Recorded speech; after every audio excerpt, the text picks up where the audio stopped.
Wow, he was ready. If you're gonna launch me, I'm gonna get one to you back. Yeah, and if you're Jacqueline, you're gonna try it down for 2 on Brian. That's what you're risking. Wow, nice. Went for the wall rising one there. Nice combo here from Saint. Pushing towards the wall. Orbital on wake up. Yo, Knee was ready for that. He's like, oh yeah, wait, this is a good matchup for Brian. I remember now. 2 Get rounds up for those straight. down for 2s. Orbital heals to randomly beat your lows and kill you. Good start.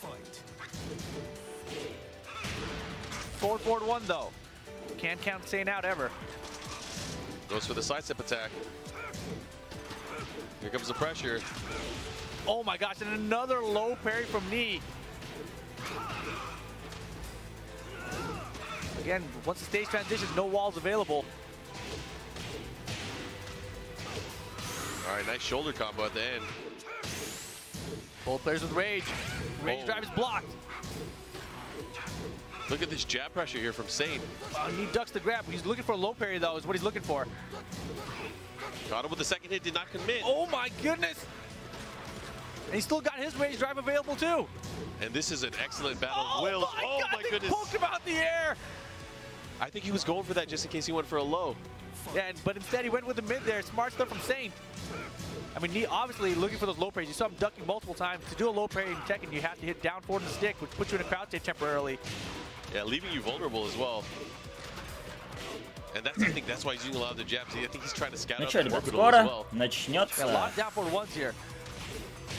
Okay, nice combo. And that's something that Jack couldn't do before. Is the pressure. Oh, punch parry. God, Пока мы I смотрим, got a parry for that too. пока мы смотрим, так сказать, взрыв из прошлого. Yeah, Saint bringing it back. Blast from the past. So compact. Pressuring and really harassing Knee's playstyle right Ну, now. таймер вывели. Forward 2, caught him. Converts. Here's a mix-up. What's gonna happen? Oh, so risky. Low soccer. Oh, he doesn't care. All the music's getting crazy. Not just that, it's a very tense moment between these two players. Oh my God, he's got rage. We've seen the rage. I see Michael Volcano Buster, not gonna happen. And that's gonna be it. He's gonna be able to take that first match. Volcano Buster and a rage art with that much life might actually kill. Yeah, and especially the way the scaling works. So it's just a throw, boom, Rage down, art. get him. So And the Volcano Buster is a command grab, Сегодня so you have to break with the correct button, which is 2. мы на стриме Yeah, like увидим punch. не только шоу-матчи с участием всех чемпионов Evolution и Evolution Japan по Tekken 7, также Харада, Мюррей и Икеда расскажут нам о Tekken 8, какие-то новые подробности, ну, либо подведут итоги закрытого бета-теста и, собственно, представят нам нового персонажа. Последнего 32-го персонажа стартового ростера Рейна. Saint and JDCR are homies. Yeah. JDCR and Knee definitely the opposite of homies. FGC, we know drama. Man, all right, looks like we're going to the jungle. Yeah, breakable wall here. Balcony break sends him downstairs. Only on one side of the stage though.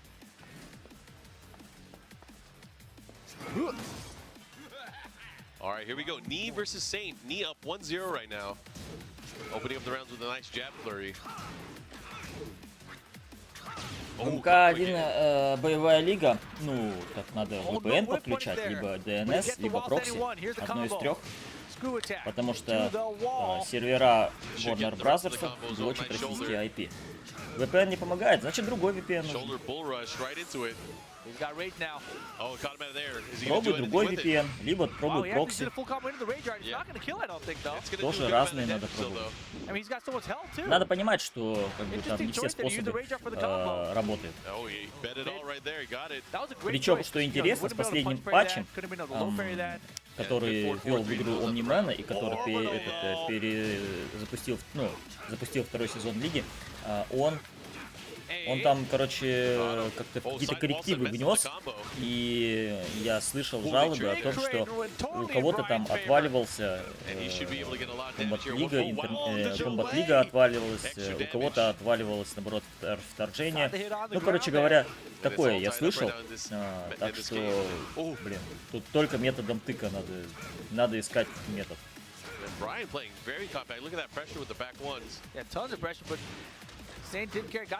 Бесплатный? Не. Короче, если VPN бесплатный, то это сразу нет.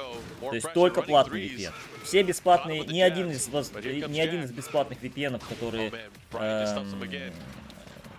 которые есть, они не будут работать с... Сервера работают, да, но ты в комбат-лиге ни с кем сыграть не сможешь. Там потому что по бесплатным серверам там такой как бы пинг зашкаливающий, что он у тебя априори искать ничего не будет. Так что играть именно в боевую лигу через бесплатный VPN, ну, у тебя не получится. Только если ты... только платные варианты, все. Рановли, по поводу Омнимена я не думаю, я знаю. Омнимен на втором турнире Pro Competition, который состоится во Франции, запрещен. Омнимен и Тримор, они будут запрещены. Да не за что. Просто как бы ты учитываешь, что если ты хочешь играть в комбат-лигу, то тебе надо платить за VPN, за платный VPN, либо за платный прокси. То есть бесплатные варианты вот эти вот здесь работать не будут.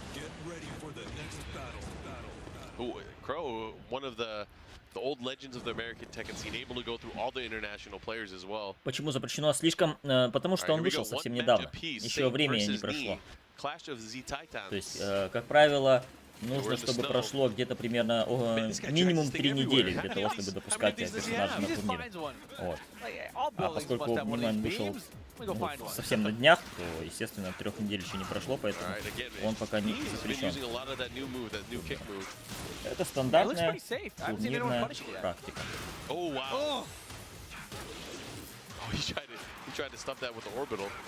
Да нет, в Омнимене нет никакого полома, на самом деле, персонаж такой средний. Все равно большая опасность у таких персонажей, как Кенши и Джонни Кейдж. Это самые опасные чары, на самом деле, сейчас. Самые сильные. And down back 2, that's the change of this game, does not knock down. No longer knocks down, but able to keep the pressure on afterwards too. Just makes for another strong low attempt. But I'm sure he misses the Oki afterwards. Oh yeah, for sure. Кстати, между прочим, мы сейчас с вами смотрим, по-моему, Evolution 2016 года, если я не ошибаюсь. Yeah, that was a clutch forward 1+2. And the great thing now is Jack gets a full combo after that. Oh, he's caught him with so many forward 1+2 grips. Oh my gosh. Yeah. Напоминаю, что тогда еще Tekken 7 не вышел на консолях и домашних платформах, только на аркадных автоматах. He has that whiff punisher on lock. Wow, look at the backdash and the spacing here from Saint. Saint doing such great work. And he's taking things a little bit slower this time. Trying not to rush in. And Saint is like, come at me, bro. I got these jabs ready. He has rage though. What's he doing? He's just ducking in his face. Like, come on, man. Bring me that orbital. Wow, what is Saint doing right now? The debate. He's challenging him. He wants him to come in. Yeah, time becoming a factor for Knee right now. Rage get a whip and Saint 3 rounds straight. And he's up 2 games to 1. So, one more match and Saint will win the tournament. Is Knee going to switch to Akuma? Or any other character. I mean, he's used Heihachi earlier. We saw him use Akuma yesterday. The possibilities are endless, but the only thing that we got to remember is whatever character he picks, he's locked in until he gets a reset. Мы ожидаем начала, собственно говоря, ивента. Сколько он продлится, мы не знаем. Knee has to fight back. Korea versus Korea, grand finals. And again, you're watching Tekken 7 Faded Retribution here at EVO 2016. Lots of love to all of our sponsors and everyone involved with the production and execution of this event. Ну, как молодой.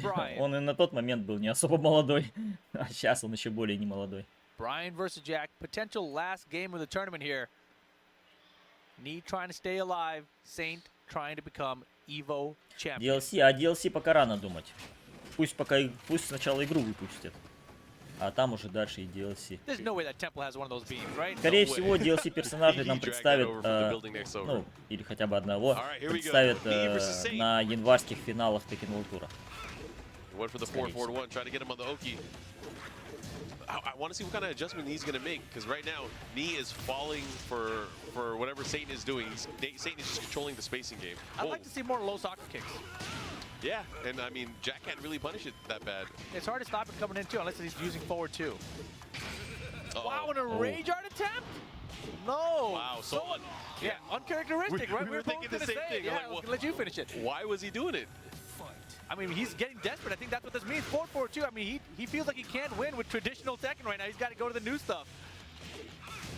Desperation from Knee. Saint got to prove that he's the best in the world. All right, this is going to be at the wall, too. Oh, he went for a bigger combo there. Yeah, bad positioning right now for Knee as well. Saint keeping him there. At least he has Rage, though. Rage could help go a long way. Кстати говоря, 2016 год Сейн стал тогда чемпионом, и, соответственно, и, соответственно, первым, на самом деле, чемпионом был Ноби в 2015 году на Evolution.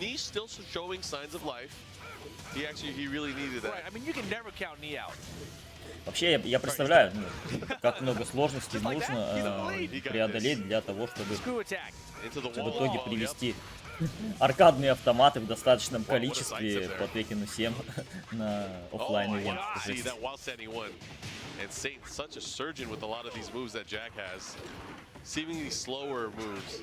Oh, Saint committing to ducking so much. Oh my goodness, no whip punish. I mean, oh god, nice. Great throw break there from Knee. They're both just out of range, but right now Jack 7 has it. This is where he gets really scary. Yeah, Volcano busted the rage art will do it. No whip punish. Knee definitely hesitating right now. And he finishes the string. Knee up 2 rounds to 1 right now. He could tie it up if he takes this round. Oh, the boot on the trade still? Да, очень интересно, кто станет последним чемпионом по Tekken 7 имеется в виду. Да, финалы Tekken World Tour обещают быть очень жаркими.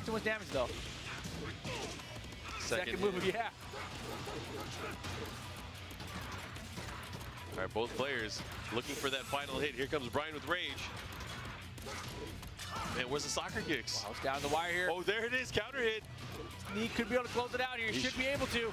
The Rage drive for the follow-up. Wow, just enough to kill. And looks like we're going to go to the final match of the set here. Wow, so first set of grand finals potentially. All tied up 2-2. Race to 3. Knee looks so calm and collected. Not phased at all.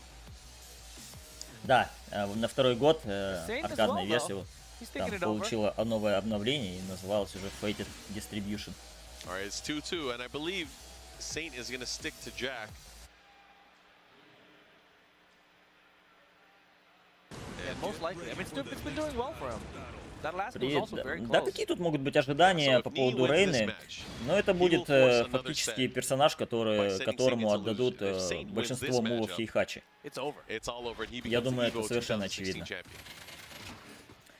Посмотрим, как ее сделают. Стильно, красиво. Либо как бы просто копия Хейхачи женская.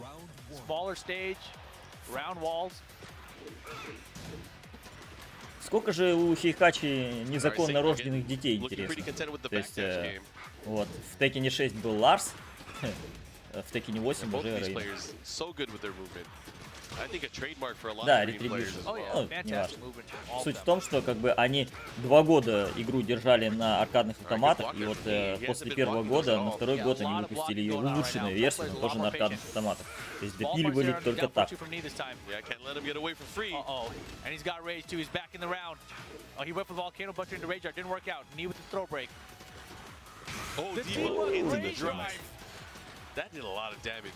Now he's running away.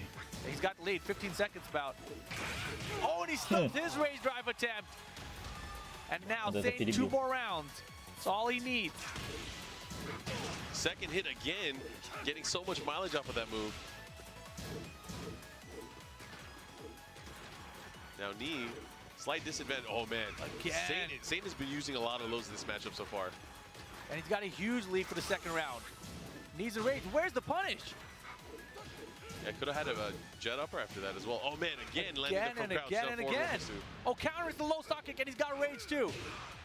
Bunch of damage gonna end up at the wall. Wow. Here's a mix-up Talk as about well. a comeback. Oh, wow. Barry. Ничего себе. Knee looking for the comeback. It's anyone's round right now. Man, the Pressure. tense movements right now. The rage drive doesn't work out for him. The block though, the down back one. And that's something that Nee doesn't often do. He doesn't block those lows usually. Wow, the patience though. Machine gun punches. It's not over. Oh my goodness. Forward one. Разводил Сейнт Winning на the этот, entire tournament. Is Nee going to be able to на come этот back? лоу. 2 года, ну да, как я что сказал, я сказал, 2 года. В 2015 году вышел Tekken 7 на аркад автоматах, в 2017, 2 года спустя, вышел на ПК и консолях. Что, зачем ты повторяешь мои слова? Oh, he gets the punish. There's the punish. He's going to get him at the wall too. This is going to be big damage. And it's enough. Interesting. All right, Nee staying alive. Still though, tournament point for Saint. Gets him with the kick this time. Counter hit back one. I said he's been following it up with that back one every time. At the Gotta wall watch out. too. Wow, He's here comes pissed. Oh! The big down 4-2. He's gonna screw attack, but the wall's in the way. And you got to respect him for Orbital challenging. again. Ничего себе. Завел хорошо. Wow, and Nee staying alive. Tournament point, reset point. Final round for this match.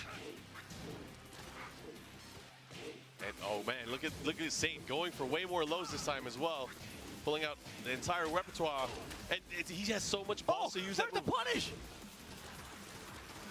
And that move was stuffed by Nee previously Wow, the by blocks Orbital. though. New moves. Привет, The Джо. second it's mid, he doesn't know На about it. Saint's gonna ютубе, win. в It's смысле not на over. Twitch нету ссылки? Есть Oh my почему? God. Can he make the comeback again? It's tournament point for Saint right now. На He's got to Твиче и become на EVO ютубе champion. все идет. Oh, he Stuffs does him with it. a counter hit jab. He does it, Saint! EVO 2016 Tekken 7FR champion JDC are on the stage to celebrate with him. He is fired И там все. Wow, congratulations to Nee for getting second place. But of course, Saint, our champion, he is so happy.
Спаниш века. Tekken has delivered year after year. Unbelievable! And it's gonna get blocked. It's over. And it's over. Да, вот это моменты. Oh! They trade blows. Oh, man, that was a crazy. 2019 год. Триумф Арслана Эша.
И нас ждет впереди новое начало. На следующий год уже будет Tekken 8.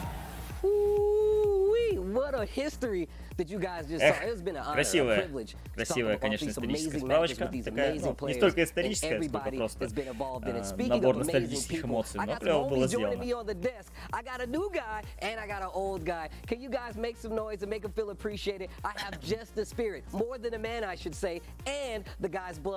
Bloodhog, how you doing, man? I'm doing great. I'm happy to be here and see some amazing Tekken 7 EVO. Ну, пока не представляют, скажу вам, что формат нынешнего шоу-матча это не турнирный формат, то есть это не совсем турнир, это такой ладер будет. И начинать будут первые два чемпиона Эволюшена, соответственно, Ноби из Японии, который, собственно, стал чемпионом Эволюшена 2015, и Сейнт из Кореи, который станет чемпионом Эволюшена, стал чемпионом Эволюшена 2016. Именно они начнут, а остальные будут уже подключаться далее. Вот они правила.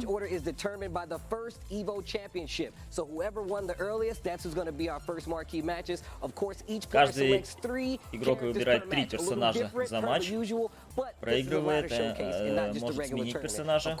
Так. И игрок должен победить всех 3 персонажей оппонента. То есть при проигрыше он должен менять.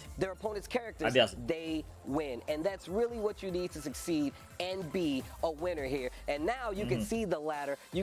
на первый матч, как видите, Ноби против Сейнта. Соответственно, победитель дальше продвигается против следующего оппонента. Интересно, что здесь Бук занимает как бы последнюю строчку, ну, в том плане, что справа. Это с учетом того, что на самом деле он-то не последний был чемпион. Он чемпион Evolution Japan 2020. Tekken 7 champion who's going to be gracing us on the stage. Make some noise for the legend Nobi. Ну что ж, и на сцену вызывается Ноби. Один из сильнейших, безусловно, текенщиков в мире. В последнее время он, возможно, не слишком сильно, ну, не так сильно прям заметен, но, тем не менее, были времена, когда он просто невероятное что-то показывал. Ну и, соответственно, Ноби является первым чемпионом Tekken 7. Соответственно, это было в 2015 году, август 2015 года.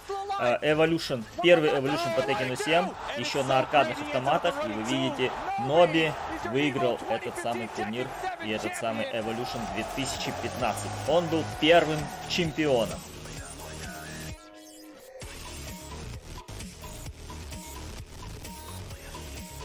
Ивент оффлайновый. Is Nobi, guys? You can make more noise, and then make some noise for Nobi, man.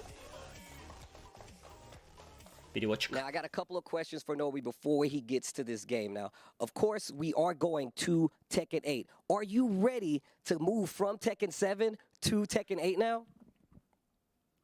Ты готов переходить, ну, к переходу от Tekken 7 на Tekken 8?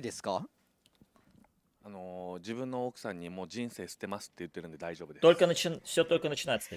Yeah, well, my wife will be there, so I'll be okay. That's a good sign. Моя вайфу говорит будет в ростере, поэтому у меня все в порядке. And strongest Tekken 7 players in the world. Tekken 7のプレイヤーの中でなんか初めと最強の最強の中で位置しているというのはどう思いますか？自分が？いや嬉しいですけど、まあこの流れで最後に鉄拳8のこの商談これ勝って気持ちよく8迎えたいですね。Well, of course, he's really happy about that, you know, the fact that he was the first to do it. But now that we're moving into Tekken 8, you know, what happens here, if he can win, then he'll be really happy about that and can feel confident moving forward. Ну, конечно же, он будет очень рад, если сможет выиграть. Nobi do this with my own eyes, but let's take a look back at what Nobi did to get here. Эдди и Кристи в Tekken 8 не будут в стартовом ростере. Может быть, в DLC, да, но не стартовом. Ну что ж, и его оппонент. Один из ключевых корейских плееров за всю историю Текена. Соответственно, человек, который играл в Tekken 7 очень долгое время за Джека 7 и затем пересел только на Ганрю, когда Ганрю вышел. Соответственно, Сейнт чемпион Evolution 2016. Тогда в гранд-финале он победил своего друга и своего тиммейта, постоянного партнера по играм JDCR. А, нет, он победил не JDCR, он победил не в этом турнире, а в следующем, по-моему. Трейлер будет. Будет. После шоу-матча. I have a couple of questions before you get to your match with Nobi. First and foremost, how does it feel now that Tekken 7 has come to an end and we move on to Tekken 8? Что ты чувствуешь, когда уже знаем, что Tekken 7 подходит к своему концу и впереди Tekken 8 нас ждет? Feels very good. 속이 시원합니다. He says it feels pretty refreshing. It feels pretty good. Очень хорошо себя чувствую, говорит. Is Очень it хорошо. good to be able to play Nobi one last time before we move on to Tekken 8? 노비하고 한 번 또 싸울 수 있으니까. Призовые неизвестно, ничего не известно об этом. 좀 어려운 매치가 되겠지만. Но могу сказать, что данный ивент проходит в Бёрбанке, штат Калифорния, соответственно, в США. И всех этих азиатских плееров привезли в США. Well, that's what I like to hear. I mean, Ну, естественно, EVO говорит, champion что for a он reason, so I expect постарается nothing стать лучшим из less. лучших. Nobi versus Saint is going to be a great match to see. Let's take a look at what these guys have done against each other to get to this very point. Ну что ж.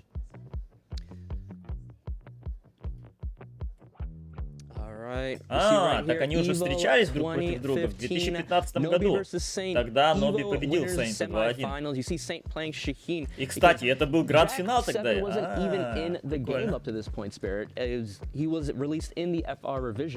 А чё не постригся просто. But Nobi playing that tried and true Dragunov. and you know, taking it in the winners Тоже очень semifinals долгое 2-1 время за and sending Драгунова Saint to losers. Yeah, and believe it or not, in losers finals as well, they ended up getting a run back, which they ended up being in 3-2. Ну что ж, чемпион Эволюшена 2015 против чемпиона Эволюшена 2016. Напоминаю вам, что они играют до 3 побед. Давайте ставочки запустим, чтобы веселее нам было смотреть. Nobi Saint.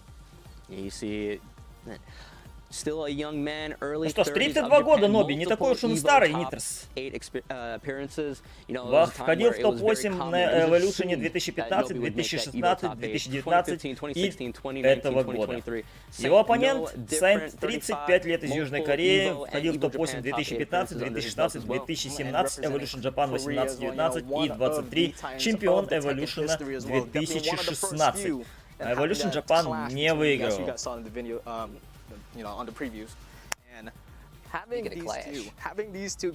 Соответственно, каждый из них играет за 3 персонажей. То есть, если ты проигрываешь один бой, то ты обязан менять своего персонажа.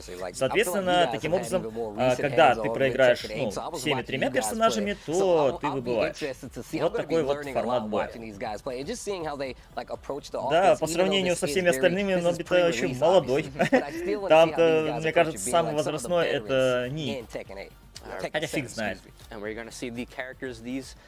Каких персонажей они взяли? О, смотрите-ка. На стороне Ноби Ларс, Александерсон, Хэнгвей и Аска Казама.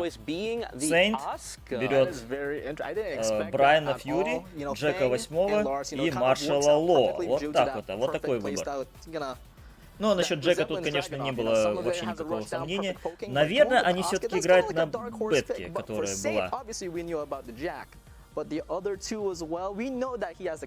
Интересно, что я не вижу Драгунова у Ноби, ну ладно. Но просто Ноби мы не видели уже в деле, как бы сказать, давно, поэтому ничего удивительного. А все-таки у Сейнта была куда более обширная практика в последнее время. И кто это 44 тысячи поставил на Ноби? Ничего себе вы даете. Настолько прям уверены в его победе, но тем не менее. Чемпион Эволюшена, и, кстати говоря, в принципе, Сейнт имел все шансы стать чемпионом Эволюшена 2015, но в гранд-финале, как мы видели только что в истории, проиграл как раз-таки Ноби. Вот. Что касается что касается Ноби, он постоянный член команды Ямаса, и когда-то эта команда очень прям решала, когда-то эта команда имела просто огромную силу, и игроки именно этой команды просто громили многих топов. Но времена поменялись, появились новые топычи и так далее, поэтому когда-то как раз-таки Япония была тем регионом, единственным регионом, который на проф-уровне могла потягаться с корейцами. И то, все равно корейцы были доминантными, и тем была ценнее победа Ноби в первом эволюшене по Текену. Тогда как бы все были шокированы тем, что именно японец взял первое место. Но история, она такова, развилась до такой степени, что сейчас Пакистан является лидирующим регионом по Текену, как бы это странно не звучало, хотя, окончательная точка в этом вопросе будет поставлена 28 января. 14 января, я извиняюсь, 14 января, конечно. Так, ну что ж, вот мы видим как раз таки историю. Это у нас Evolution 2015, финал лузеров.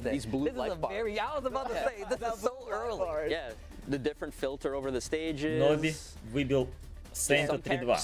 The way the rage arts used to be, without the huge cinematics. And Dragon's Nest being all gray as well, thinking like that Tekken 5 DR throwback. Yeah, I think maybe newer players don't realize like these first two EVOs happened before the game was officially released on console. Мы ожидаем начала матча. Очень, конечно же, интересно посмотреть, на что вообще способны эти люди, эти игроки, так сказать. Файтинги, который пока что даже еще не вышел. Напоминаю, что была только закрытая бетка по Tekken 8, и не более того. И вот они готовы. Аска против маршала Ло. Го, поехали.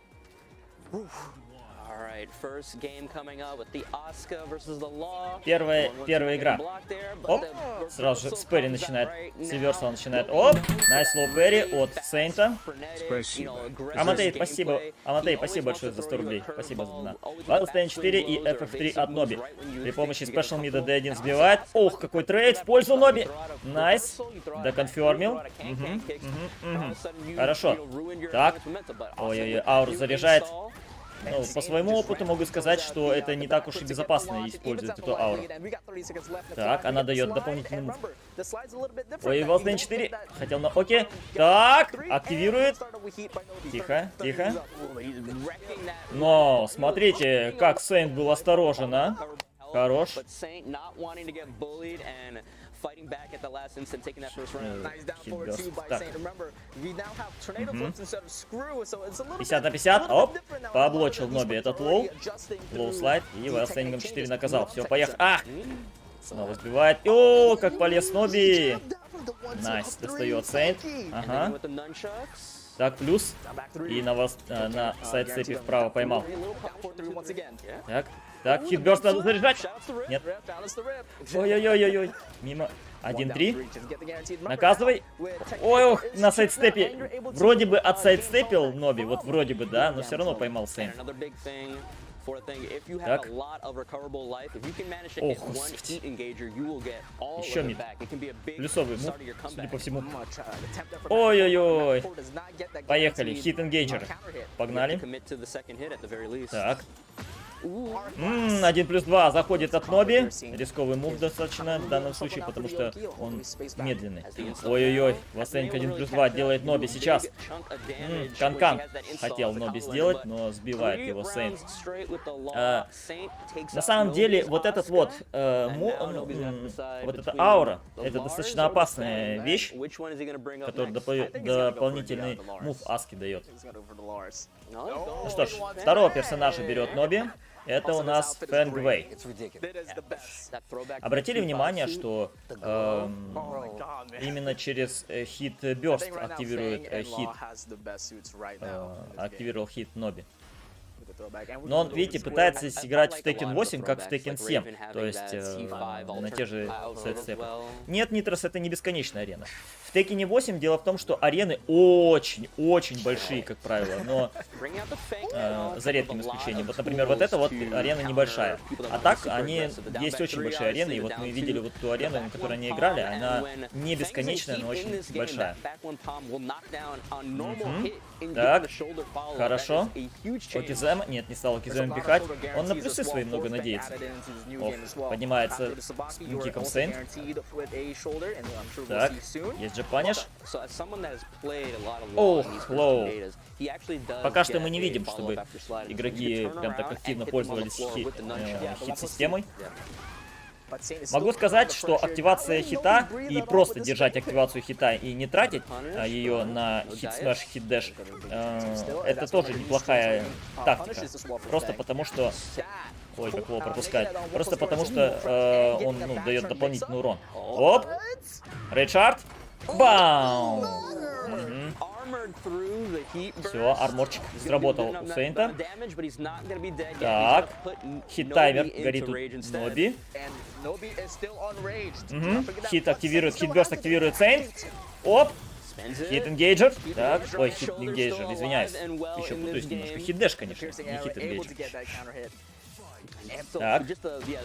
О, стендинг залетает сейчас от Ноби, причем контрхит. Продолжает хит-бёрстом. И на хит-энгейджер сжигает тут же всю хит-систему. Ох, как халф-кик зашел, но дропает Сейнт. Так, лоу, D2. Оп-оп-оп. Найс.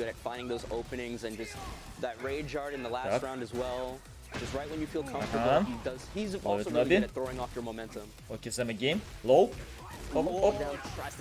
Есть паниш от Ноби. Хитбёрст активирует Сейнт. Поехали. Видите, хитберст на 1/3 меньше дает хит-таймера, нежели хит-энгейджер. И хороший вип-паниш через хит-смэш от Сейнта. Великолепно. Очень умно, кстати, это сделал. Так. Каунтер-хит комбо. Ага. Третий удар вифнул. Вейкап, четверочка заходит от Ноби. Ой-ой-ой. Вот он, хит-энгейджер. И поехали. Но в это окно хитберстом залезает Сейнт. О, боже ж ты мой. Найс хит-дэш использует сейчас Ноби. О, господи, дэмэдж. Хит-таймер еще горит. Есть у Сейнта, есть вип-паниш через лоу. Паниш! Так, D2. Тихо. Все, хит-таймер сгорает у Сейнта. Так, Рейчард. Не полез? Не полез. Все, поблочил Ноби. И 1-1. Все четко. Ну что ж, Сейнт. Теперь ему надо менять персонажа.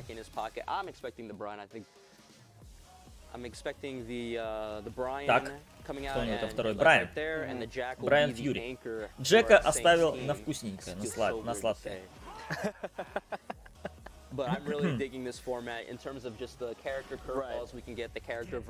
Не так много арен, конечно, поэтому... Да, вот как раз вот эта арена, она очень-очень далекая. Как и Колизей, кстати говоря. Ну что ж. 1-1 счет. Лоу, и ВСН-4 от Ноби на паниш. О, хорошо достает. Вот этот мув. Только так. Коленочка в кантер-хит залетает от Сейнта. Ой-ой-ой, дропает кому немножко. Так. Кантер-хит. Хорошо. Оп, хит-бёрст. И поехали. Конферм. Есть конферм. И тут же... Так. Да ну, вип-паниш? Ах, опоздал Сейнт, чуть-чуть опоздал с хитбёрстом на вип-паниш.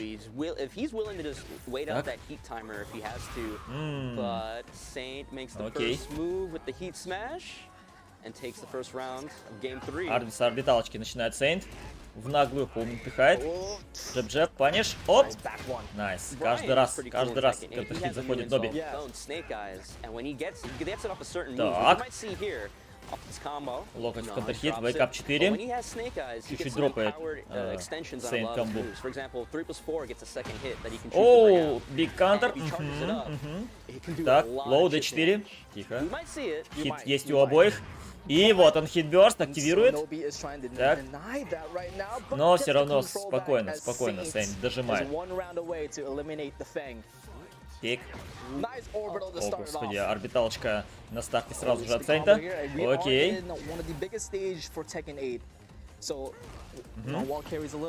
Есть паниш.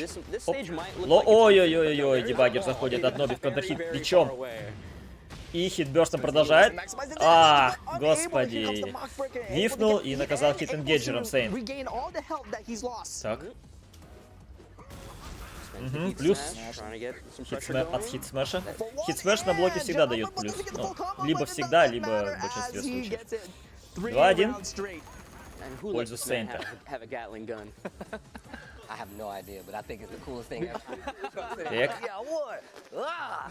Ну что ж, у Ноби остался последний персонаж. Ларс Александрс. Dude, Nobi's Lars is scary. I think Lars in general is pretty scary. Да это не турик. He looks super cool, and then when he's in heat, he gets the lightning under his feet. He's just zip-zapping all over the place. Ой, какое необычное одеяние у Ларса, смотрите. Так непривычно видеть его в таком. Ой-ой-ой, вип-паниш есть от Ноби. Так. Лоу. Кантер-хит полез Ноби. Так. D4. Есть вип-паниш от Ноби.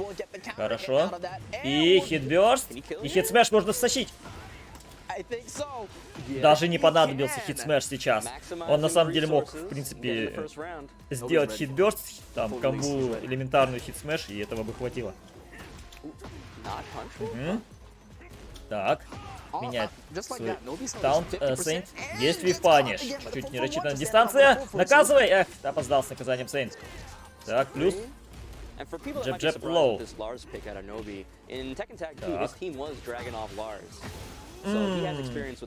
Кантер-хит заходит. Его хитбёрст активирует Ноби. Дропает снова. Оп. Плюс от хитбёрста. Ага. Хит-энгейджер сжигает Ноби. Оу. Вылезает. Найс. Так. Привет, привет. Ой-ой-ой. Найс. Все съедает, всю стрингу съедает Ноби. Так. D1 с пешемидом перебивает. Плюс еще раз. Хорошо видакнул Ноби. Так. Плюс. Стойки. Сетапит Ноби. Вив-паниш. Орбиталки приземлил Сейнт. Неплохо. Ой-ой-ой-ой, скрю получает. Ага. Да, почему с мэшбёрстом не продолжил Сейнт, непонятно.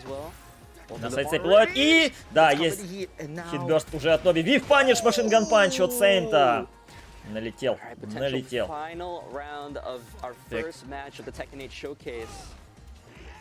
Ой-ой-ой, бэкфист мимо. Но не наказал, Ноби не был к этому готов. Хорошо, сбивает с воздуха, поэтому много дамага не снимет Сейнт. Ой-ой-ой, вот это он, конечно, сетапнул. Машинган панч? Нет, продолжения Сейнт. На сайдстепе, почти отсайдстепил. Так, плюс. И хитбёрст активирует Сейнт. Пауэр краша дожимает Ноби. Все еще матчпоинт для Сейнта. Вив-паниш? Ах, чуть промахнулся. И хит-энгейджером наказывает уже Ноби. Ага. Но кантер-хит, коленочка заходит. Ой-ой-ой, болька. Ага. Так, низ. Оп, лоу, D4. Хорошо. С воздуха орбиталку сбивает Ноби. Вифнул, блин, вифнул. Хит-энгейджер, да. Хит-дэш, точнее. Бросок. А, нет, порвал Сейнт. И рейчард блок, да. Понадеялся на рейчард Сейнт. Соответственно, блок. 2-2. И Джек 8 остался у Сейнта.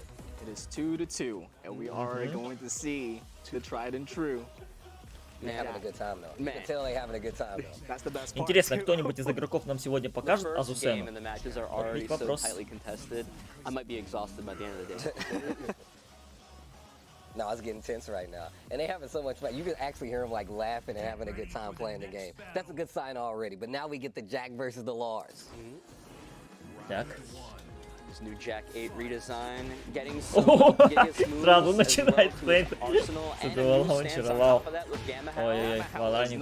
D4, контрхит залез. Так, стоечку сетапит Ноби. Оху, хит-энгейджер. Сжигает, погнали. Прессинг. И тут же хит-дэш.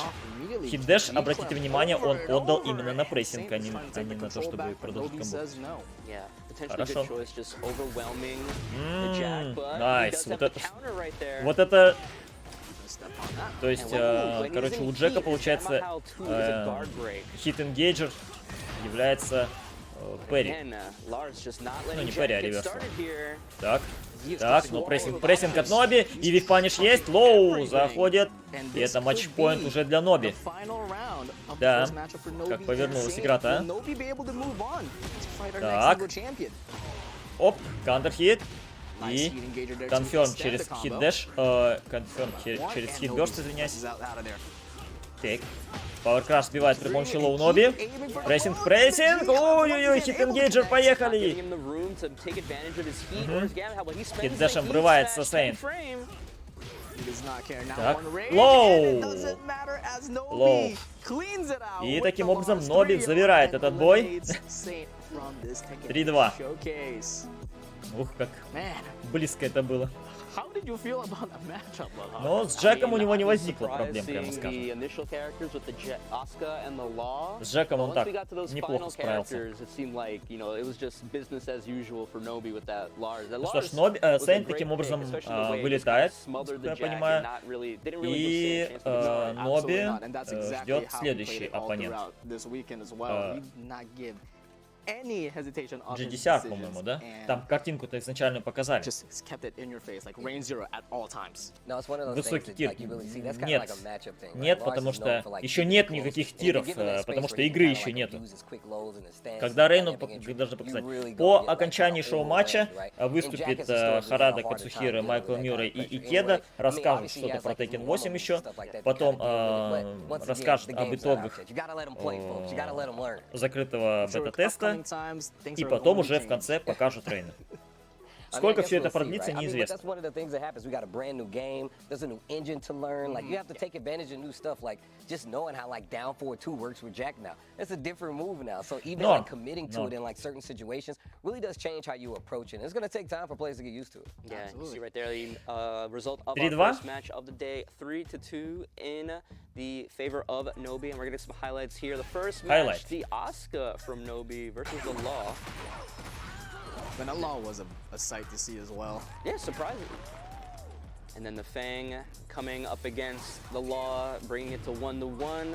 Some great highlights. We saw the Rage Arts coming out from each other, just trying to stymie each other's pressure. Да, с Джеком немножко подкачало у When somebody's in heat, you gotta make a decision, right? Are you willing to brawl with them, or do you want to just like back off and spend some time? And you saw a lot of times when Saint would go into heat, Nobi would opt to just kind of back up and spend time and, you know, like wait him out. Force Saint to make the first move. No, it makes a lot of sense though. Смотрите, вы обратили внимание, как в эту дырку залез сейчас Сейн? Это было неплохо. Понятное дело, что дропов много, понятное дело, что еще нету такой прям сумасшедшей наигровки.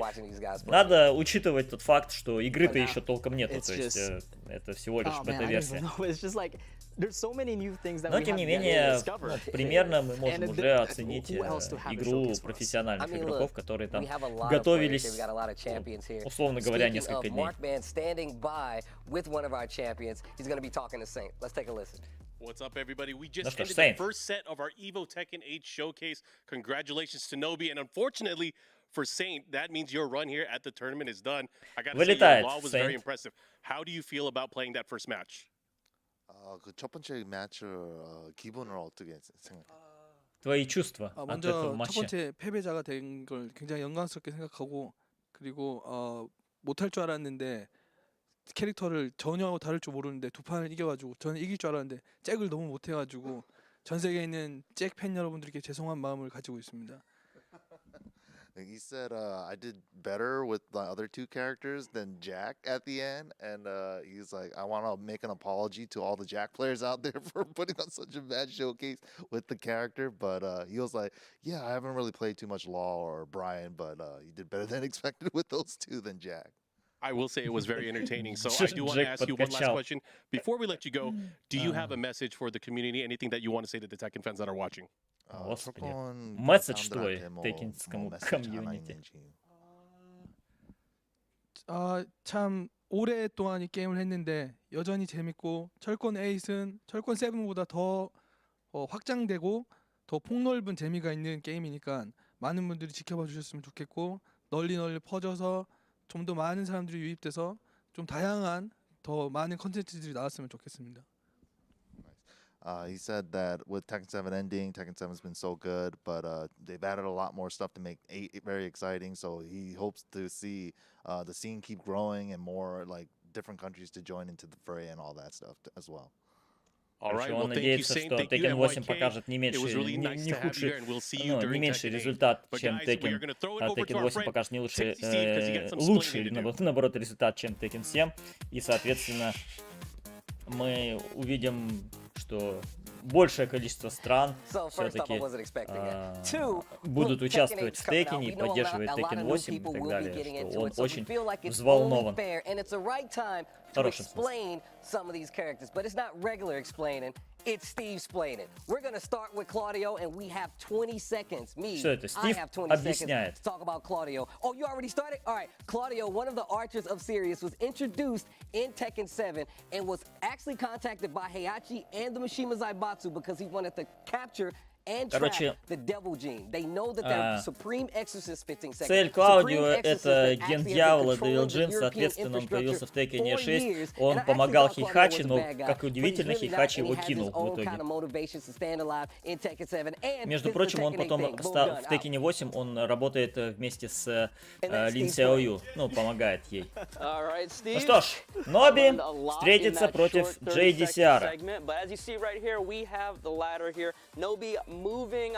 Давайте ставочки запускаем.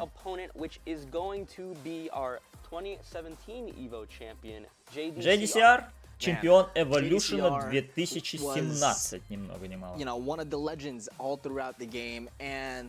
We haven't seen JDCR versus Nobi in a very, very long time. В Tekken 7 появился, да, в Tekken 7.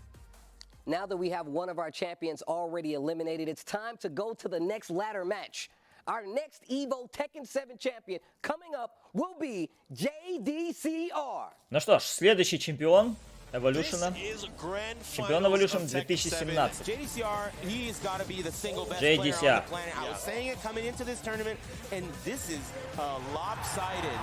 Grand final set. It could be these guys play each other and know each other's styles so well. They have to do things at the inopportune times. You're absolutely right about that.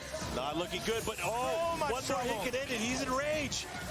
Dude, I don't know what to say. He can't do much. Oh, and JDCR is our EVO 2017 champion.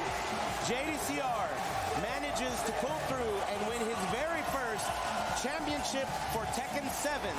Very, very nice work.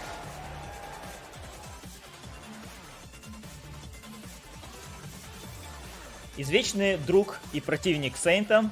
Вместе они ездили во все времена по различным турнирам по Текену.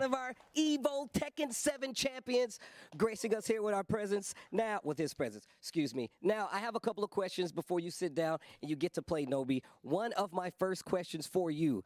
Do you believe Heihachi Mishima is actually dead?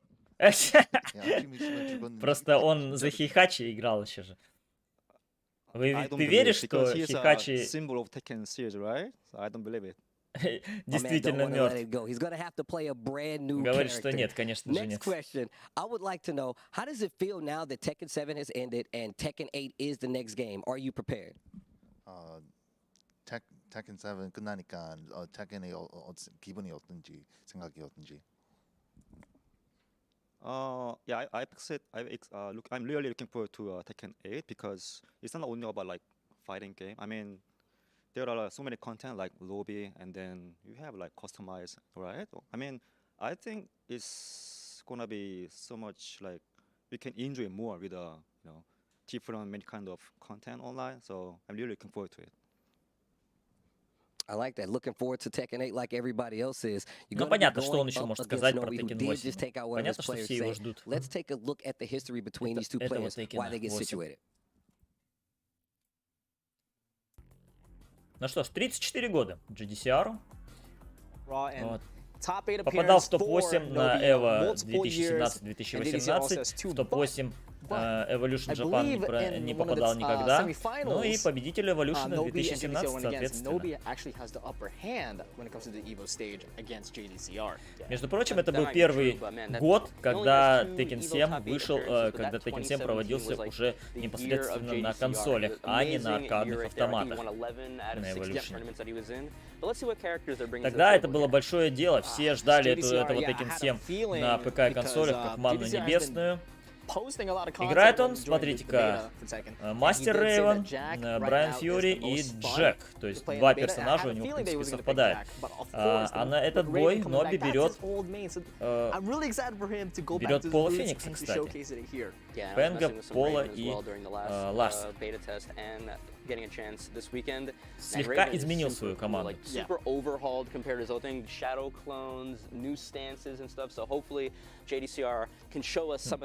Сейчас посмотрим на Рейвена.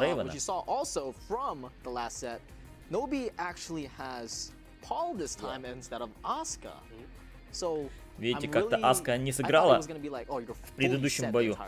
Вот, поменял на Пола.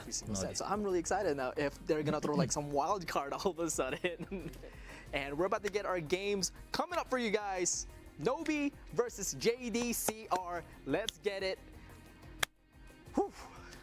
Каждый сам за себя. Нет никаких команд. Итак, поехали. Ноби против JDCR. Начинает, по крайней мере, с пола Феникса.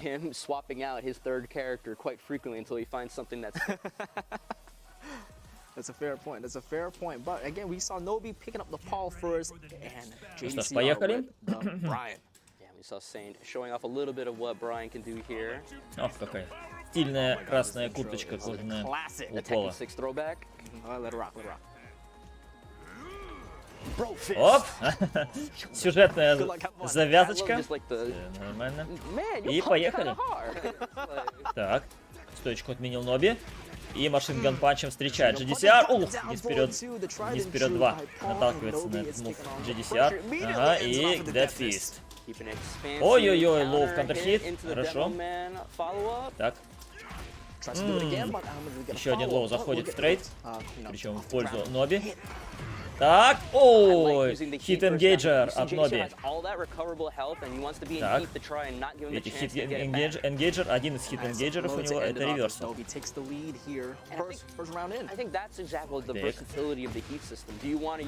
Хоп-кик, ах, нету паниша JDCR. Так, джеб-джеб, поминг. Пресит JDCR. Так непривычно видеть его за Брайана. И в паниш через D4, и канкан заходит от Ноби. Так, хитбёрст. И хит-энгейджер тут же сжигает хит-дэш. Так, обратите внимание, хороший вив-паниш. Обратите внимание, что несмотря на то, что JDCR правильно сайдстепнул вправо от D4 Ноби, но он все равно как бы D4 долетел. Хит. Лоу, мид. Джебом сбивает JDCR. Ой-ой-ой! Отличный контрхит. Ага. Дисконферм. Оп. Присел под хаем, но спешл не ставил. Так. Второй удар с задержкой. И хитбёрстом отвечает Ноби. Хит-энгейджер? Да, сжигать надо. Так, так, так. Оп, оп. Нет, не убил еще. Один пиксель остается, и хаммером дожимает Ноби. 1-0. Окей, минус Брайан.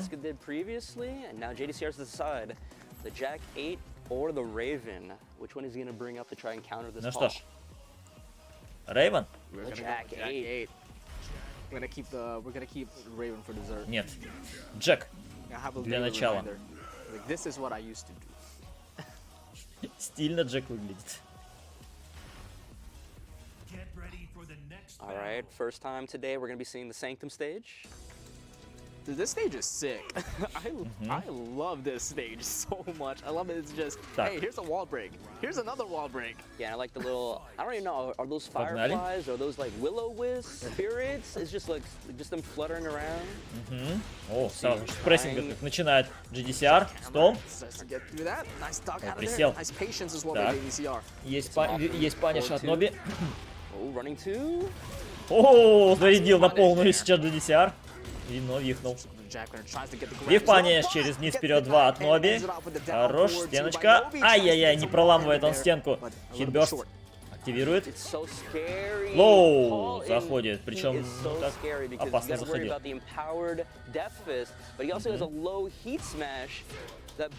Так, так. Найс. Отличный хайкраш. Оп. Вив-паниш. Нет, вив-паниша от Лосен 4 от JDCR. У стенки держит Ноби. Так. Ой-ой-ой, вот это вив-паниш, здорово. Пока что-то там JDCR сетапил, прилетело ему. Хороший сайдстеп влево и вниз вперед 2. На вив-паниш от Ноби. Ага, стенка. Есть лоу-сплат и есть дедфист. Лоу в контрхит заходит от Ноби. Ой-ой-ой, хитбёрст. Ну жмет. Хит-дэш. Господи, столько агрессивных действий. Нету, паниша вас N4 не достал. Ну что, чуть-чуть КП остается у JDCR. Хитбёрст. Так, так. Виф, ой, не виф, просто паниш. Да, что-то прям как-то у GDCR не клеится. Не клеится, 2-0. But you saw right there, Jack 8 in Heat JDCR. He had all of this recoverable life on deck, and you saw Nobi just trying to play careful, because even when you're about to die, the power, just that one Heat engager, Heat dash move would have connected.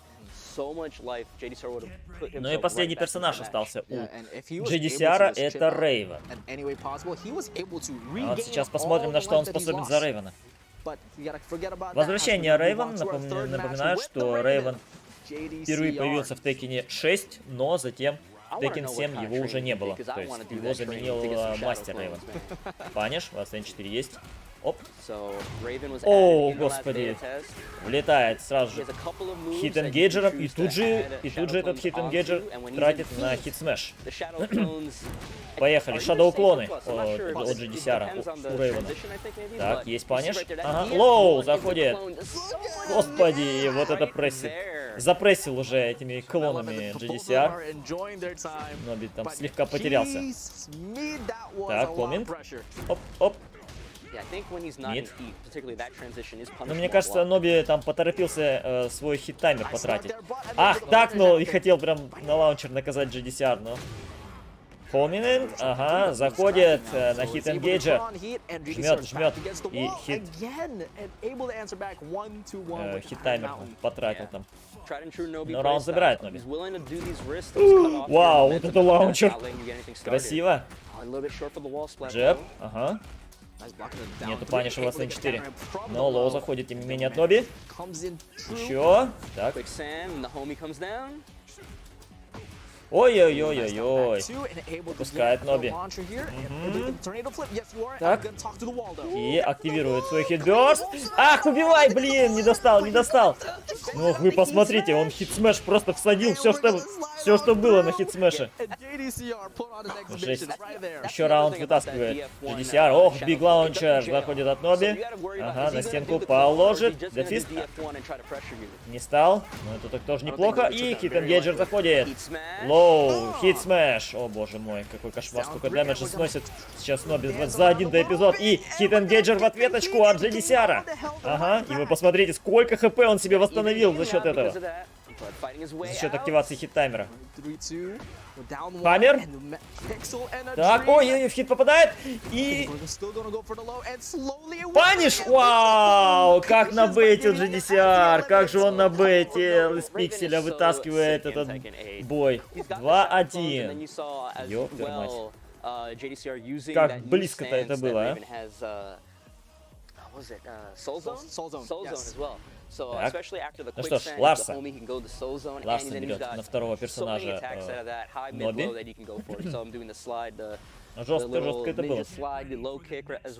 Причем я думал, что после хитбёрста он хит-смэш сразу всадит, но он не стал этого делать. Так.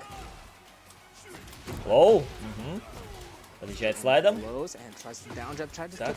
Так. Ой-ой-ой, ничего себе. Как вифнул Хайми. Хорошо, влезает GDCR. Боже мой. И с другой стороны уже был. Блин.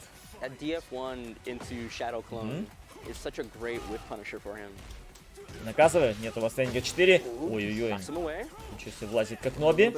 Паниш. Ага. Так.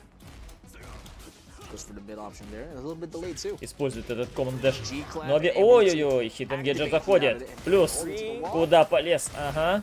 Посмотрите, плюсами же... О, отличная лоу-перри от GDCR. Окей. Так.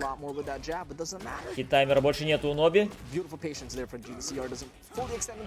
GDCR прям ждал этого момента, но не дождался активации. Так, прессит GDCR сразу же. Лоу. И отлично. Второй лоу пихнул, но Ноби залоуперил. Стенка, есть волсплат. Найс. Так. Ой-ой-ой, ничего себе. Так, клоны используют GDCR.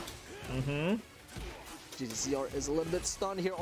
Ой-ой-ой, ой-ой-ой, как же прессинг, как же прессинг. Хорош! Присел GDCR и наказал. Ну что, это смерть? Так, хитбёрст и хитсмэш тут же. Да, все правильно, все правильно. Это простой и эффективный способ. Убьет? Убьет. Рейдшартом он убьет.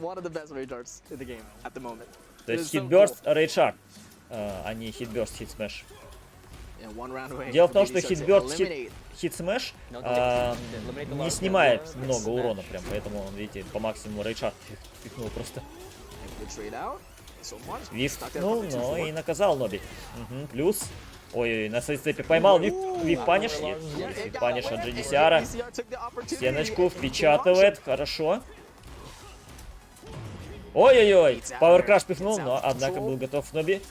Хит-энгейджер в ответочку и... Да ну, рейдшарт! Да, поймал! Поймал на рейдшарт Ноби. Дэмэджа сейчас будет много, но, наверное, не убьет. Ну-ка. Да, не убил. Тихо. Чуть-чуть хп остается. Плюс и лоу. Ай, какая жесть. Какая жесть сейчас была. Это матчпоинт для Ноби. Лоу пэри от GDCR. Стенка, есть стенка, есть восплат. Так. Ой, стомп обвихнул. Лоу. Так, так, хорошо. Вау, как заволплатил здорово сейчас Ноби. И активация. Хит-смэшем. Ответный хит-смэш. Так. Хитбёрст, точнее. Ответный хитбёрст. И на пикселе повисает GDCR. На пикселе! Один пиксель и D4 всаживает Ноби, и он забирает этот бой. Ну что ж, 3-1. Вот это да. Вот это да. Ноби красава. And there was still stuff that JDCR wasn't doing, like Raven has a new running Двоих that уже can убрал. also bring out a shadow clone as well when he's in heat. Почему EVO написано? Потому что организовано все это силами организаторов EVO и на канале EVO. Showcase of that new character in this game. I really like the fact that they get 3 characters to kind of show off with, and like even just seeing, you know, we saw the Lars, now we saw the Raven. Ноби, the Raven going off is здраво, actually здраво, one of my очень favorite идет. things that's already Очень happened хорошо today. идет. I can't wait to see what other characters they're actually going to pull out and what they're going to be able to do with them. Bro, the combos JDCR was hitting with Raven? Сильнейший файтинг в Восточной Европе. Down back 2-1 into the stance, kick, Ну, это надо shadow смотреть. clone going out, and then still being able to run up and continue the combo. Like oh my god, I might play Raven. Новичкам легче, чем семерка. В целом дружелюбен, в принципе. МК, как себя чувствует на турнирах? Да, нормально. Ну, как бы, турниры есть, если ты об этом, по МК. На Западе имеется в виду, конечно. Турниры идут.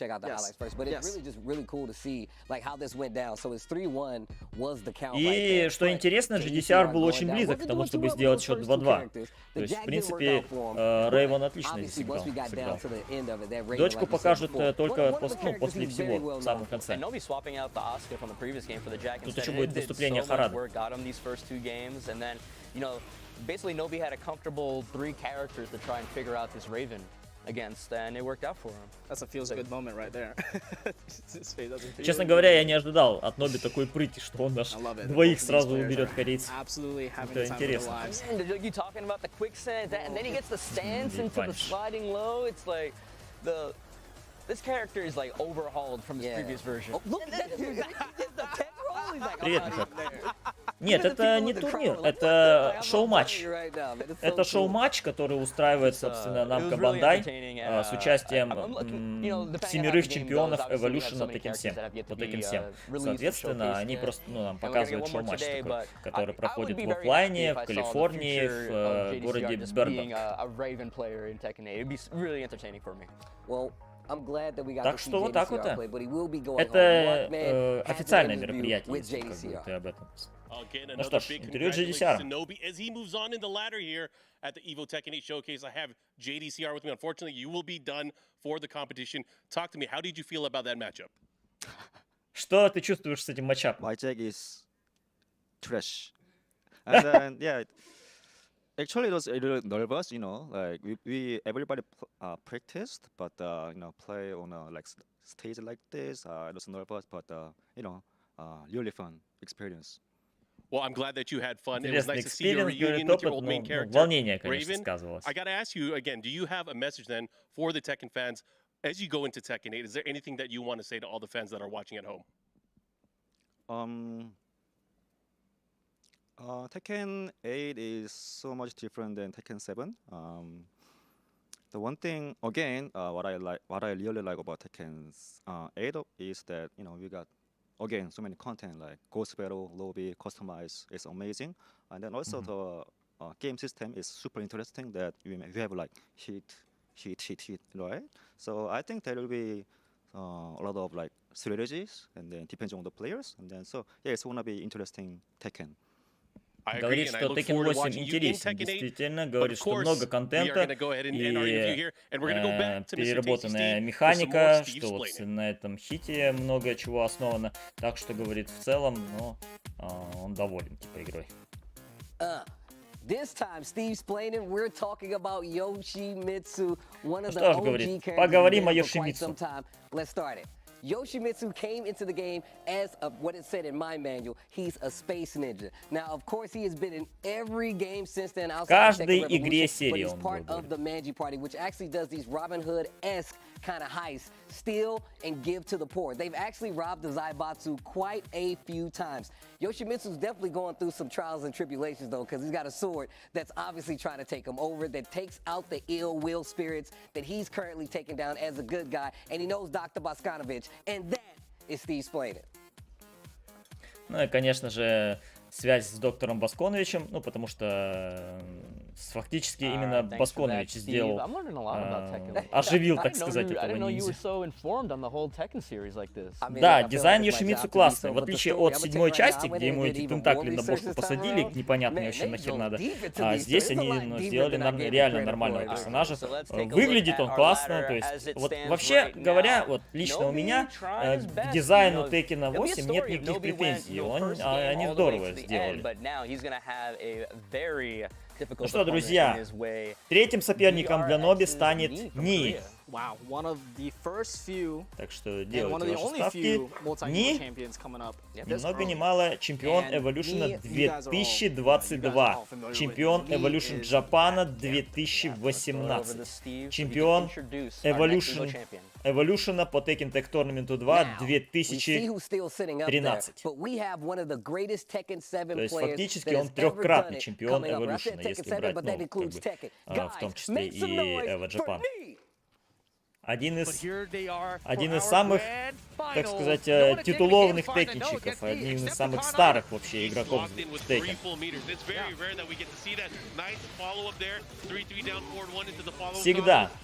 Всегда они являются непосредственной угрозой в любом турнире, потому что от него можно ожидать чего угодно вообще. He can be champion in 5 seconds. He's got the lead. He's got the lead. He's gonna do it. Это вот 2022 год. Evolution 2022. Это был первый Evolution после долгой паузы ковидной. И Ни стал чемпионом тогда.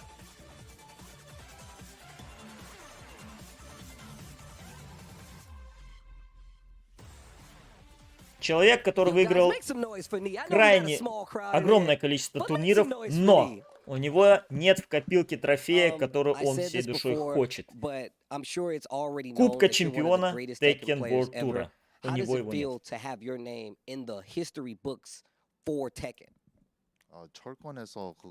Объяснение твоего имени. 그 EVO 이기고 그 전부 다 이기는 거 그거 최고 선수를 사람들이 보니까 어떻게 생각했냐? 처음에는 그냥 이제 재미로 했던 이제 게임이 뭔가 인생의 거의 뭐 절반 이상을 이제 철권을 했는데 뭔가 이름을 남겼다는 게 вообще, ну, Ни, коленка же переводится. То есть это из-за его игры за Брайана. 사람들이 또 응원해줘서 그게 또 좋습니다. He said that you know, he only started playing for fun at the beginning, but seeing that everybody, you know, roots for him, and then his name being in the history books now, it's a big honor, and he's really thankful for everybody cheering him on. One of the coolest things ever. One of the coolest things ever. He does have his next match with the Американцы already set up. So let's take a look at what it takes to get to a spot like this between these players. По поводу американцев, как-то вот они, вообще западные игроки, прям в супер топах не числятся. То есть, что европейцы, что американцы. Knee will be synonymous with Tekken, you know, and deservingly so too. Like the legacy that he has built throughout the history of Tekken and the amount of trophies that he's had. What else more you can say, right? Yeah, it's like, you know, this was the guy where it's like, at least for, человек-легенда, настоящая легенда вообще Текена, который играл в Текен вообще с самых первых частей, когда еще Текен был 2D-шным, а не 3D-шным.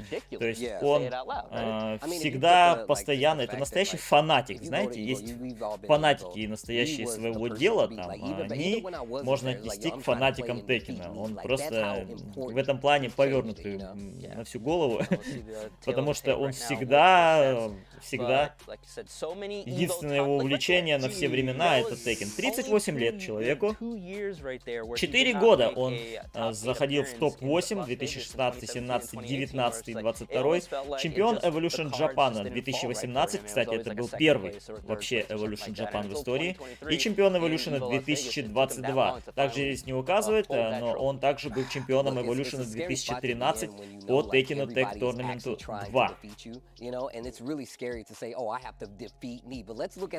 Так что он как бы трехкратный чемпион. Ну что ж, Рейвен, Брайан и Пол Феникс. Его состав, его команда.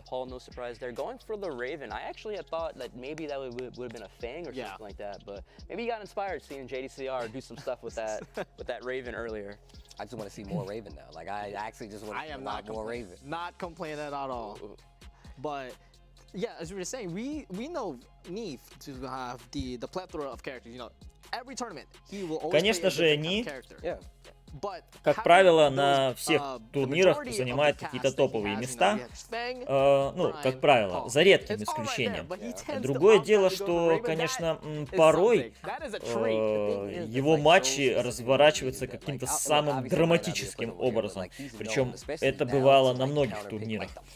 Порой даже игрок, там, от которого мало кто что-то ждет, заставлял не настолько сильно попотеть, а то и вообще выигрывал у Ни, что все обалдевали. То есть, но, безусловно, в каждом матче, в котором участвует Ни, он никогда он всегда будет либо фаворитом однозначным, либо как бы 50-50 в лучшем случае. Он никогда не будет в отстающих. Никогда никто даже не посмеет недооценивать Ни. И, между прочим, у Ни нету главного трофея, к которому он стремится. Это, конечно же, кубок чемпиона Tekken World Tour. И кубок чемпиона Tekken World Tour 2023 он может взять. Он уже пробился в финалы, и, конечно же, он хочет этот кубок, хочет этот трофей и хочет быть последним чемпионом Tekken World Tour по Tekken 7. Но до этого еще далеко, это будет только в январе, а сейчас смотрим на Tekken 8.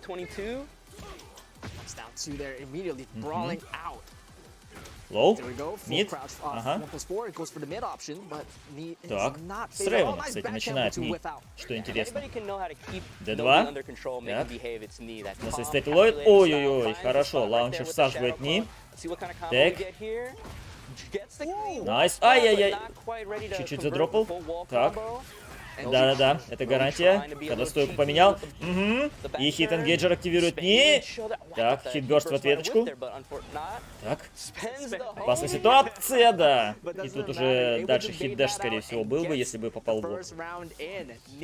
Окей. Мид. Ага, прессинг. Паниш! Ах, опоздал с хоп-киком Ноби. Опоздал. Правильно ведь панишер. Гарантия. Ой-ой-ой, если в паниш. Чуть-чуть так микро-сайдстеп от ней. Вау, хорош. Отличный. Снова микро-сайдстеп этот от Ни. О, хороший дамаг сносит Ни. Бросок! Ой-ой-ой, не рвет Ноби. Чуть-чуть КП остается.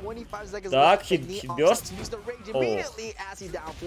Обращаю внимание, что сайдстепы в Текене 8, они ощущаются не так, как в Текене 7. То есть они больше похожи на сайдстепы из Текена 6. И поэтому, возможно, ну, как бы мы видели такие картины, что на сайдстепе все равно ловит, хотя, казалось бы, отсайдстепил так, как в Tekken 7. Паниш, ага. Лоу этот поблочил Ни. Оп-оп-оп. Так, стеночка. Далеко. Все, хит-таймера нету уже у Ноби. Ой-ой-ой. Так, хитбёрст активировал на реверсал. Так. Лоу. Ой-ой-ой, хит-дэш, да, делает Ни. А, нет, это хит-смэш, извиняюсь. Просто по анимации было похоже на хит-дэш. Слоу подъезжает, и да, локоточка встречает Ни.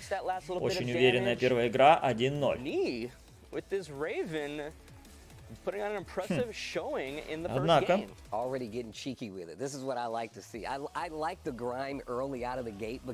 It really does shape how this game goes further down the line. I'm telling you right now, especially coming from a player Второй like me. персонаж. And now we get the Paul from Nobi. A big smile on both of their faces, by Ларс. the way, which says a lot. Пола на потом оставил. Because these guys, I feel like, are sworn enemies when it comes to just Tekken and fighting games in general. О, выпала локация Азусены. That is something, but we're finally going to the Ortiz farm, one of the new stages that was released from the Azucena trailer, and we're gonna dance right here, right now. Поехали. Если помните, в Tekken Tag Tournament 2 была веселая арена с овечками, Альпы, по-моему. Здесь же у нас веселая арена с альпаками. Ах, нету вивпаниша, Ноби чуть-чуть опоздал. Ой-ой-ой, контрхит заходит от Ни. Окей. На стенку положит? Да, положит!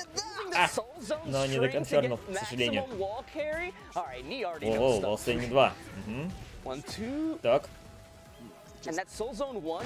Ой-ой-ой, каунтер-хит заходит от Ноби, на стенку кладет и хитбёрстом конфермит. Так, так, отличный конферм, пауэр краш и хит-энгейджер, по-моему.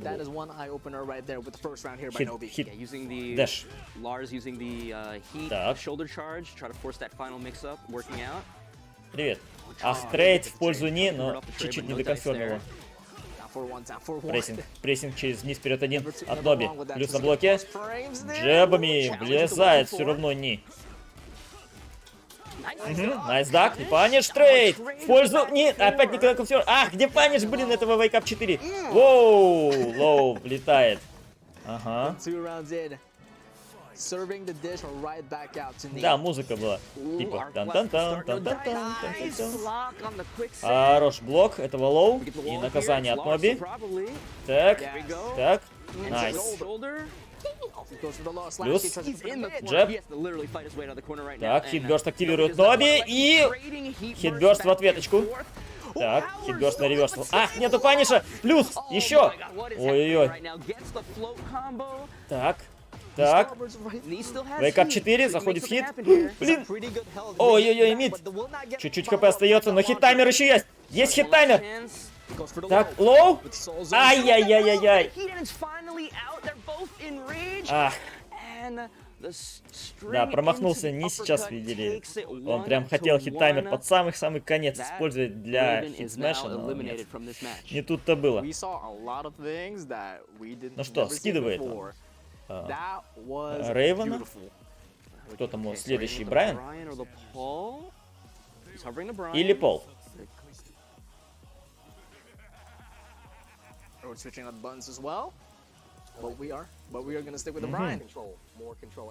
Все-таки Брайан. Все-таки Брайан. Шестая арена, собственно, была шестом. Ну что ж, Брайан — это тот самый персонаж, который и прославил, собственно, Ни когда-то. С самых первых частей. Там он за него много накатывал. Поехали. Так. Хорошо, сайдстепнул и наказал Ни. Коленочка. Оп. Спрингкиком поднимается Ноби. Такой быстрее по анимации он стал. Ой-ой-ой, кантер-хит заходит. Тут же командеш, кантер-хит. Еще один от Ноби. Так. Все. Хитбёрст. И есть продолжение. Плечо. Да, чуть-чуть ХП остается. И вы посмотрите, что делает. Это был хит-смэш на Огиземе от Ноби. Так. Лоу. И, кстати, это бета-версия, которая была закрытая бетка, в которую можно было поиграть. То есть здесь нету драгунова. Хороший сайдстеп паниш от Ноби. Джебом сбивает Ни. Плюс еще Ноби получает прессинг. Наказывая. Есть наказание во фрейм 4 лоу. Так, хит-бёрст. Так. Лоу! Ой-ой-ой, на сайдстепе. Тихо, тихо. Да ну! И все поглотил сейчас Ноби этим пауэркрафтом. Жесть. А что значит нет, еще не играл. Орбиталка! Вылетает от Ни. Стеночка, волсплат. Пам-пам-пам-пам. Вейкап четверочка от Ноби. И еще машинган панч. Найс. Ой-ой-ой-ой. Хит энгейджер. Вливает Ноби. Поехали. Так, плюс. Вау, господи, как он с этим лоу прям рискнул Ноби. Это большой риск был. И не это прочитал. Так. Ой-ой-ой. Присел ведь Ноби. Так. Ага, плюсы, плюсы. Ой-ой-ой-ой, хит энгейджер втаскивает Ноби, поехали, прессинг. О, господи, еще и стеночку впечатывает. Ага, ага. Господи, что это такое было? Вы посмотрите, плюсами жмет Ноби. Вивпаниш, есть вивпаниш. И да, присел там Ни, и, соответственно, дожимает Ноби. Жесть, просто жесть. 2-1. Так. Ну что ж, у Ни остался только Пол Феникс, да. Да, прессинг Ларса, пацаны. Жесткая тема. Ну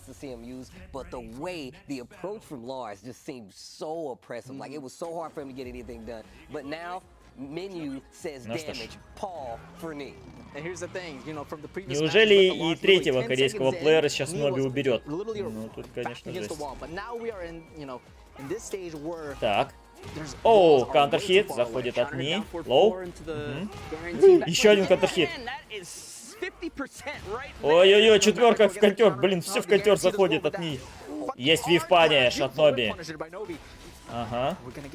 Так, хитбёрст активирует. Окей. Так, и хит-дэш тут же на прессинг, для прессинга. Так. Так. Найс! Найс! Хитбёрст активирует Ни сейчас на реверсал. И один пиксель остается у Ноби. Да, мид. Заходит от Ни. Как все близко-то. Видите, активация у каждого персонажа есть хорошего присел и наказал. У каждого персонажа есть активация хитбёрстом, в том числе и на парри. Ну, как на реверсу. Вау, сайдстепнул здорово Ни, но...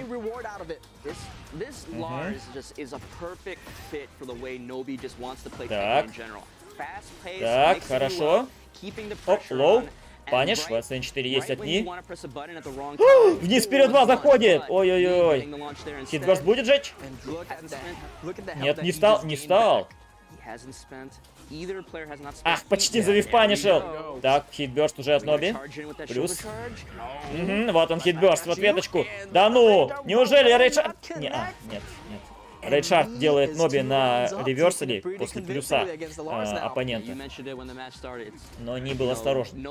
Контер.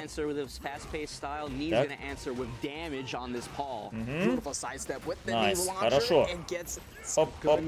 Отличный конферм с контрхита от Ни. Еще одна коленочка на сейстепе ловит. Какой-то непонятный прыжок был сейчас от Ни, и из-за этого он поплатился.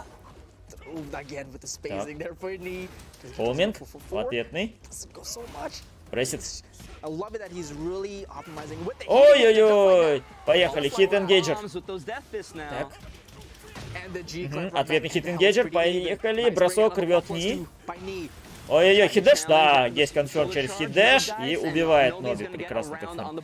Напоминаю, что в блок, хит-бёрст и хит-энгейджер, они как бы не являются как продолжение, их нельзя продолжить после этого в комбо, а только плюс получаешь большой.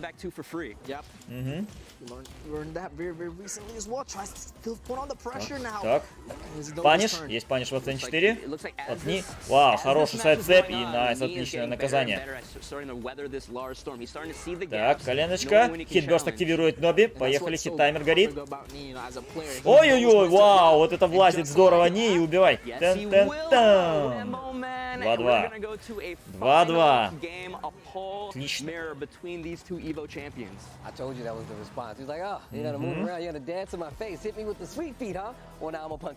Неплохо. We've been talking about the threat of how Paul is never out of a game, but I even like the pace that he plays here. The heat При активации хитбёрста либо хит-энгейджера у тебя горит хит-таймер, который усиливает твои мувы. Соответственно, ты получаешь чип, ну, в смысле, наносишь чип. Вот, у тебя открывается новый мувмент какой-то, ну, точнее, новые свойства на мувменте твоем. И, соответственно, ты можешь делать хит-смэш, который либо хит-энгейджер. Так, лоу машут оба. D4. Так. Ох, как опасно, да? Есть D4 на паниш. Кантер-хит заходит от Ни. Так. Ага, бассейн 4 еще. Оп. Почти завивпанишил Ни сейчас своим холмингом. Ой, прям на передвижение нажимает Ни. Хорошо, на сайдстепе сейчас поймал. Ой-ой-ой. Вивпаниш! Хороший от Ни. Ой, отлично. И хит смэш всаживает. Отличная камбулинка. Так, хит смэш в ответку. Плюс. Тихо, тихо. 7 секунд остается. Оу, блин, камон. Паниш, где паниш? Ни, но время. Твою мать, просто твою мать, как же все близко-то было. Блин, и Ни запорол, и Ноби запорол. Жесть. Стенка, есть волсплат. Ага, хорошо. Джебами поднимается Ни, мимо.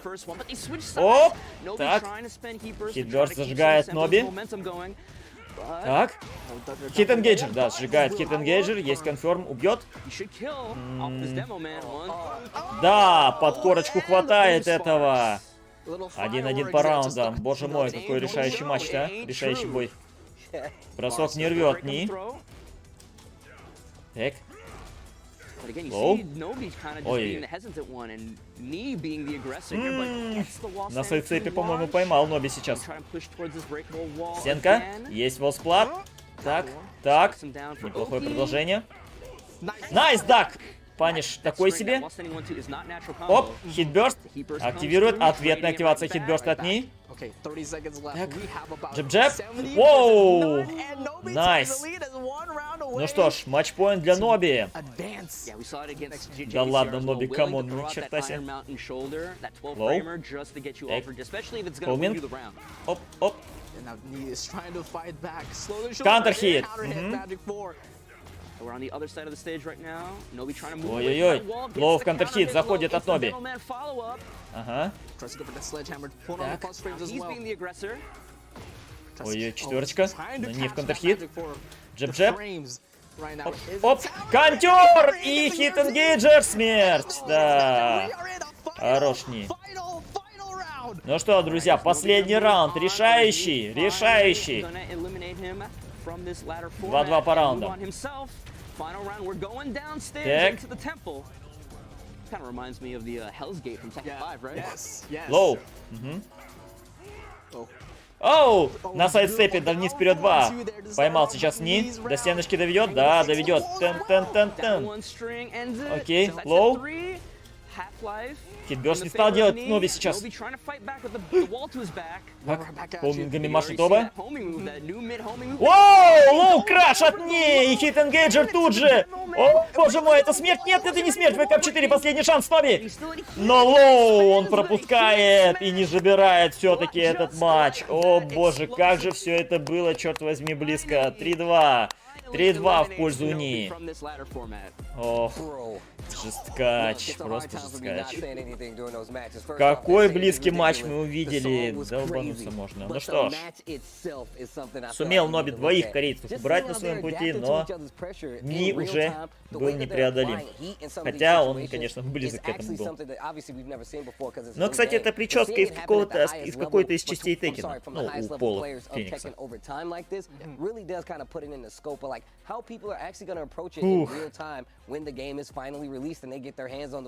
Да, из Tekken 4 точно.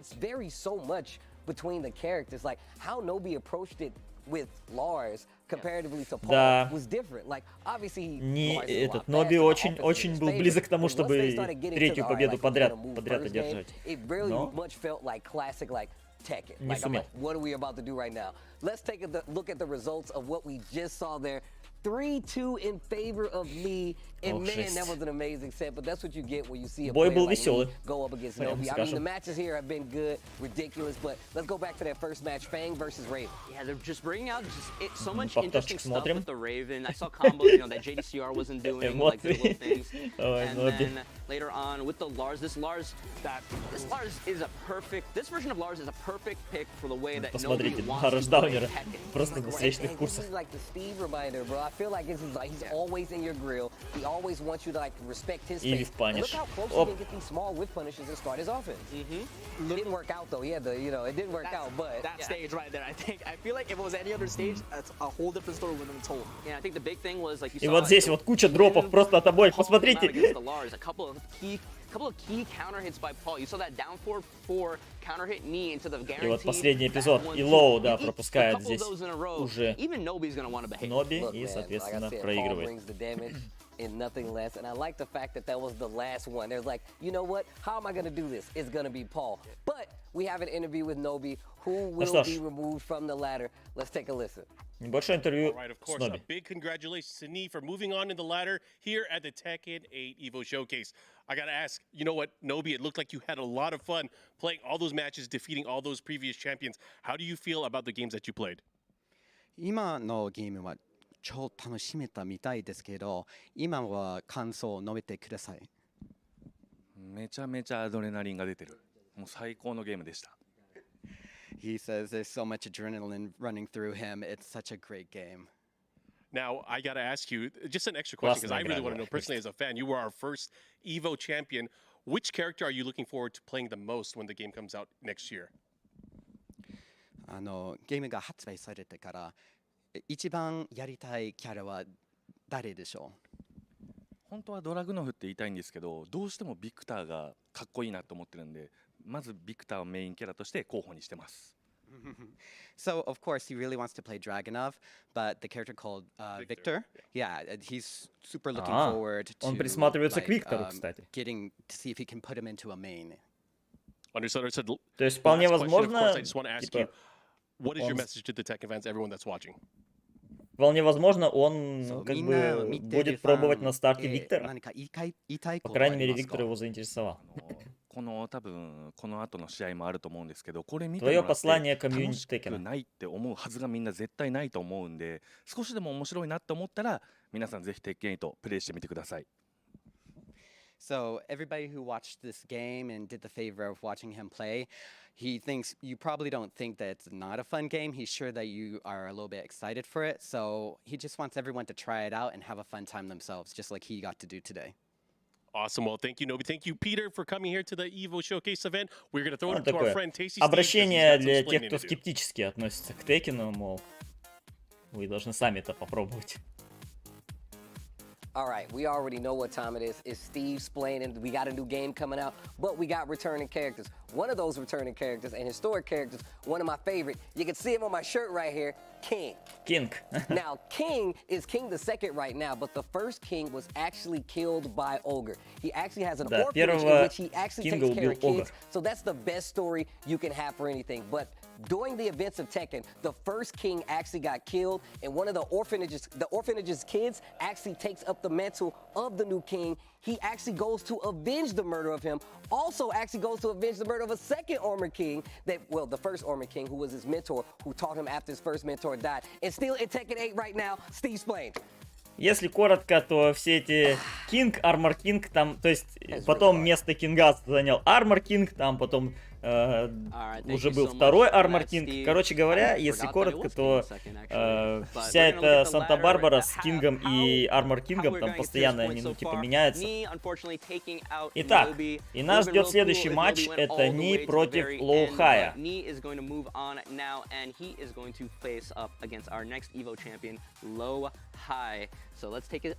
Чемпион Эволюшена 2018. One of the young gunners of the Korean Tekken community and a very good player on top of that. And, of course, an EVO champion. Our next contestant, player and champion, Low-High. Low-High, first EVO. Очень долгое время в этом году не появлялся на турнирах по Текену. Но все-таки под конец решил врываться, и не зря, потому что он как раз-таки на последнем Тайгер Апперкоте заработал свой слот в финалах. Another one. This one's counter hit. And that leads to a free juggle, the follow-up, and looky. Hey, look at Low-High. One round away from being EVO champion. Ресет лора делать, ага, это, как его, мультивселенные делаем по Текену. The EVO 2018 Tekken 7 champion. Congratulations. Won it. First time he has ever been to Evolution. And he took it in a convincing fashion. Ну что ж, Low-High, чемпион Эволюшена 2018. Как-то он неуверенно идет к сцене. Low-High, one of the young upcoming players. Один из самых молодых чемпионов Эволюшена по Текену. How does it feel to be one of the strongest newcoming players out of Korea? 새로운 선수니까 새로운 플레이어니까 기분이 어떠네요. 이렇게 크게 높게 갈 수 있는 거. 사실 제가 그렇게 어린 나이는 아닌데 이제 제가 어렸을 때 아케이드 센터에서 같이 게임했던 그 당시에 이제 최정상에 있던 선수들이랑 이렇게 같이 경기를 할 수 있게 되어가지고 굉장히 영광스럽습니다. He said he's actually not that young. Он говорит, что я не такой еще молодой. He was able to grow up at a time at the arcades where he can learn from older mentors in the past in Korea. How do you, по крайней мере, помнит он еще времена аркад-автоматов в Корее. 한국에서 철권이 얼마나 강한지 궁금한데요. 저는 한국이 결국에는 제일 강하다고 생각합니다. 그냥 세계에서. He says he thinks Korean Tekken is the best. Hey, now that's what I like to hear, and it's great. Корейский Tekken лучше like Low-High. With that, let's get ready for this next match of Ni versus Low-High. Ну что ж, корейское противостояние. Ни против Low-High. Low-High winning in 2018, it really came, I wouldn't say it's a surprise, but like how dominating he was as a player at that time, where he came out. Вот он, 2018 год нам показывает, где он победил в гранд-финале Кудеса. 3-0 in that grand finals at EVO 20. Yeah, during that year, Kudans was the favorite to win that. К сожалению, Куданс уже давно пропал с радаров Текена. Еще где-то в 2019 году, пожалуй, что. Вот, и уже как-то не особо светился. Точнее, вообще не светился. Турнир начался 2 часа назад. Ну, если быть точнее, он начался 1,5 часа назад. 2016, 2017, those years of Korea winning EVO and now passing it to a younger player from these players that have been playing for a decade or longer. And that's what I was really getting at talking about these players. 31 год Лоухаю. В топ-8 попадал на EVO 2018-2019, EVO Japan 2018-2019, 2023 и чемпион Evolution 2018, соответственно.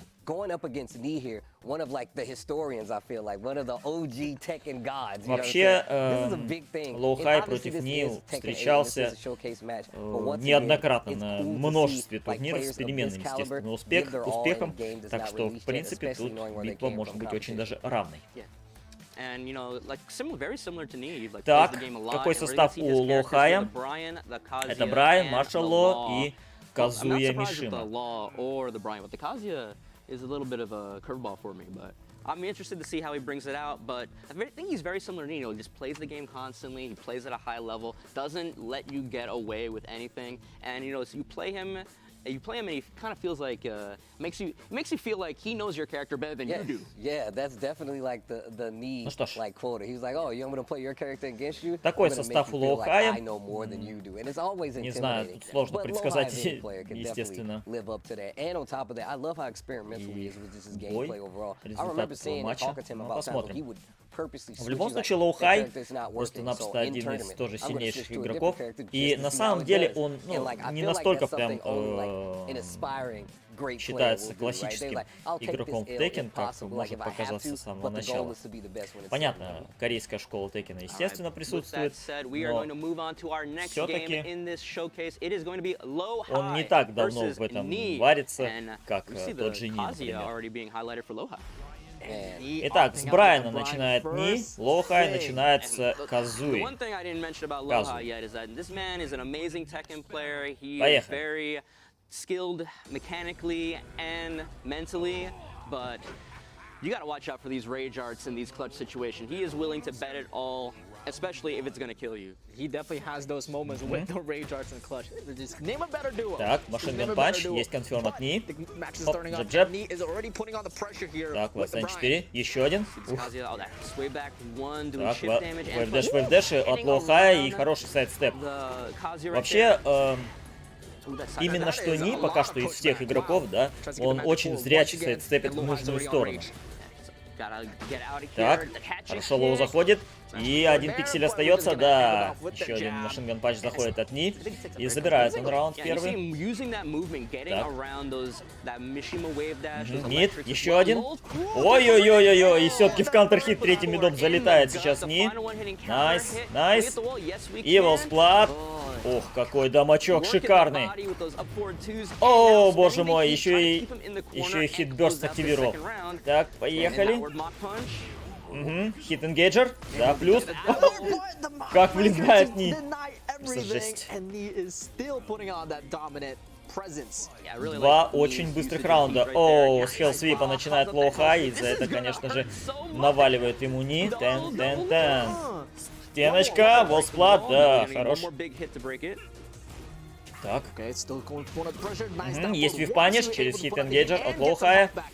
Так. 1-1-2 додел. И еще один хелл-свип заходит. Ага. Так. Ни в углу стоит. Выбирается и очередной контрхит. Так, восстанавливает себе чуть-чуть хп сейчас. Ага. Так, все, хит сгорает, хит-таймер у Лоухая. И хорошо присел. Ванстейнинг 2 на паниш от Ни. Окей. 15 секунд остается. Мало времени. И машинган панч конферм. Да, есть конферм машинган панч от Ни. И это 3-0 в первом же бою. Показывает Ни, кто тут босс, так сказать. Я напоминаю, что если Ни сейчас выиграет у Лоухая, то он выйдет против Арслана Эша, своего извечного, так сказать, противника. When it comes to execution, like Low-High is all the way up there. Like he's one of those. Oh, big brain Bloodhawk over here. Old man Bloodhawk. Ну что ж, второй бой. Пока что очень и очень уверенно начал Ни, но нас ждет Mirror матч. Блин, как приятно, что загрузка такая быстрая. Все-таки SSD решает, ребят. Те переходите на SSD. Итак, погнали. О, боже ж ты мой, снова в контрхит вылетает Ни. Ага, восплат. О да, сколько дамага сносит, просто жесть. Таунт кэнсел. Ой-ой-ой, ой-ой-ой, как больно. Просто посмотрите на это. И лоу краш от Ни. Перфект. Жесть. Какой випаниш залетает от Ни. Сжигает хит-энгейджер, но дальше не стал продолжать, кстати. Так, ответный хит-энгейджер. Поехали, плюсы. Так, так. Хорошо присел. Ой-ой-ой. Полмин залетает. Так. Вейкап 4. Нет, поблочил Ни. Лоу. Хитсмэш заходит! И пиксель остается вниз. Да! Дожимает Лоу-Хай при помощи хитсмэша. Жесть. Ну, конечно, это ему прям очень помогло. Так, есть випаниш. Через джебы и машинган патч конферм от Лоу-Хая. Окей. Оу, контер. Ага, ага, ага. Стеночка. Отличный волксплат от Лоу-Хая. Вы посмотрите на этот сладкий дамачок. Окей. Мид. Найс, хоумент. Еще раунд в пользу Лоу-Хая. Как начал хорошо Ни, но сейчас уже 2-1 по раундам. Вив-паниш. Промахнулся Лоу-Хай и великолепно наказал Ни. Стенка. Восплат. Дэмэдж. Ой-ой-ой. Пол хп уже нету у Лоу-Хая. Но он может восстановить это еще половину здоровья. Так. Так. Срезает recoverable damage. Ой-ой-ой. Контер. И... Нет! Хитсмэш промахнулся. Хитбёрст промахнулся, извиняюсь. Так, так. Господи, как опасно было сейчас. Ай-яй-яй. И машинган панч сам натыкается буквально на этот машинган панч Лоу-Хай. И таким образом последний раунд второго боя. Кантер-хит! Биг контер от Лоу-Хая. Ага. Отлично. Стенка. Восплат. Отличный дамаг. Пол хп уже нету у Ни. Паниш. Отличный паниш. Ага, ага. Вау. Так. Хитбёрст. И хитбёрст в ответочку. Найс сайдстеп паниш через хит-дэш и смерть. 1-1. Переиграл Лоу-Хай этого Ни на его же поле. Жестко это было, хотя первый раунд так обнадежил Ни. Но нет, не дожал. Кто будет вторым персонажем? Фэн.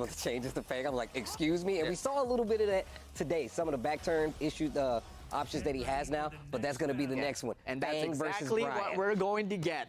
That back turn 2 being an armor move, and then while he's in heat, getting that big jumping stomp, jumps to the sky, comes down, and if there was a move that gave frame advantage, that is definitely going to be one of them. There's a lot of those effects. There's a lot. Что так делать стал Лоу-Хай. Ах, не продолжил Ни. Контер и стоп на гарантию. Так, прессинг. Ой-ой-ой, на сайдстепе поймал Ни своего оппонента, стеночку впечатал. Есть конфер. Отлично, восплат и стомпом дожимает. Очень уверенно. Вау! Кемпо влетает от Ни, но вы посмотрите-ка, Лоу, и, соответственно, Лоу-Хай прочитал этот Лоу, наказывает. switches sides, Ой-ой-ой. tries to get a Так, another big jumping плюс. stop. This time the low works out. Can we get some wall carry? How far are we gonna Плюс get here? от хит-смеша. Pretty Так, decent, еще not плюс that bad. от Ни. Nice patience Хороший there. паниш. Again with the back one, no Так, все counter hit this перетерпел. time, though. Лоу. But beautiful Лоу defense хай. now for every every poke right now. But gets Так, the back four, контрхит, блин, можно было продолжать. 4-2-1, nothing. Хит-таймер еще есть. И хит-энгейджер, да! Как же здорово сейчас использует хит-энгейджер, лоу-хай вовремя и убивает. D2. Машин-ган панч, That's a little bit note there. You remember, you saw just a quick twitch duck made that second hit with. Вив-паниш. Да, есть вив-паниш от Ни. Орбиталочка, прям ожидал. Не, ай-яй-яй, полез на второй удар. Так, плюс прессинг. Но контрхит заходит Ни. Лоу. Вау! Ну ничего себе, в контер влетает Ни и забирает. Да, конечно. Плечом дожимает. И еще раунд в пользу Ни. Так. Контрхит от лоу-хая. Хорошо. Хорошо, балкон. Ломает? Нет, нет, не стал ломать. Так. D2. Трейд. Ах, не достал на конферм. Рейчард. О, еще и достал в хит Рейчард. Просто жесть. Твою мать.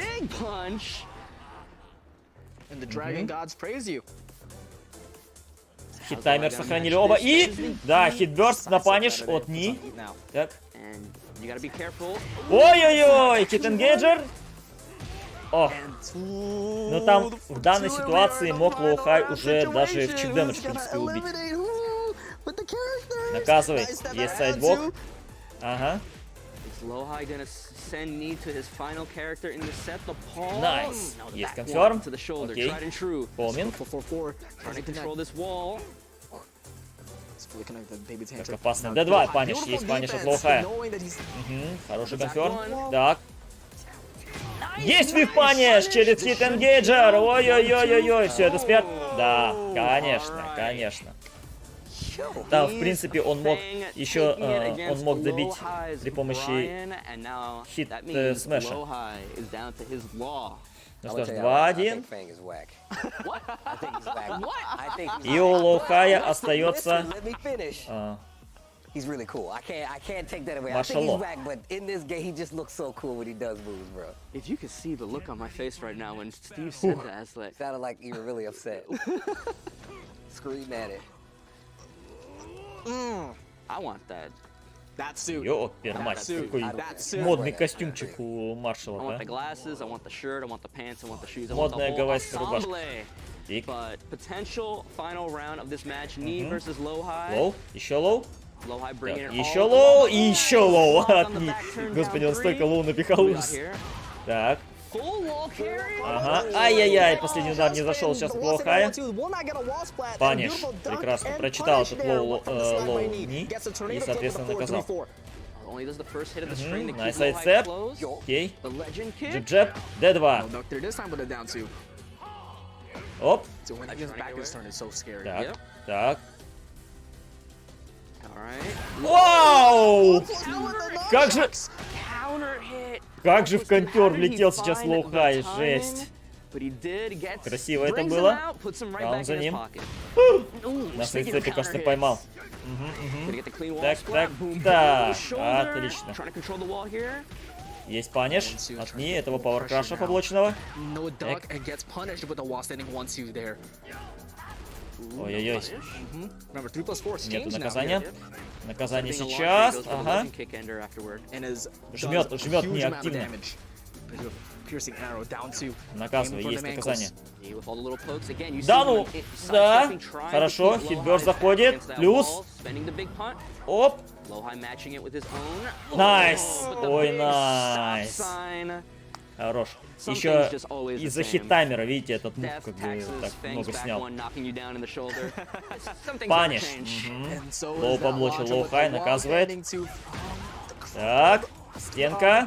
Есть. Ай-яй-яй-яй-яй, задропал его сплат, лоу-хай. Эх. Gotta watch out with this Обидно. wall. That's one of the new strings as well by Fang. Now 40 seconds left. And they're trying to wait it out. Which one's gonna make the Вив паниш, хороший, через низ вперед 2 от Лохая, и раунд должен забирать.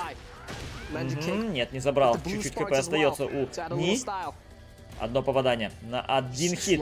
Паниш! Д2 прочитал Лохай и наказал вайлстендингом 4. Ага. Просто на сайдстепе на вниз вперед 2 поймал Лохай сейчас. Стенка. Лосплат. Пам-пам-пам. Doesn't get the wall break though. Just a little low wall split, but does have great wall positioning. Наказывай! Лохай опоздал с панишем, мог вайлстендинг 2 втащить. Так. Ох, как хорошо. И тут же прессинг. Но снова лоу делает Лохай. Лоу слайд. Паниш. Паниш. Оп, контер. Так, и ответный контер. Хитбёрст активирует. Так. Ой-ой-ой, плюс! Лоу, господи, как же рискнул Ни! Ау! От сайдвока Лохай! Прям зачаржить по полной программе попытался Ни, чтобы здоровеннейший плюс получить. Нет, не тут-то было. Лохай от сайдвокал, и таким образом 2-2. Ну что ж, последний персонаж остался у Ни, это Пол Феникс. Speaking of, bro, we get the special intro, dude. Another one. Dressed up for occasion.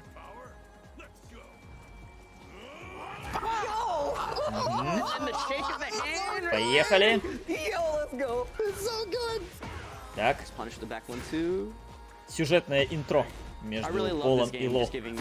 Ой-ой-ой, второй удар сделал, контер. Так. Есть вив-паниш от Лохая.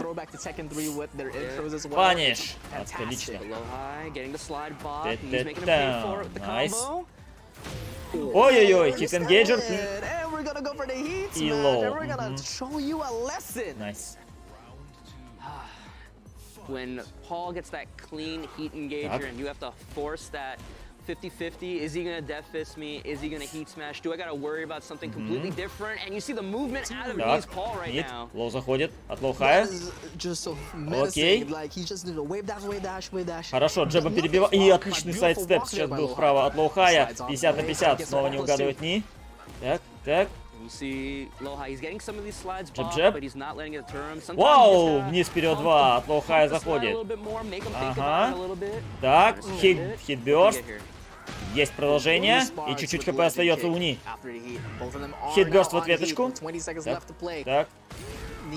Ага. Вау! Лоу! Заходит. Тихо, тихо. Да ну! И еще один лоу с такой задержечкой сделал Ни. Матчпоинт для него. Вот это камбэк с одного пикселя. Просто жесть. Кантер-хит заходит от Ни. Ой-ой-ой, плохо дело, Лохай. Плохо дело. Развалилась игра совсем. Так. Почувствовал запах крови Ни. Хитбёрст. Так. Паниш, Валсен 4 есть. Ой-ой-ой, хит-смэш заходит от Лохая. Видите, хит-смэш не так-то много дэмэджа снимает. Это не супер все-таки. Так, лоу, мид. Ага. Ой, хит-энгейджер и миксапчик. Так. Вы посмотрите, сколько чипует Дэдфист, сколько чипует под хит-таймером. Жесть. И Ни таким образом 3-2 забирает этот бой. Ух.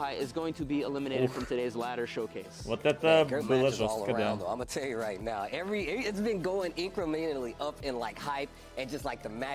More and more tense as we get like higher in this ladder, as we get to the end of this ladder on top of it. But that's why I said, man, Lowhigh is definitely one of the newer, and I say newer as this is the next generation of Tekken players. Ну что ж, Ни вновь, как и на куче последних турниров, вышел против Арслана Эша. О, господи. Going in this game going forward, right?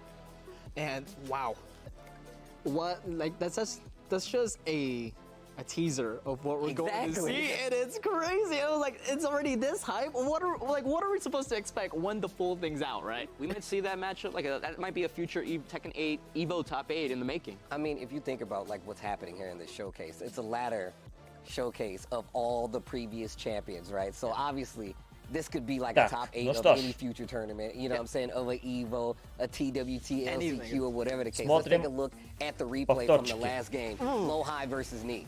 Yeah, he's Kazuya from Lowhigh, not really getting a chance, and then matching him with the Brian versus the Brian. We saw right there with the crazy resplat, and Knee having the presence of mind to still be ready for his combo. That would have thrown me off. And then bringing out the что-то какие-то технические проблемы. Стоп-кадры какие-то непонятные. I mean, just seeing Lowhigh play a character like Law just really does a lot. But Lowhigh going home, Markman has an interview with him right now. Congratulations to Knee, of course, an amazing showcase from both of these players, both Lowhigh and Knee. Lowhigh, unfortunately, you will not be able to move on in the competition, but I do have a few questions for you. Which character are you looking forward to in Tekken 8? I think you had a lot of fun the way we were watching you play, but I want to know who you're looking forward to playing the most. присматриваешься в Tekken 8? 무슨 캐릭터 제일 쓰고 싶은지 초반에 나올 때. 스티브가 가장 기대되는데 그 스티브? 이유가 이제 플레이보다는 정식 발매됐을 때 얼굴이 어떻게 바뀔지. He said he wants to play the Steve the most, but something about his face. Okay. Короче, он говорит, я присматриваюсь к Стиву, но у него что-то не то с I do want to лицом. ask a few more questions for you as well. What does it mean for you to be here representing really not only Korea, but also just as a Tekken champion? What do you want to do moving forward as a Tekken champion and kind of as an ambassador for the game? 철권에 나올 때 이거 EVO 챔피언이니까 벌써 철권에 1대 뭐 하고 싶은지. 저는 이제 플레이어로서 제 스스로가 믿는 게 있는 게 자기만 열심히 잘하면 강해질 수 있다고 생각을 하거든요. 이제 재능 이런 걸 떠나서 그렇기 때문에 철권 A 때도 똑같이 계속 열심히 해가지고 지금처럼 이렇게 강한 선수들과 같이 대결할 수 있게 유지를 하도록 하고 싶습니다. Yeah, he said he always used to think that if I just became the strongest, it's all good. But he's thinking into the future that. Not only him trying to become the best that he can be, but his most closest community around him, so that they could all grow stronger together. And he's planning to do that for Tekken 8. Understood. This is a selfish question for me. I just want to know, as a fan, out of the characters that haven't been announced, is there a character that you want to see from past Tekkens come back? Community. 철권 8 때 아직 캐릭터 안 보여준 캐릭터가 혹시 돌아올 수 있는 캐릭터가 있는지? 돌아오길 바라는 건 없고요. 안 돌아오길 바라는 게 있다면 이제 2D 캐릭터가 안 나왔으면 좋겠습니다. He said instead of like the characters that are returning, I'm hoping for characters that don't return, and it's going to be the 2D character. Okay, I've heard that quite a bit. So last thing I do want to ask you, is there a message to the Tekken fans that are watching at home today that you want to let them know? 메시지가 있는지 사람들 보는 사람들한테. 철권 7 때 이제 열심히 해가지고 이제 에보 우승자도 되고 그랬던 것처럼 철권 8이 나왔어도 이제 계속 열심히 해서 똑같은 위치에 갈 수 있도록 노력하겠습니다. He said that he was able to try his best and become a Tekken 7 EVO champion, and he's hoping that when Tekken 8 comes out, he's able to keep it going. Awesome. So Lowhigh, thank you so much for being here. And we are going to be continuing more with our EVO Tekken 8 showcase, but first, we got to go back to our boy Tasty Steve with another session. Но, конечно, приложить придется много усилий. Чего уж говорить. This time, we're going to Raven. Now, Raven is introduced in Tekken 5, and he's obviously one of the cooler characters out there. He's part of the larger group of ninjas called the Ravens, which we didn't know at the time had an even cooler character, Master Raven, that was leading them, and our newly introduced Victor, who apparently just controls them all. But the fact of the matter is that Raven didn't show up in the last Если game. коротко, Рейвен — это член группы, которая называется Рейвен. То есть сама вот эта вот группа агентов, она называется Рейвен. То есть и там все агенты — это какие-то вороны, Рейвены. И, между прочим, Виктор Шевалье, он тоже является членом группы Рейвен, поэтому у него тоже было прозвище Ворон. Итак, друзья, а нас впереди ждет извечное противостояние. Ни против Арслана Эша. This is a matchup that we are always so excited, and whether we see them, это, пожалуй, сейчас самое популярное противостояние в Теккене. Неизвестные оппоненты. Арслан Эш, 4-кратный победитель Evolution, если брать Evolution и Evolution Japan, конечно же. Now that we're getting to the topper parts of this ladder, I hope you guys understand what you're witnessing right now. We talked about what Nee has done for Tekken, but Arslan Ash has actually put the Tekken world on its head, and with that name, that's going to be our next EVO champion, multiple EVO champion, Что ж, друзья, Арслан Эш, чемпион Evolution 2019, чемпион Evolution Japan 2019, чемпион Evolution 2023 и чемпион Evolution Japan 2023. 4 трофея у него в резерве, но нету самого главного, нету трофея Tekken World Tour, чемпиона Tekken World Tour. И, соответственно, у него есть последний шанс получить этот трофей по Tekken 7 в январе.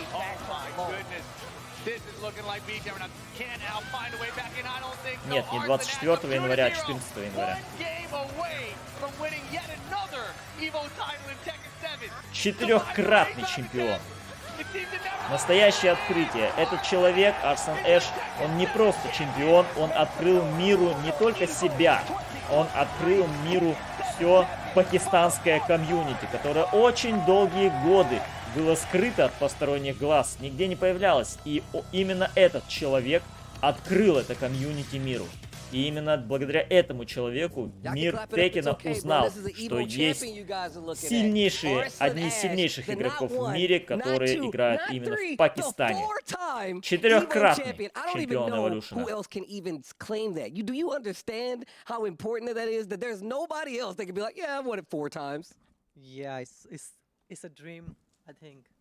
I think it's a dream. I think I'm living a dream, you know. It feels so good to even realize that I have won 4 times. Yeah. Говорит, это настоящая мечта, которая стала реальностью, выиграть 4 трофея Evolution. In Tekken 7. If somebody was like, yeah, dude, this is my person that this is my strongest rival. Who is your Arslan Ash's rival? I think there are a few. One of them is definitely is Nee, and I do actually consider Atif, and yeah, I think these two, I guess. So, last question, and I'm gonna let you get to your video games, right? I'm gonna let you get to the fighting. What character would you like to see come back in Tekken 8? Главным соперником. I really wanted Jun to come back in Tekken 8, and she's back. Ему нравится, что Джун вернулась. From past characters, I think I don't want anybody else. Nobody else? Not Armor King? No Armor King. What? All right, you know what? Короче говоря, он говорит, что своих главных соперников, своими главными соперниками он считает Ни и Атифа. Ну, тоже пакистанцы. 28 лет, в топ-8 попадал на Evolution 2019, 22-23 и на EVO Japan 19-23. Соответственно, чемпион EVO 2019 года и 2023 года и чемпион Evolution Japan 2019 и 2023 года. 4 трофея в его. 4-кратный чемпион. Самый титулованный, если брать Tekken, конечно.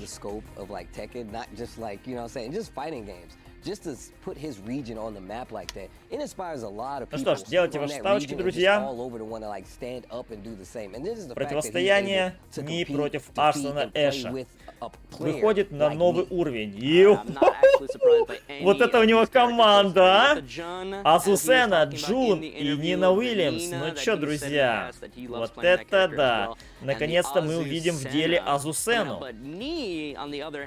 Он не более, конечно же, такая классическая команда. Здесь он еще и Джека взял, кстати. Это интересно. с учетом того, что за Азусена это абсолютно новый персонаж в Теккене, то есть она никогда раньше не появлялась, это первое ее появление. И с учетом этого очень интересно посмотреть, ну, как бы, на что она способна в реальном, так сказать, профессиональном бою. Вот. И что касается Джун, это тоже интересно, потому что все-таки Джун это не равно Аска, ни в коем случае. А в этой части, в Теккене 8, ее максимально другой сделали. То есть она вообще, ну, другая. И начинает Арслан Эш именно с Азусены. Итак, поехали. Королева кофе, перуанская чемпионка ММА. Ну, по истории, конечно. Начинает сразу же давить Ни. Паниш, есть паниш в последнем 4 от Арслана Эша. Давить, конечно, на Азусену можно, но аккуратничать все-таки, ну, аккуратность нужно проявлять. Ох, как вниз вперед 2, вы видали, как далеко достало? По рукам он так ударил. Плюс, и хитбёрд сжигает. Ответный хитбёрд, в хит попадает, плюс. Так, ой-ой-ой, и да, господи, вот это продолжение через хит смэш. Вот это жесть. Так. Лоу. Нет, лоу ответа не достал. На вниз вперед 2 натолкнулся сейчас Арслан Эш. Не надо забывать о доджах Азусены. Ах, нету паниша в Wake Up 4. Паниш, в Азусене 4 есть. Устины держит Ни своего оппонента, 2 трейта. По мувам она немного Джонси, кстати, напоминает. Ну, не так уж и немного, кстати говоря. Так, конферм через хитбёрст. Отлично. Ой-ой-ой-ой-ой. И врывается. I think we're gonna see that move a lot. You're probably right. It is such a good move. Оп. Punch on the string. Jackhammer. Jackhammer not that back turn 3. Ой-ой-ой, как он вытолкнул в лес сейчас с вниз вперед 2. Хорошо. Ой-ой-ой, хитбёрстом мимо пролетел. Так, так. Смотрите, что делает Арслан Эш, а? И хитбёрст. Ага, ага. Убьет? Ой, почти, почти. 1 пиксель остается. Но хит-таймер горит еще у Ни. Ох, но дожимает все равно. Причем, по-моему, хит-смешем дожал Арслан Эш.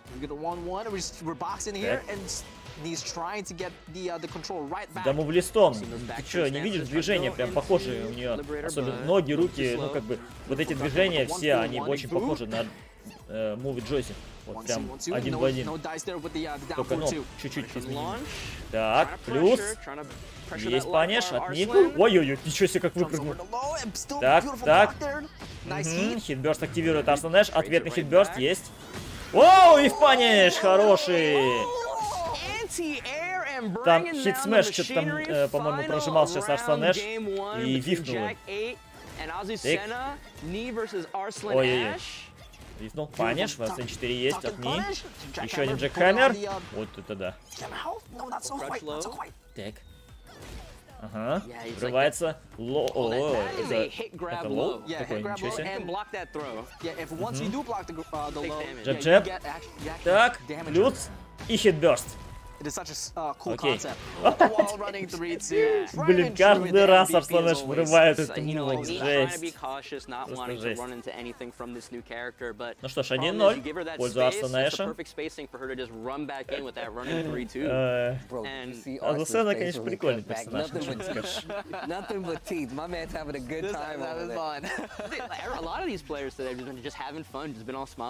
Так, Пола берет.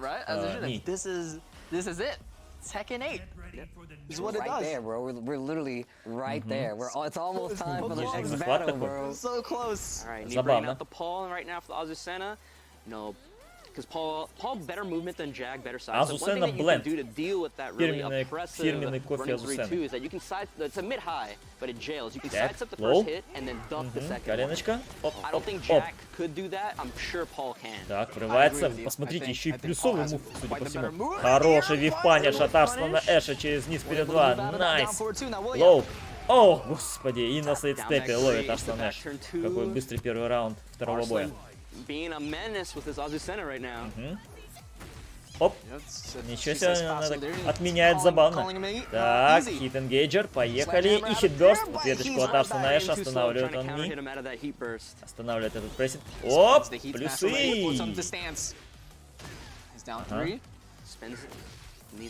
Вообще вот этот, я смотрю, хит смэш у Азусена очень даже неплохой. То есть он же лоу крашит. Так, лоу, ой-ой-ой, лоу бросок. Ага. И лоу пропускает Ни. Так. Хорошо. Стойчки, стойчки, смотрите. Использует Арсен Эш. Который доджит. Лоу. Ага. Так, так. Прессит Арсен Эш. Хитберст. Поехали.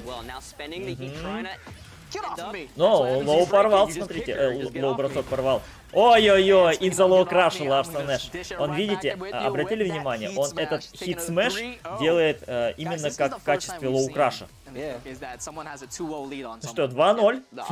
Просто одна Азусена тут всех убирает. Ой, жесть какая. Ну и чё, Фэнк остался у Ни. Сможет ли он повернуть сейчас ход боя? It's really amazing of him, just like, the short time of these players being able to practice, him being able to pick up so much of this character, really, just sort of showing why a multi-time EVO champion. There's a reason why. I'm just gonna dance through freely, and this is where I am right now. Поехали. All right, the Fang coming out. Ni's final character. Can he make the full хорошо, comeback присел here? Арсен Эш He сейчас. beats Arslan's ass, Azusena. He still has to deal with the Nina Williams and the Jun Kazama. Ой-ой-ой. And both of those Снова прессит Арсен Эш. Паниш, есть паниш в СН4. О, и хорошее решение от Арсена Эша через хитберст. Трейд. Жесть. Так, не вперед 2. Но поблочил, не наказал. Оп. Так, ах, не достал. Ой-ой-ой. Смотрите, как использует стоечку сейчас Арсен Эш. И стрейта делает камбу. Вау, хорошая камбулинка. Так. Наказывай, есть наказание, и чуть-чуть КП остается. Матч-поинт для Арсена Эша. Просто жесть, просто жесть. Неужели 3-0 сейчас мы увидим?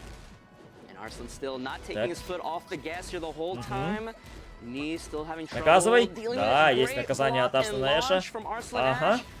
Мимо. Блин, но вот этот сближающий лоу-краш у нее просто сумасшедший какой-то. Еще и плюсовый, судя по всему. Так, так, так.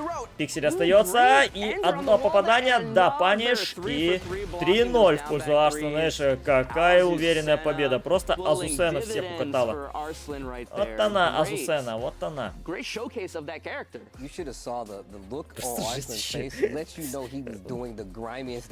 Этим лоу-крашем задавил своего оппонента сейчас. Арсен Эш. Жестко, жестко это было. Ну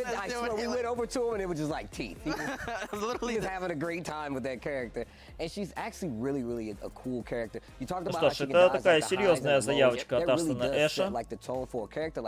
Brand new character that really changes the scope of what you're able to do versus them, right? Like we talked about how, like, these two characters, they did things, the jumps, это, конечно, дорого стоит. Ну, понятное дело, это что-таки неполноценная игра, но все равно. What if she calls you out? Arslan taking advantage of it. Победа крайне убедительная. All these existing characters kind of get overhauled and retooled for this Tekken 8 system. Azusena is the very first brand new character that, was made with this new system in mind, and you can see it on display. Ну, прямо скажем, вот этот мувмент Азусены, он дико впечатляет. В том плане, что обратили внимание, что он не отменял, а продолжал некоторые стринги через спэри, через додж Азусены. И, соответственно, каждый раз он врывался своим вот этим лоу-краш мувом, который, судя по всему, плюс на блоке, потому что он после него сразу джебами в преимуществе был. То есть момент у него хороший,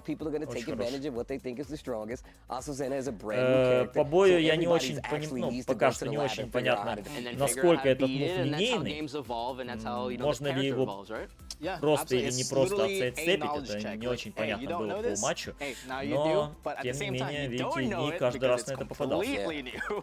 Хорошее очень жесткое I feel like that's how Tekken has always been, though. I feel Ну like что ж, Tekken has always been one а у of those нас games впереди where it's like, следующий when you're матч. looking at Это it for a while, Арслан like, Эш what is this, you know? And против then the more Бука. experience, obviously, which goes across all games. But I feel like Tekken has had that history where it's like you typically go in, you got to get your hands dirty, or somebody just beats you up until you learn. But we do have an interview with Nee, one of the best to ever do it. Пока что интервьюшка с Ни. All right. Congratulations to Arslan Ash. He will be moving on and the EVO Tekken 8 Showcase ladder. But we have Nee here. Unfortunately, his run here on the ladder ends. Nee, I got to ask you a few questions. I know you've been waiting for a long time for the next Tekken game. We are very close, just a few months away. How do you feel going into it? 철권 8이 나오니까 하고 철권 7을 되게 오래 기다렸으니까 기분이 어떤지. 뭐 항상 이제 신작이 나오는 거는 굉장히 좀 설레는 일이 아닌가 싶습니다. 그리고 이제 세븐을 솔직히 너무 오래 했기 때문에 저는 8이 나온 게 너무 이제 어떻게 보면 안 나올 줄 알았어요, 신작이. 예, 근데 이제 8이라는 게 나오니까 너무 좀 기대가 되고 빨리 이제 내년 1월 26일에 되었으면 좋겠습니다. He said, we played Tekken 7 for a really long time. There was even a moment there where I was thinking that we were never going to get Tekken 8. But I can't wait for January 26th for the game to come out. Awesome. With so much that's changed over the last decade for all the Tekken players, do you plan on changing the way that you train and that you plan for the competitive Tekken scene in the future? Столько играли в Tekken 7, что уже с нетерпением ждем Tekken 8. Что уже настолько привыкли к этому Tekken 7. 뭐 사실 이제 한국은 이제 옛날부터 오락실이 있었기 때문에 이제 게임하는 환경이 사실 오락실이 좀 주류였거든요. 근데 이제 사실 콘솔로 바뀌는 것은 사실 얼마 되지 않았어요. 왜냐면 오락실이 이제 다 닫으면서 이제 콘솔이 됐는데 사실 한국은 이제 그런 문화에 익숙하지가 않아서 이제 다른 나라에 좀 어려움을 겪는 게 아닌가 싶은 생각도 있고요. 그리고 이제 철권 8이 되면은 사실 이제는 콘솔로 좀 대회나 뭐 이런 것들 준비해야 되지 않을까 싶습니다. He said, arcades have been a pretty big thing in Korea for a long time, and we're kind of just going into it right now with arcades all closing down and moving over to consoles. So thinking about going into Tekken 8 with training more on console in mind, because that is the competitive format. Understood. Now, my last question is something I've been asking all of our champions here. What is your message to the Tekken community?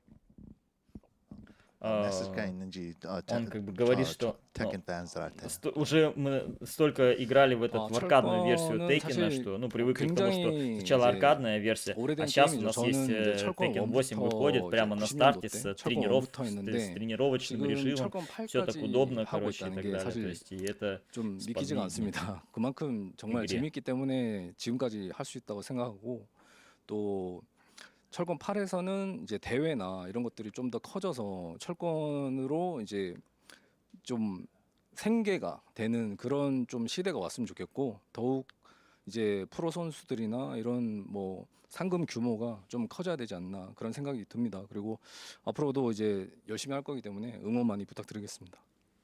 He said he's been playing Tekken since Tekken 1, and he kind of finds it unbelievable that he's playing now till Tekken 8, but he really hopes that Tekken 8 grows a lot bigger than it is right now currently, especially for the players, so that we could take this more professionally and take it to that next level. But yeah, he said he's excited about Tekken 8. I think we are all excited, so thank you, Nee, thank you, говорит, NYK. We will be back, of course, but я first играю we're going to go to our friend, в Tekken Mr. с Tasty первой Steve, with самой another части, session просто of Steve Splaining. это невероятно, какой путь Tekken проделал за все эти годы до Tekken 8.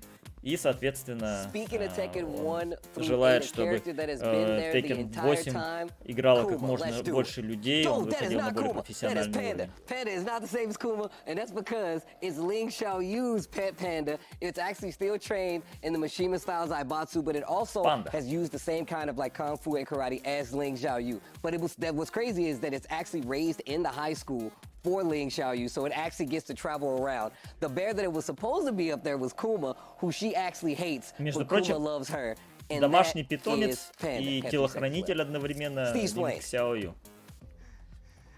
По лору, естественно, панда и Кума — это совершенно разные медведи, не имеющие ничего между собой общего. Ну, как бы. Вот. При том, что сам Кума является телохранителем как раз-таки Хихачи Мишины.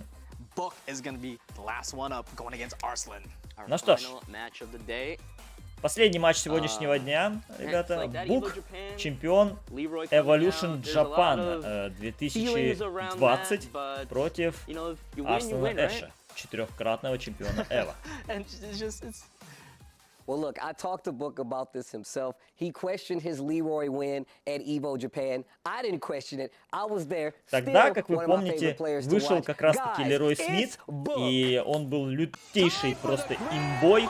И тогда в топ-8 Evolution Japan было 5 игроков за Лероя, и 1 игрок, как бы, ну, на контрпик брал Лероя. То есть фактически 6 игроков за Лероя было в топ-8. Соответственно, выиграл Бук, и тогда в интервью после матча, после турнира он сказал «Just pick Лерой», знаменитую свою фразу. После этого, конечно же, Лероя сильно понерфили.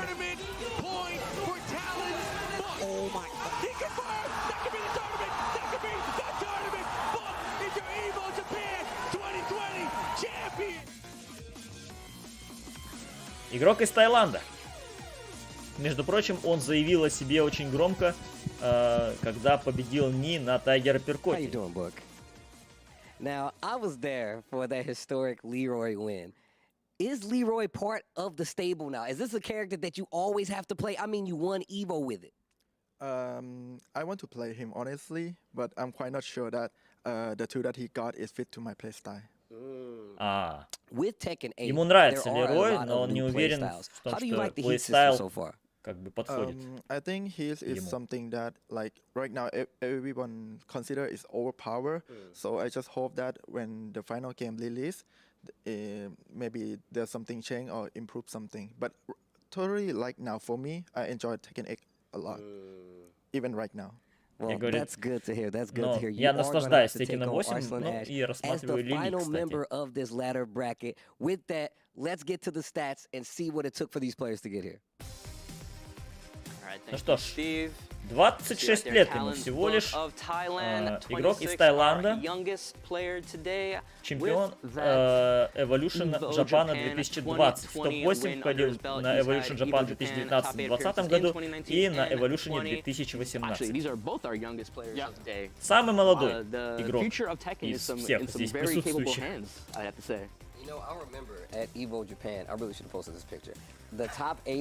Я помню, тогда еще Бук никому не был известен, и он в гранд-финале Тайгер Апперкота умудрился сбросить в лузера Ни, и еще и в лузерах победил его. Тогда начался киберспортивный путь Бука.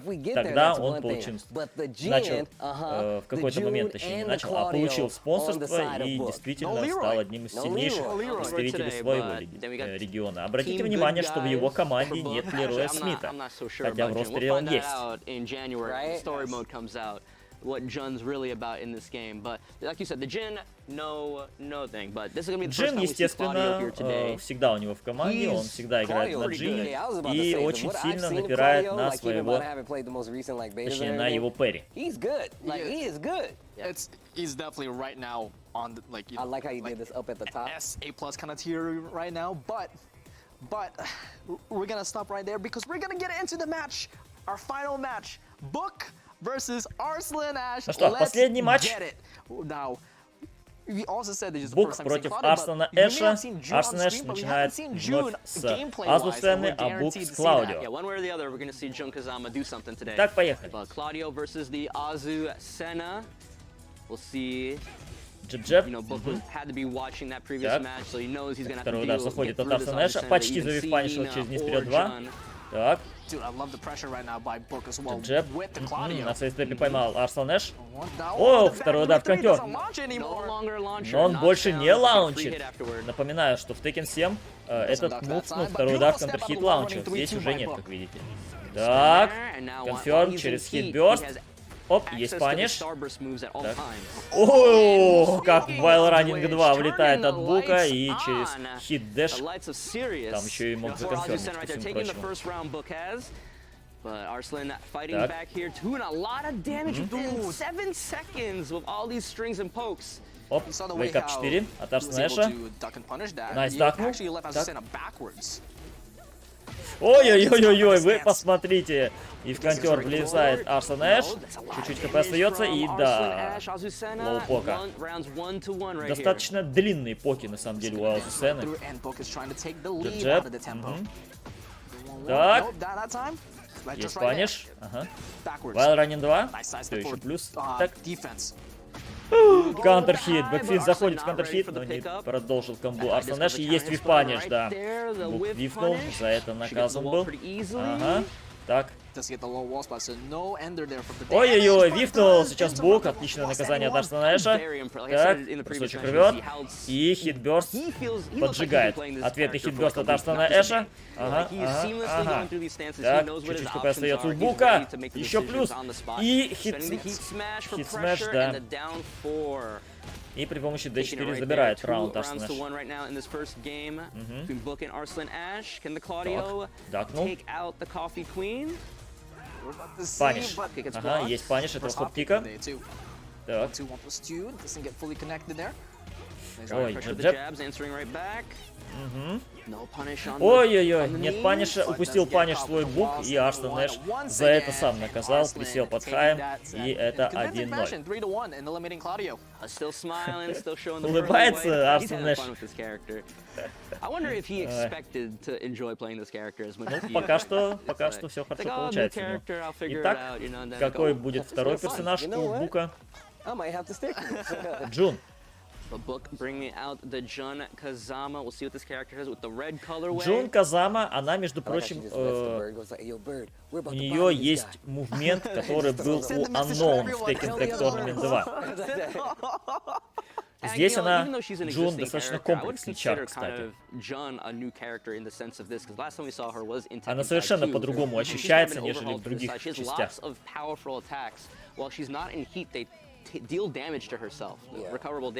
Погнали. Джеб, джеб, джеб. Оп, лоу.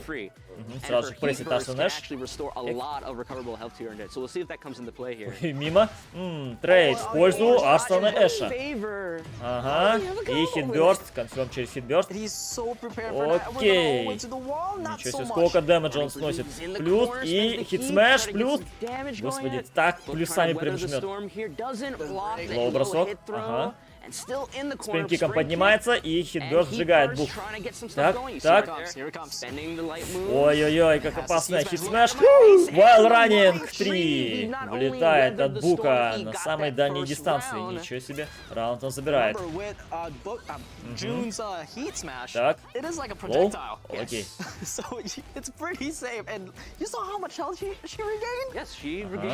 Трейд. Окей. 3-4. Ох, вив-паниш есть от Арсенэша, но нет, не доконформил, полез на последний удар Бук сейчас, что и получил, контрхит. Так, хитбёрст активирует Бук. Ответный хитбёрст. Так, но закенселил, да. Есть хит-смэш. Есть вив-паниш от Арсенэша, и чуть-чуть через хит-смэш. Плюс. И Б3. Вау. Залоу-крашил Бук сейчас при помощи Б3 колеса. И, соответственно, раунд он забирает еще один. Джеб, лоу. Вниз вперед, вниз назад 4.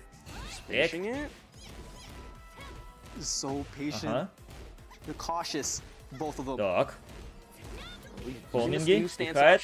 Есть паниш от Арсенэша. Найс дак. И джеб паниш. Окей. Так. Каунтерхит. Хорошо. Оп. Хитбёрст. Ответный. Так. Ой-ой-ой. Б3 хотел сделать, точнее, Бук, но сбивает его Арсенэш. Мид. Вниз вперед 4 заходит от Арсенэша. И раунд за ним. Так, F4 от Бука, хоуминг. Причем она так пригибается еще. Так что слегка хайкраш. Ой-ой-ой, хит энгейджер, поехали. Так, плюс, ага, найс дак, и джеб-джеб паниш. Ой-ой-ой, ой-ой-ой. Хит смешит, пихает Бук. И еще, так. Плюс F4. Ага. D1 спешл не успевает. И хитбёрст свой активирует Арсенеш. Ах, не успел завивпанишить. Так, отлично. Бросок порвал Бук. Ой-ой-ой-ой-ой. Врывается Арсенеш. Канкан. Тихо. 9 секунд остается. И снова этим же мувом врывается Арсенеш. Решающий раунд второго боя. О, боже ты мой. Полез на этот стенс, на эту стойку. И хитбёрст. Ага. Так, так. Ой-ой-ой, плохо дело, Бук. Хитсмэш мимо, хитсмэш пролетел. И хитбёрстом наказывает Бук. Так, хит-таймер у него горит. Горит хит-таймер. Тихо. Ой-ой-ой. Чуть-чуть хп остается. Плюс. И на сайд-степе поймал. Поймал на сайд-степе. Причем Арсен Эш именно как бы сбивал правой ногой. То есть как раз таки этот сайд-степ он ловил влево от Бука. Ну что ж, Джин остался у Бука. Последний персонаж. Неужели Азуцена просто всех катает? This outfit, you know, I think right now, obviously you come from the Tekken 3 with the flames. I think this one is like a very close second of my favorites. Alright. Can Book make the three-character comeback against Arslan Ash? He's gonna have to deal with Azucena first before we can even get a hint of Nina or Jun. Смотрите, винстрик 5. 5 побед подряд у Бука. Ой, у Арсена Эша, точнее. Так, Ниса за 3 и сайдстепнул. Трейд залетел. Ага, ага. Так, так. Джеб-джеб. Есть паниш от Арсена Эша. Ой-ой-ой-ой-ой-ой-ой. Как обманул сейчас Арсен Эша. Набейтил. Больной у него лаунчер там вылетает. Джебы. Так, Перри использует Бук. Только на первый удар. Паниш. Да, вифнул Бук. Так. Джеб-джеб. Прессинг. Ой, что это было? Но не наказал Бук. Да, Арсен Эш какую-то чухню сделал, но Бук не был готов к этому. Запрессил Арсен Эш. И таким образом матчпоинт. Все, сразу же с хитбёрста начинает Арсен Эш. С Power Crush хитбёрста. А, это не хитбёрст, с Power Crush хит-энгейджера. Так. Напоминаю, что у каждого персонажа есть хит-энгейджер Power Crush. Так. Ой, скидывает с балкона, но не доконфермил. Ой-ой-ой-ой, врывается. И хит-таймер все еще горит у Арсена Эша. Так. Лоу! Ой-ой-ой, лоу-бросок.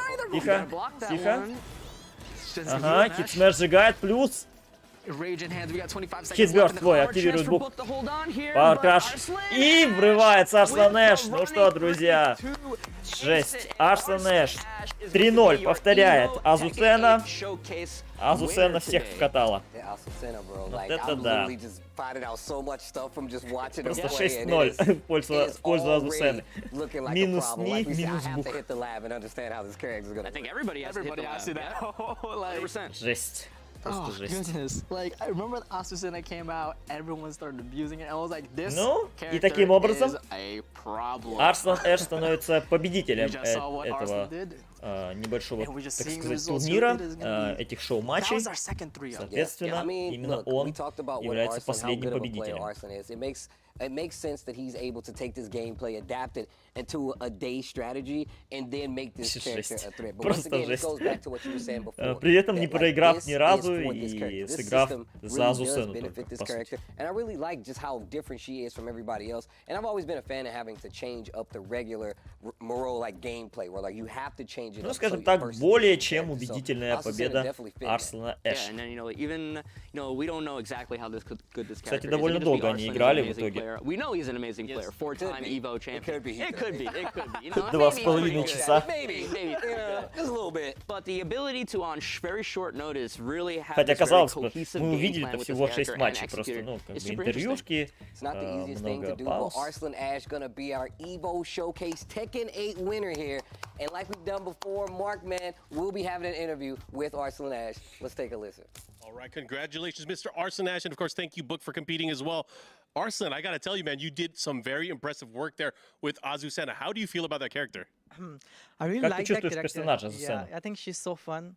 Yesterday I was watching his videos and on YouTube, and I was like, okay, let's play her. And I think nobody knows how to play versus Azusena, so I was having fun. Yeah. Короче, я, говорит, вчера на Ютубе посмотрел видео Азусена, она очень веселая. Ну, почему бы и не попробовать? Ведь никто же, это же новый персонаж, никто против нее там не знает Азусену толком, поэтому почему бы не попробовать? Every character is very strong. I think right now, Nina is, I think, is the perfect character. Like, she's the strongest ever. You know, if you compare her in the previous fighting games, I think Jun is also really, really strong. Нину он считает очень I just сильной. don't like Heat a lot, but expect that part. I think Nina, Jun, Azusena, I think these are for me, it's very fun characters. Для меня это очень веселые персонажи. Нина, Джун и Азусена. Yeah, I think a lot of people, especially like people who hate, they are saying like Arslan is a champion. Arslan is amazing in Tekken 8 and he's not gonna perform well. I'm just gonna say that don't worry about me. I'm gonna win again in Tekken 8 like Tekken 7. Nice. Okay, so my last question to you, I've been asking everybody here, what is your message to the Tekken community? Is there anything that you want to address, maybe to people back at home or just people watching online? Nothing. I think, guys, you shouldn't, play seriously too much. You should have fun sometime. I have seen a lot of pro players, taking too much pressure on themselves to prove I don't know what. But I think sometimes, you have to chill, relax, and play for fun. Yeah, I want to say this, and I'm excited for Tekken 8. Let's see how it goes. Okay, I'm excited for Tekken 8 as well. And again, thank you for coming out here, all the way out here to Los Angeles to participate in this showcase. But right now, we are going to go back to our friend, Mr. Tasty Steve, and the final installment of Steve Splainin'. Ну что, шоу-матчи закончены, ребята. Теперь...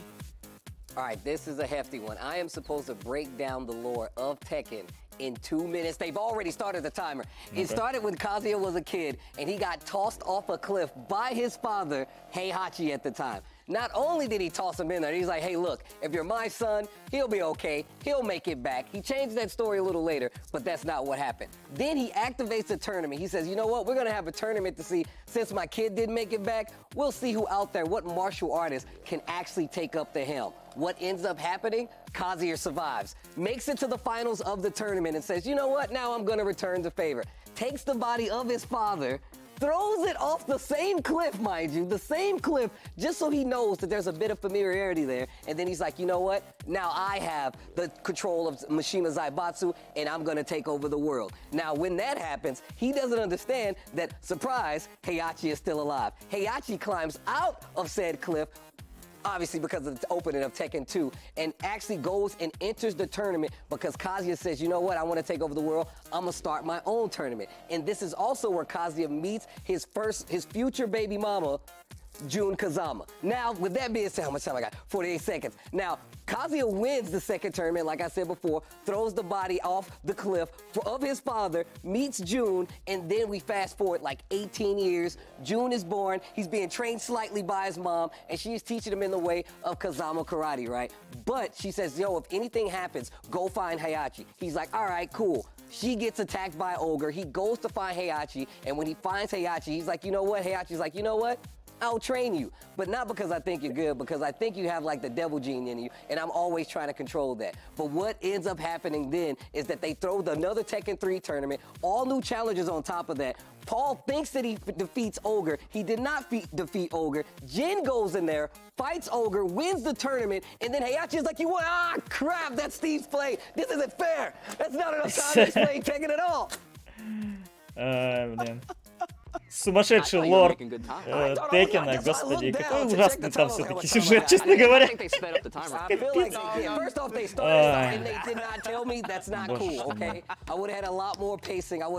Понятно. Хейхачи, Казуя, Джин, там, блин, Огр. Там, который из ни хрена появился, на кой черт там и так далее, самая большая загадка. But I want you guys to know it has been an amazing time here watching these guys play Tekken 8 at the level that they played, and it is really, really cool to see the game at the beginning stages that it has. You guys were in for a treat because these players are the best Tekken players in the world. Ну что ж, шоу-матчи закончены, а это значит, что нас впереди ждет Tekken Talk. Что такое Tekken Talk? Это секция, где Харада, Кацухира, Майкл Мюррей и Икеда, они будут нам рассказывать про Tekken 8 что-то новое, я надеюсь, и расскажут нам о итогах закрытого бета-теста. И затем уже в самом конце представят трейлер. So I just want to thank everybody out there that supports me, supports the game, and plays this game, and loves this game, and that continue to do so. With that being said, guys, do you have any words for the people out there? It was a great showcase. I had a great time being here, and I'm hyped for some Tekken talk coming up. Oh yeah, we definitely dap it. Ну что ж, в целом неплохой получился шоу-кейс матчи, неплохие получились. But don't go far. We have a Tekken Talk coming up. И впереди and Murray, our fearless Tekken leaders, are in Tekken the building, and we still have the final character reveal. Camera, don't leave me. Don't let them leave me. Come back after this break. We got that Tekken Talk for you right on deck. Don't go anywhere. Так, ну я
что ж, What's поехали. up, guys? We just finished our EVO Tekken 8 showcase, and we're starting now with our Tekken Talk.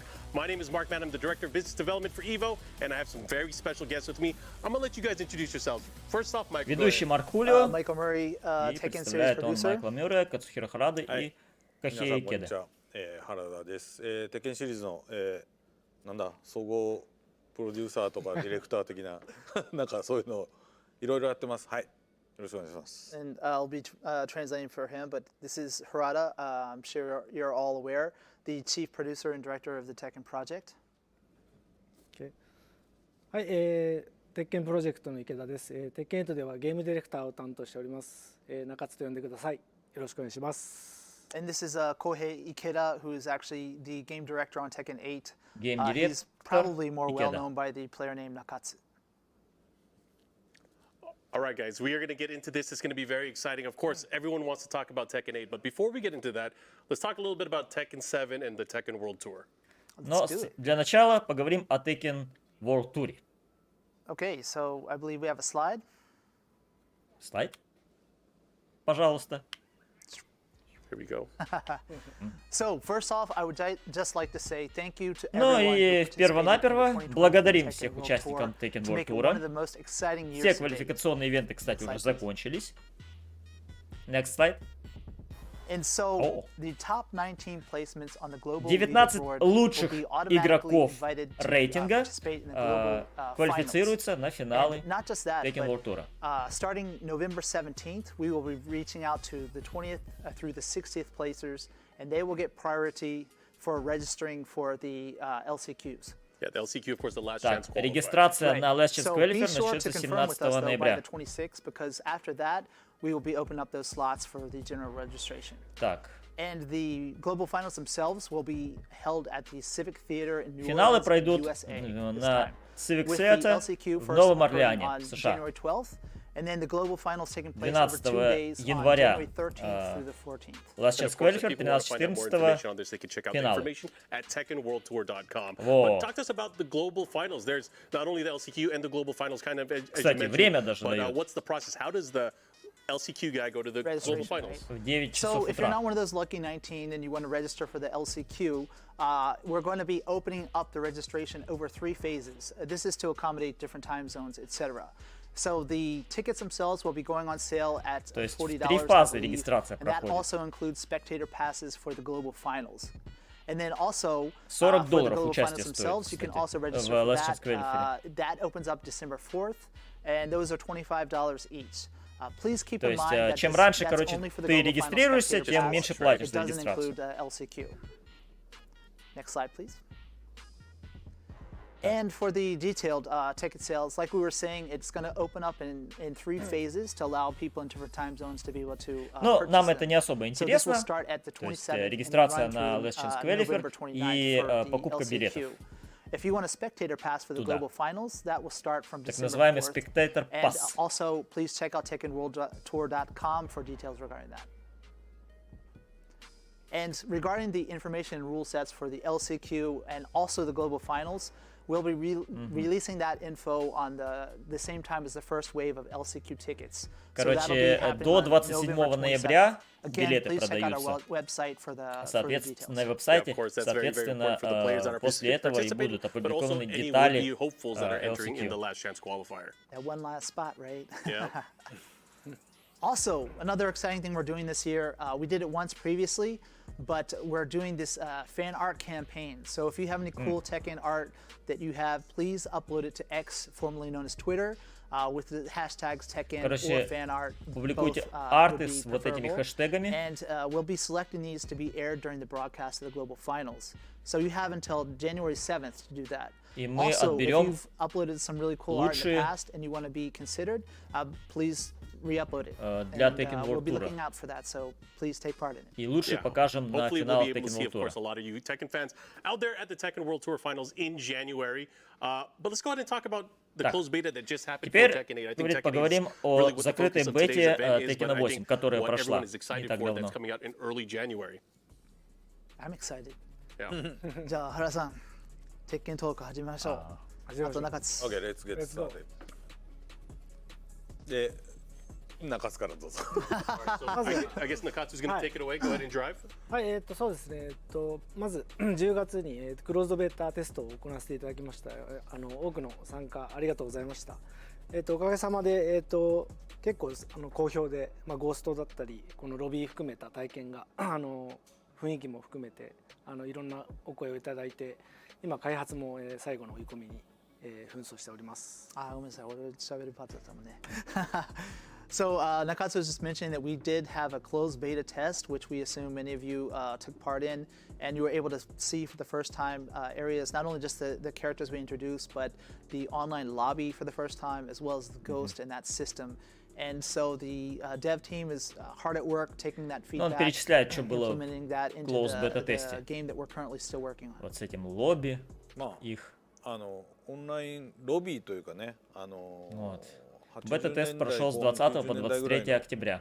まだアメリカとかヨーロッパにゲームセンターがたくさんあった時のイメージをちょっとどうしても前からやりたくて、それをやったところ非常にやっぱり好評だったので、ここは結構今後もねアップデートを続けれる場所かなというふうには思っています。So a very good comment from Harada, just mentioning that when we were developing this online lobby, the idea was to kind of take that feeling and atmosphere from 80s or 90s arcades that many of us. Короче, при разработке лобби они пытались воссоздать атмосферу аркадных залов, аркадных автоматов 80-х годов. It seemed like during the CBT, everyone really enjoyed this. We got a lot of positive feedback, and we're hoping that if this continues, then we can update that area to make it even better. И мы обновляем, мы обновляем к релизу этот самый лобби, хаб этот, для того, чтобы делать его лучше. The basic details of the closed beta test. If you didn't participate, it happened from the 20th through the 23rd of October. In a first time for Tekken series, we did cross-play across all three platforms, PlayStation 5, Xbox Series X and S, and Steam. In the contents, we had 19 playable characters and 6 stages. And the modes we had also 19 персонажей было доступно, 6 арен, but also rank match, ну и battle режимы. community, and other options were Fight available. Lounge, это лобби как раз таки ранкеды матчи, быстрые матчи, туториалы, комьюнити и настройки. Because I know the CBT version of it is not reflective of the final product. There are going to be some changes, right? Yeah, let's hear about some of these changes from Nakatsu. じゃあ中津さんはクローズベータからの変更点とか楽しみにできる要素は？はい、テッケンファイトラウンジですけども、毎日本当に通いたくなる場所っていうのをキーワードに開発してまして、ベータでは、バトルエリアとカスタマイズショップの、2つの機能しか、使えませんでしたが、製品版においては、ビーチエリアで、テッケンボールで遊べたり、道場エリアで練習ができたり、本当にここだけで、コミュニティ同士の交流ができるように、拡張していきますんで、期待してください。So during the CBT, actually the whole theme of this area itself was we wanted to create an atmosphere and a place where people would want to kind of check in every day to see their friends in the community like you would in an offline arcade. That was kind of the theme when we were developing it. During the CBT, people had access to not only the battle area, but это тоже не особо интересная секция, просто нам говорят об итогах CBT. area in which you could play Tekken Ball. But then also a Tekken Dojo area where you can practice online. Какие режимы здесь были? Nice. I know there were some changes as well to ranked, so let's go ahead and talk about the ranked info in regards to the ranked match in the game. ランクマッチの変更がありそうなので、その辺も。はい、ランクマッチは変更というか、テッケン7からの変更点をお伝えすると、всего 30 рангов будет доступно. точнее, доступно в Tekken 8. 理由は、やっぱり Best of 3 その система. ランクをしっかりと担保するっていう試合形式と、マッチングに、偏りをもたらさないためっていうこの2点において、テッケンと日本に先を採用しています。で、一部のはい。2点目は何だっけ？ 2点目は、一定のランク帯までは、下がらない、上がり続けるだけっていうところで。Ты не можешь потерять ранги, если ты на дане уже not from the находишься. CBT, but from Tekken 7 ranked match, in which it's going to be best of 3, and it's no longer infinite continues, right? And this is just to try to ensure that the rank is an appropriate estimation of your actual skill as a player, and then also We made it so that in certain lower ranks, you know, it would you could get demoted in the past, but this time you don't get demoted at all until you reach a certain rank. Got it. And aside from the rank match, there's also been some changes to the other type of matches that you play online, the group matches, right? О, смотрите, различия между закрытого бета-теста и релизной версии. So back to the rank. はい、ランクマッチで実はその勝敗が決着ついた後に、自分のフレンドだったりそのライバルっていった、人の表示がランクに出るんですね。そこでやっぱり、今日はちょっと友達より少し上に行きたいなとか、こいつだけには負けたくないっていう人を、設定してそのモチベーションを保ってもらいたいなと思ってそういう表示を入れました。And so another cool feature that we've done is when you actually exit a ranked match, you'll see other info about maybe your rivals or your friends, like how far along they are. So it's kind of motivating me, like, hey, I'm going to play a little bit more today because I want to get farther ahead. I want to catch up, right? Okay. So it's a cool feature to keep you playing. Okay, that's cool. So let's go ahead and go to the group matches then. はい、グループマッチはその目の前の人と遊んだり、Групповые матчи станут более простыми для понимания, 筐体の実 что бы は это ни значило. 看板がグループのアイコンを示してたんですけども、クローズベータテストでこれどうやったら То есть, типа, в бета-тесте они были слишком сложные, люди не понимали, что это такое. たくさん聞いたので、グループを LINE で囲むことでよりこのグループで対戦できますっていうのを視覚的に分かりやすく改造しました。ですよね。元々ゲーセンにあるような発想だ。そうですね。はい。So this is actually the group match is kind of, if you've ever played Tekken 7 in arcade in Japan or Asia, you would understand that there's certain groups that you play in against other players in that similar group. This was in the closed beta test, and although on the actual arcade cabinet in the game it had the same panel layout for everyone in the same group, some people apparently weren't able to pick up on that. It wasn't quite intuitive. So we made some lines on the ground, etc., to make it easier to understand who's in the same group as you are. これだから То есть ちょっと面白いのは группировка по そういう регионам, ふうに кстати. レイアウトを変えてくれとか、あと日本人だと有名プレイヤーの後ろにブワーって行列本当に作っちゃうのその行列を作るからその行列を作るためのラインを引いてくれとか割とバーチャルなゲームセンターを運営してるぐらいのこう要望が来るから、ちょっとそこは面白い気づきだったね。And Harada was just mentioning that we received some interesting feedback that people wanted to change the layout or wanted us to change the layout, or perhaps one thing we saw in Japan at least was that if there's a famous player online on that particular machine, then you had a line of people like that wanted to spectate the match. So like, please make it an orderly line like you would see in a real arcade. Yeah. So all these things you would see like you're actually running an arcade was kind of the suggestions we received from them as well. So it was quite interesting. Nice. So that's a great new visual update for the group matches as well. I think one of the other things that we're going to talk about is the ghost battles, визуально станет right? более понятнее, короче, работать. Ну, допустим. Что такое?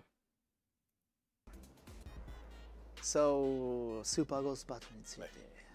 はい、クローズベータテストで、遊んだ方は、分かると思うんですけども、本当にプレイヤーの動きを素早く再現して、закрытой бета-тесте в лобби нельзя играть. 再現してくれるゴーストを今回搭載してるんですけども、製品版ではですね、自分のゴーストと можно играть против других ГОСТов, то есть против других призраков в лобби. So this Super Ghost Battle is quite different than past Tekkens. It's really cool because the ghosts will remember all of your в релизной версии будет еще дополнение. Your punishes and stuff like that. Exactly. And so this was a really cool new feature for Tekken 8 that people were able to see in CBT. But one thing that they couldn't check out. И лидерборд, кстати, и рейтинг этих ГОСТов будет добавлен. О, вот это интересно. Рейтинг ГОСТов, вот это, кстати, интересно. なんで自分のゴーストと戦うと結構面白い効果があって、どんどんゴーストが То есть вы можете играть против различных ГОСТов. То есть подбирая различные даты. Короче, у одного и того же ГОСТа может быть, у одного и того же призрака может быть разные данные, разные настройки. И, соответственно, можно будет выбрать, насколько сильным его делать или не сильным. one of the cool things that you get from playing your own Ghost is it's kind of like raising a child, as in it's a reflection of you, and it grows as you get better as a player, right?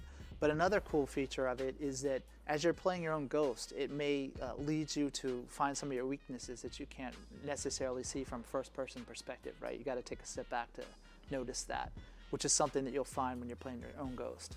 Understood. おそらくこのジャンルの中ではもう業界でも最高峰の AI を使って学習させてるので相当なことができる。で、割とねコメントで多かったのがAI は下段ガードが弱いとか言ってる人いるんだけど、実はねそれそのプレイヤー自体があまり下段ガードできてない証拠なんですよ。で自分のとやると分かります。割と下段ガード甘い人は本当に甘くなっちゃうので、そういうところまで覚えちゃうということを考えると自分の成長に合わせて本当 AI も成長してくれるので、そこは本当ミラーになってるぐらいの感じで遊べると思いますね。So Harada's comment was quite interesting that it is kind of a reflection of yourself, and it is much more complex than anything you've seen so far in fighting games as far as how much it is able to remember and actually perform in a match. But one of the kind of interesting things of feedback we received. То есть вы понимаете, в чем прикол? Призрак будет, не будет иметь один, как бы, то есть у призрака будет своя настройка, насколько по рейтинговая такая настройка, типа, ты хочешь подраться с призраком Ни, но ты хочешь подраться с его призраком, чтобы он был, попроще, типа, и берешь его, так сказать, настройку пониже рейтинга. Вот так вот. Трейлер Рейна будет после Tekken Тока. Так, реплеи. Матчи, которые записываются, это получается.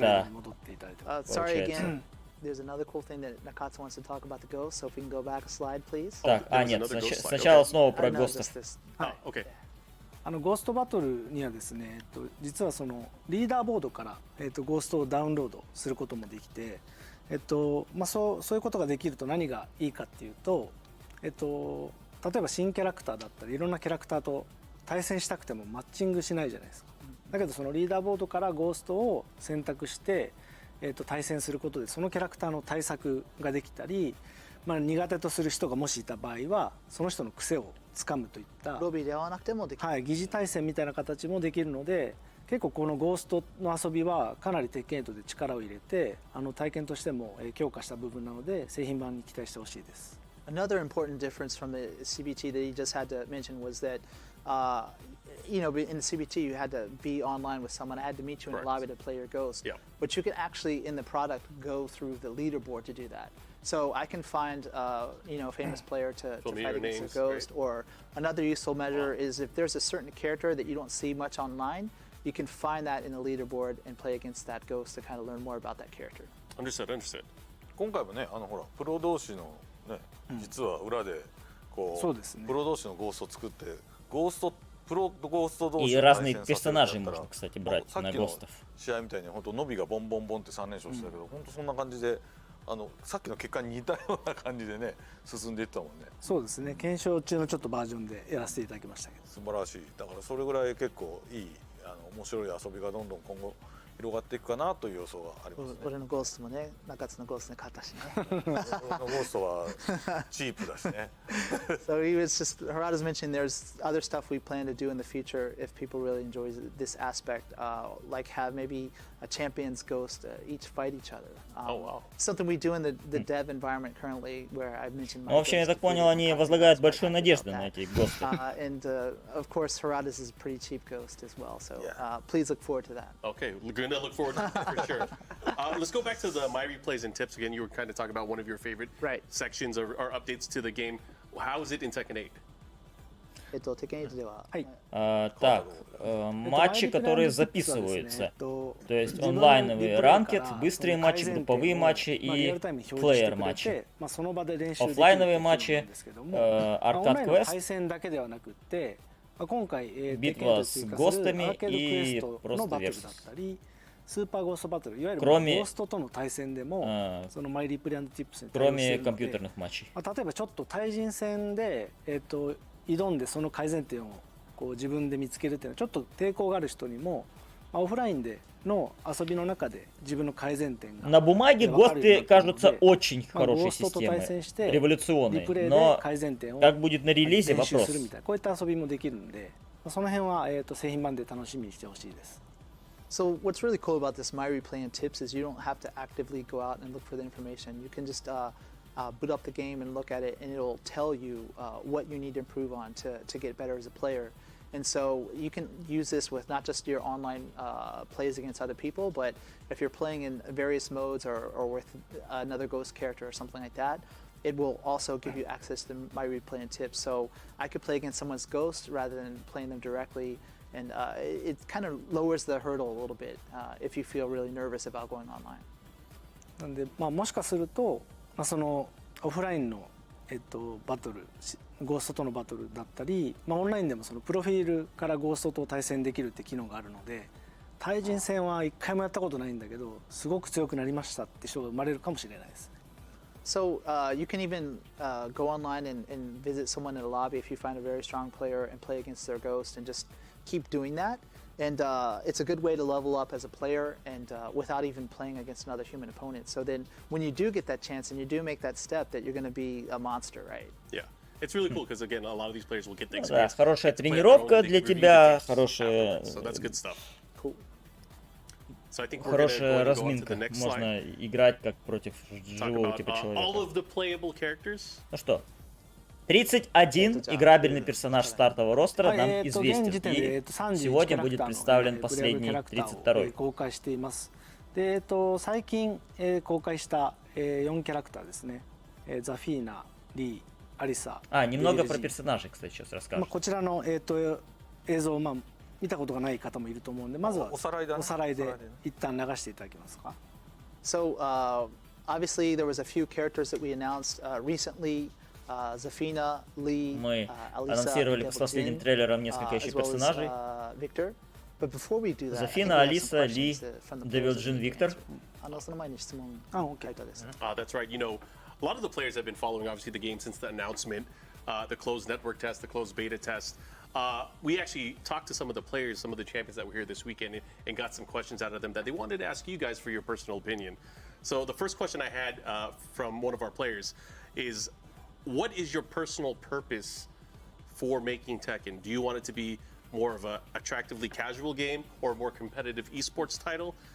Many players are trying to make a living by playing the game, so they'd love to know your feedback and maybe it could guide them in the right Короче, direction. какова ваша цель Tekken 8 как разработчиков? Типа сделать, чтобы так, чтобы много казуальных игроков было, выход на e-спорт, на киберспорт там какой-то и так далее. То есть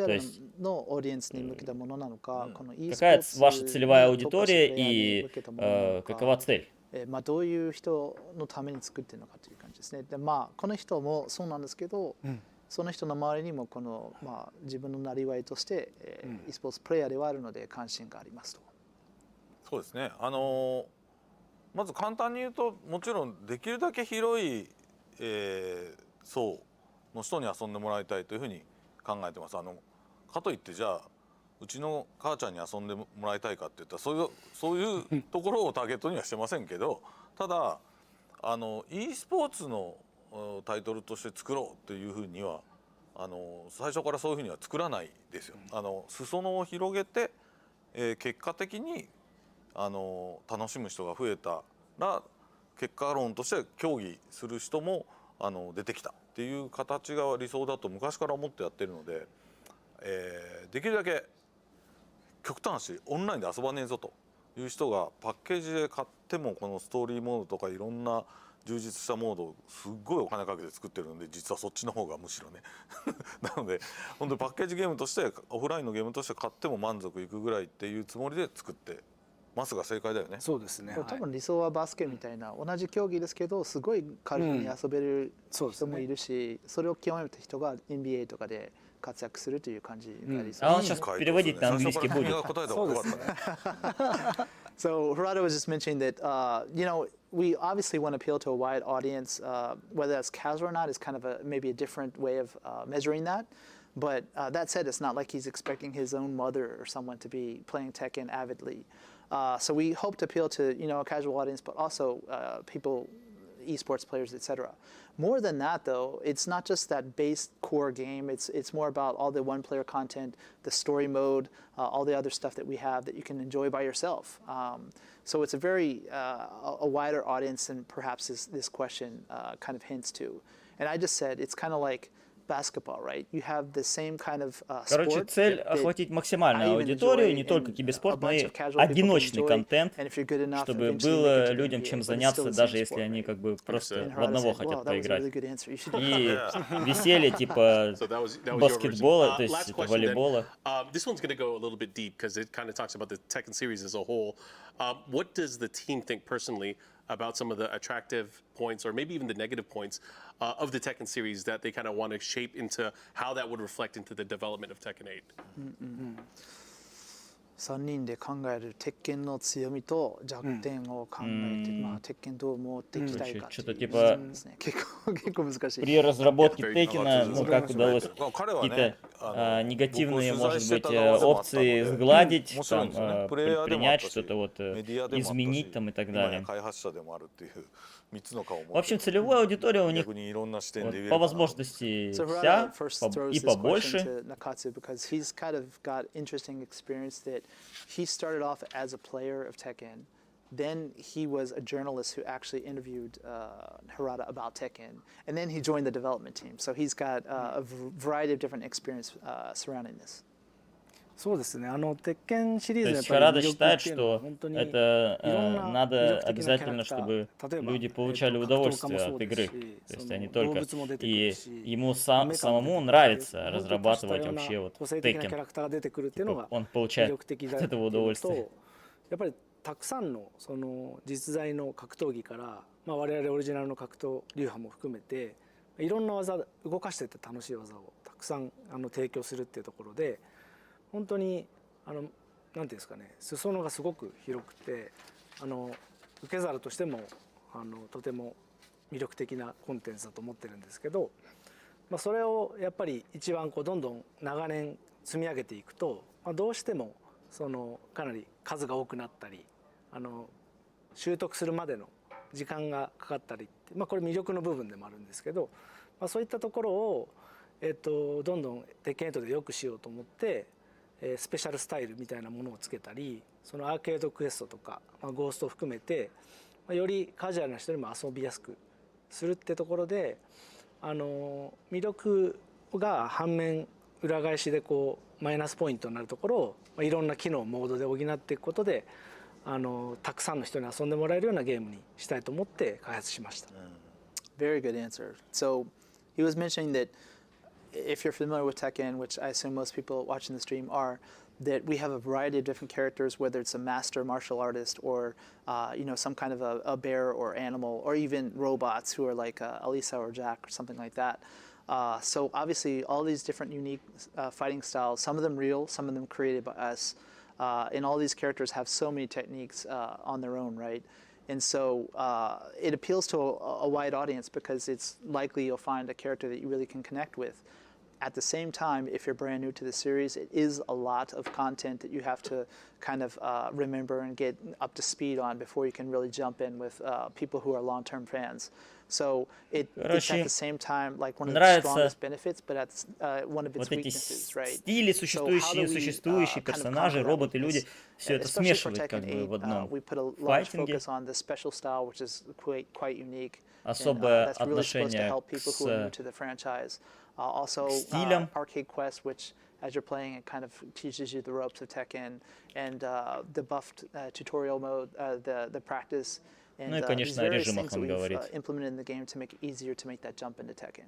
すごいね。このパート台本ないのに。Ну это типа большой скачок вперед для Текена.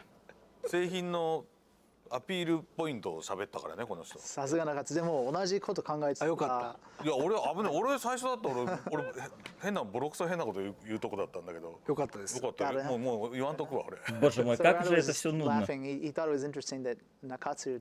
We don't have a script at all. If you're not aware of that, he was just saying that it was interesting that Nakatsu took that he's supposed to say a weakness and he kind of disguised it and turned it into the benefit of the product.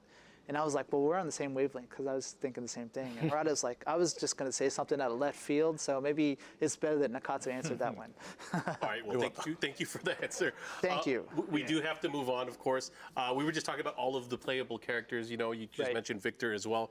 I know we had a video as well that we wanted to play, so I think we'll go right into that, right? Yeah. Let's do it. И поехали, пацаны, все, давайте. Последний персонаж стартового ростера Tekken 8. Давайте, Рейну давайте. Посмотрим, похожа ли она на Хейхачи.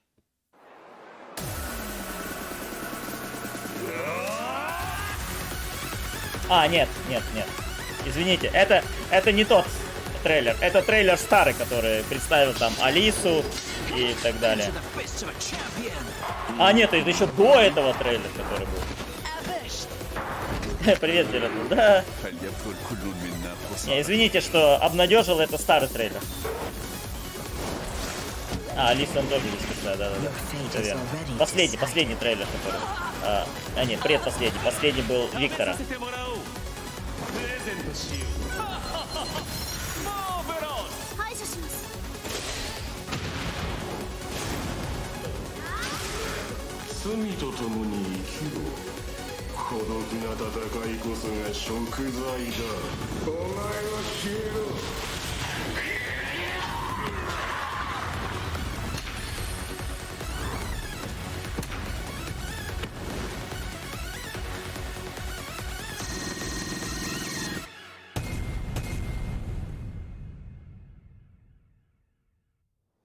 Предпоследний трейлер. Awesome video, of course, that was previously released. The return of some legendary characters, some beloved characters. Возвращение легендарных персонажей. Who's coming back?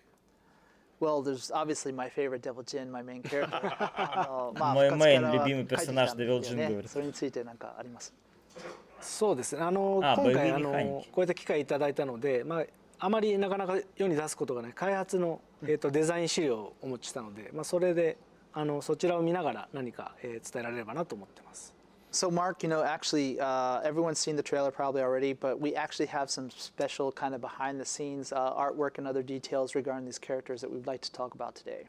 So kind of focusing Есть on какие-то the return of скрытые the детали в legends. этом These трейлере, о characters котором мы coming хотим back. Let's go ahead and поговорить. take a look at our first slide as we kind of go into each one in depth. Так. So kind of as you mentioned, Lee, Zafina. Возвращение легенд. С каких пор, простите, Зафина и Алиса стали вообще легендами? Ага. Дизайн Зафины. そうですね。ザフィーナはやっぱり今回アザゼルの Кстати, вы знаете, что по истории Зафине помогла Лин Сяою и Клаудио? So one of the key concepts of Zafina is like how to present her as a mysterious female character. Obviously, she's got that special hand with the Azazel kind of trapped in there. Да, Азазель, который заточен у нее в руке, и акцент сделан на ее загадочности, мол, такая вся загадочная. Да, Диротул, еще часок надо подождать. And so the designer was actually really putting a lot of detail and work into the hood of the character. Not only that, but her left hand, which contains that power. Особенно акцент на левой руке, которая, типа, сила Азазеля, которая вырывается время от времени у нее, пока она держит его, в заточении. メインストーリーだったり、彼女のその登場シーンだったり、Но это еще по истории Tekken 7,そこも注目してもらいたいです。 And this is actually, she's plays an important part in the story this time as well. And this shows up not only in her story portion, but in some of the intro scenes when she joins in the battle. Like she's barely able to contain Azazel in that hand. 次のスライドお願いします。 Slide, please. Go ahead and go to the next Zafina slide. はい、こちらがさっきのここだわって制作したっていった、左手の Но, кстати, 部分を、у нее в этой части не совсем Азазель заточен в руку, в том плане, что он заточен, но его силу сдерживает Клаудио и его сила стрелков Сириуса. Ну, если коротко. Смотри, сколько элементов у нее навесили. Попробуйте это закосплеить, пацаны. Вообще нереально. We believe it might be difficult if you plan to cosplay as Fina, but this should help you in creating your costume. And Harada said he'll upload it to his X account. So, короче, вот вам типа элементы костюма. Надеюсь, вы сможете закосплеить ее. Ли Чаоланг. 食事行けるかって聞いてる人が結構コメントでいるんだけど、大丈夫です。トイレと食事行けるぐらいの時間あるんで、どうぞ行ってらっしゃい。行ってらっしゃい。また後で。Harada's reading the chat, which we all know we're not supposed to do, and they're asking if they can go to the bathroom, get a break to eat or whatever. Sure, go ahead. Feel free. 続けますか。Yeah, let's keep it rolling. はい、次にリチャオラなんですけども、今回、バトルスーツに身をまとって参戦しています。Так, Ли Чаолан, как вы знаете, это как бы тоже сын Хейхачи, тоже незаконно рожденный сын Хейхачи. Соответственно, он хотел использовать Ларса Александерсона для того, чтобы добраться до Хейхачи.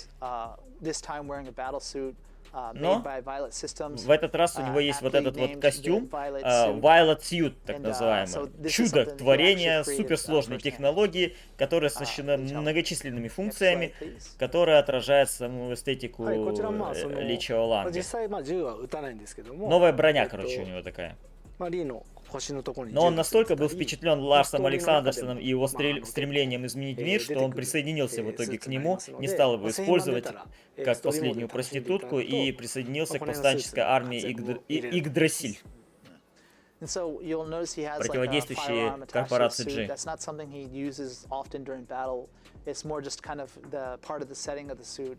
But there are some other accessories and details to it, and if you're playing through the story mode, once you have your hands on Tekken 8, you'll see through that a little bit what this suit can do. Так, по сюжету мы, короче, будем знать, на что способен этот самый костюм.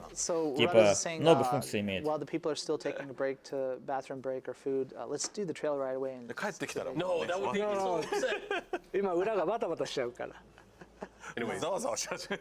So, Nakatsu and I aren't part of that. Send all the hate to Well, excellent update on Lee. Let's go ahead and move on to Alisa. Yeah, Alisa. アリサ実は鉄拳6でアリサをデザインしてくれた開発のデザイナーの女性が今回担当してます。So this is actually one of our female artists was in charge of doing the design for Alisa this time. かなりやっぱり揺れ物だったり色合い含めてこだわってデザインしてもらっていて。Кстати, робот Алиса испытывает вполне себе настоящие чувства к Ларсу, и это заметил сам, кстати, доктор Басконович.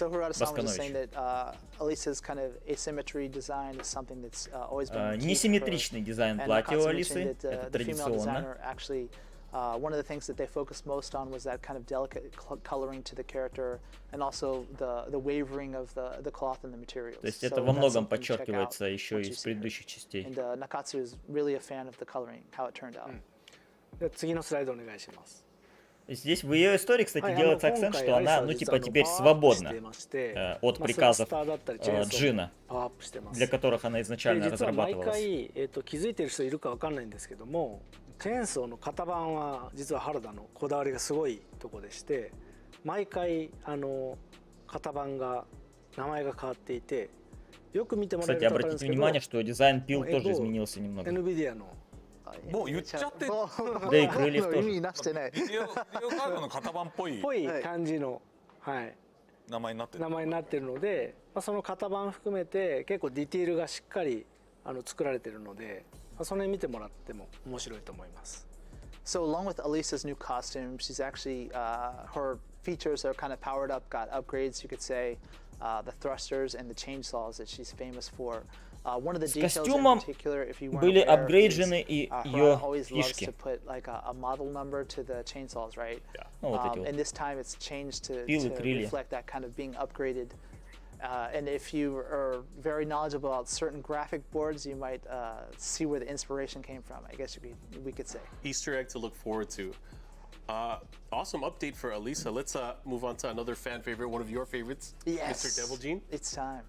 Ну что, Devil Gene. Devil Gene, 俺の一番気に入りじゃないですか。いや、これはそうですね。もうマイケルの一番のお気になるんですけど。 Кстати, он имеет самую короткую историю из всех персонажей стартового ростера. デビルジン、マイケルが好きなので、どれがいいかって聞いて。だから反応したやつって大体マイケルが反応したらこれがやっぱり好きで受けそうだっていうので結構今回のデビルジンはマイケルのファーストインプレッションで選ばれたところがあります。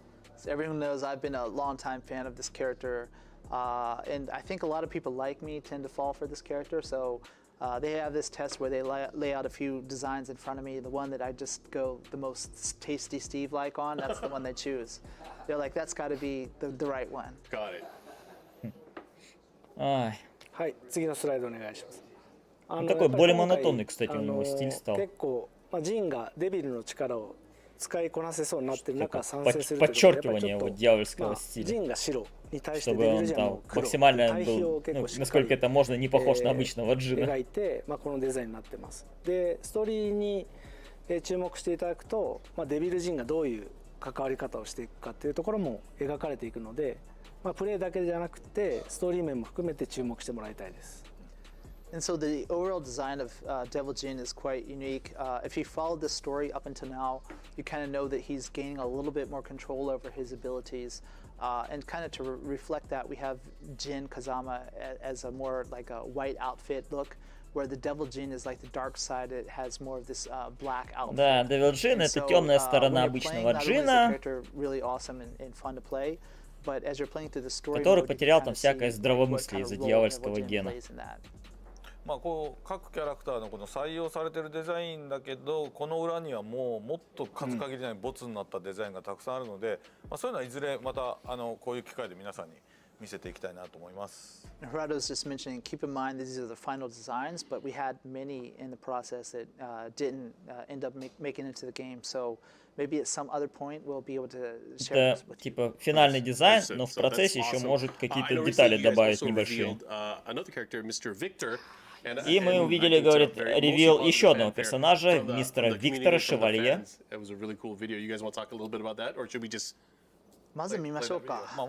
Кстати, первый французский персонаж. Кстати, первый французский персонаж, который появился во вселенной Текена.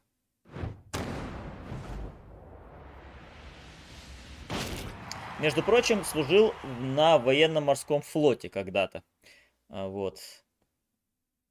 И является членом группы, после армии стал членом группы Фантом Рейвен. Его, короче, прозвали Фантом Рейвен. И он, соответственно, является членом группы Рейвен.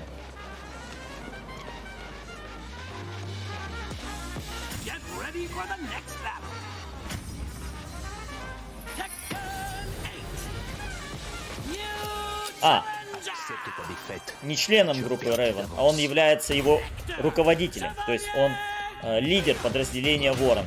Это элитный отряд. И он же обучает этот отряд.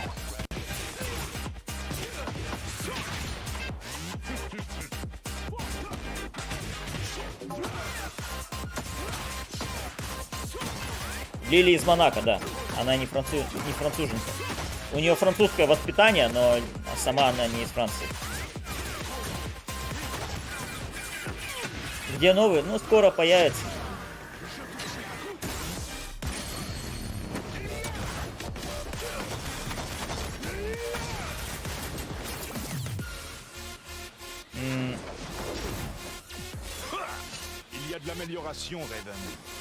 Сам Виктор Шевалье, он, ко всему прочему, его задача и его отряда, вообще задача отрядов Рейвен, Ворон, вовсе не в том, чтобы победить Казую там, или Хейхачи, не столь это важно, а удержать баланс сил. Именно в этом как бы, их основная задача состоит.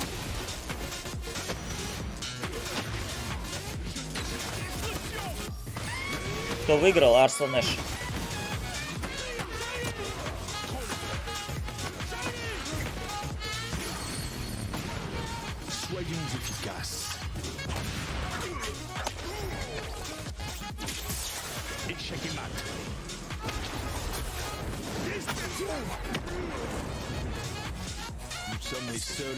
Кстати, по сюжету написано, что он имеет также примеряет на себя мантию лидера сил Объединенных Наций. То есть вполне возможно, что второй скин будет с мантией.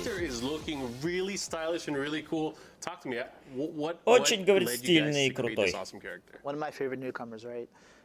すごいかっこいいキャラなんですけど、まあどういう意図で作ったのかと。もともともう十数年前からフランス人キャラクターを出したかったんですよ。ずっとリリーはモナコで実はフランス語喋ってるけれど。Да, тут Харада говорит, что Лили из Монако, а он это первый французский чар.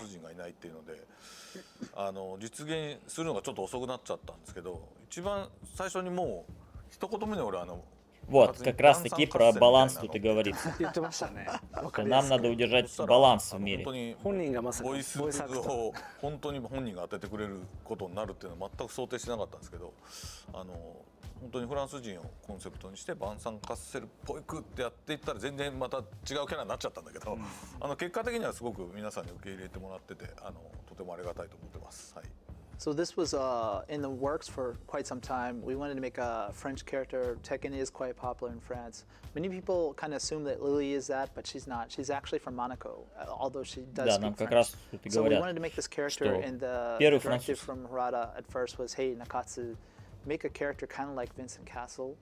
And it just happened that we were able to get him to lend his voice to the character, which is quite cool. As you look at the final result, it's a little bit different than the original, you know, make it look like Vincent Castle, but he turned out pretty cool. And it seems like everyone's really happy. Говорят о человеке, об актере, который его озвучил, то есть профессиональный актер. はい。でビクターはデザイン本当にたくさんの武器を使って、コンバットナイフだったり、カランビットナイフだったり、このでっかい剣の竹三日槌っていう剣を使ったり。あとフラッシュライト、リリーズマナカ、本当武器のスペシャリストで、近距離戦も得意ですし、中遠距離も得意って、距離の制圧が非常に得意なキャラクターになってます。So Victor is really a weapons specialist. You can see all these details. He's got combat knives, karambit knives, his long sword called take mikazuchi. Карамбиты, огнестрел, все, короче, есть. Even he has pistols and flashlights. So he's a specialist not only in close quarters combat, but also kind of mid-range as well.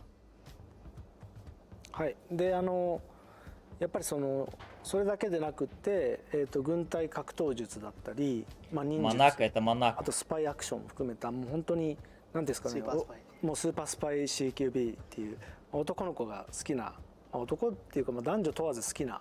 要素も本当盛りだくさん詰まってる。やっぱりイケオジとか好きな女性の方もいるじゃないですか。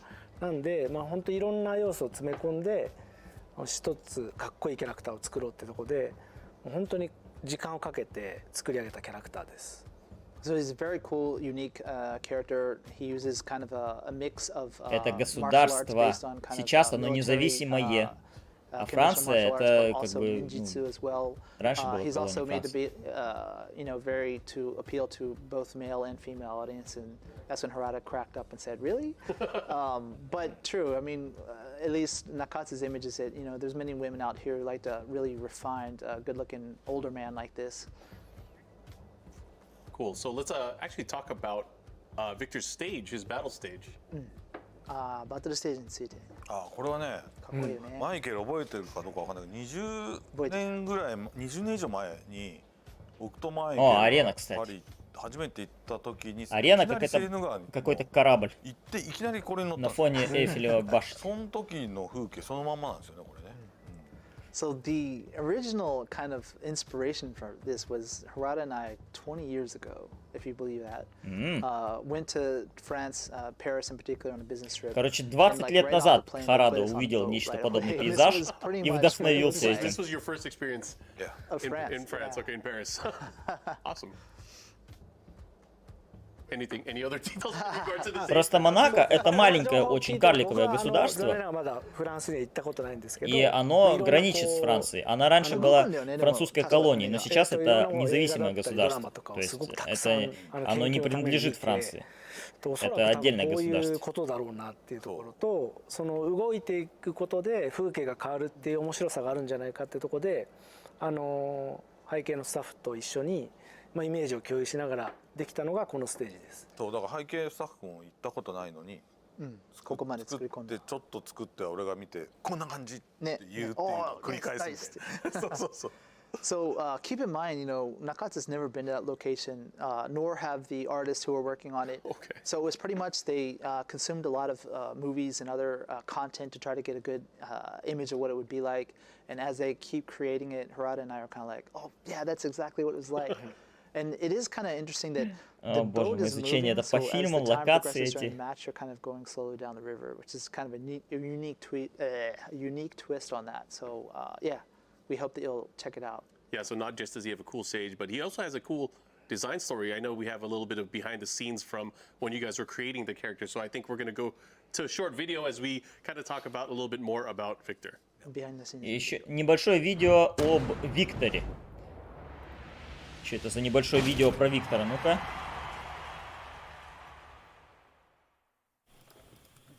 О разработке Виктора, кстати.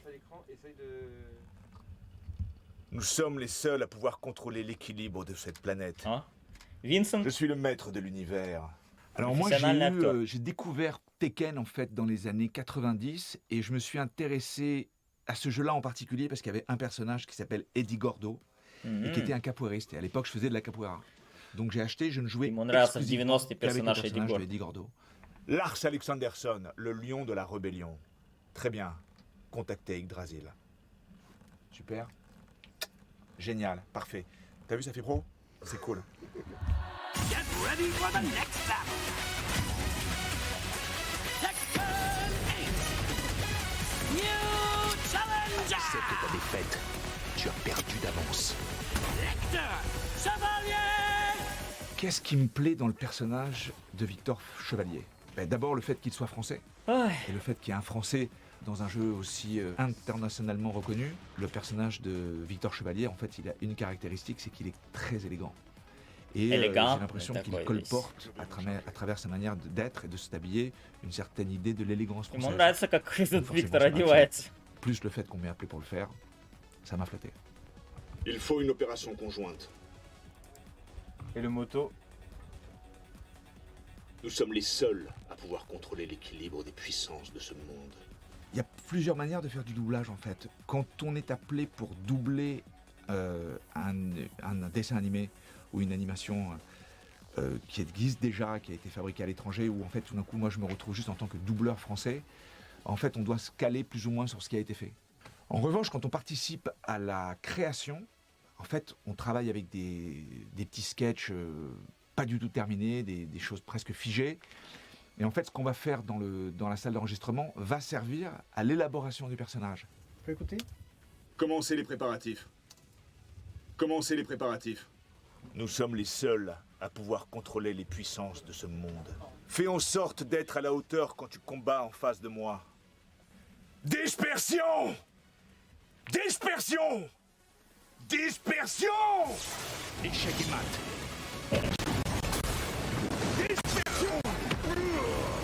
Appelez-moi Victor. Je n'aime pas mon nom de code.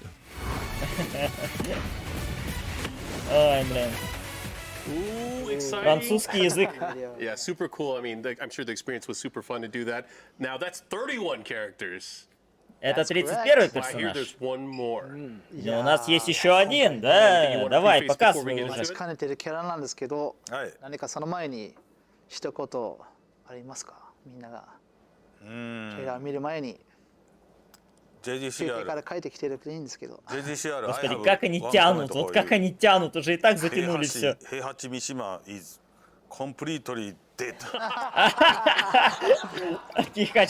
абсолютно мертв. Okay.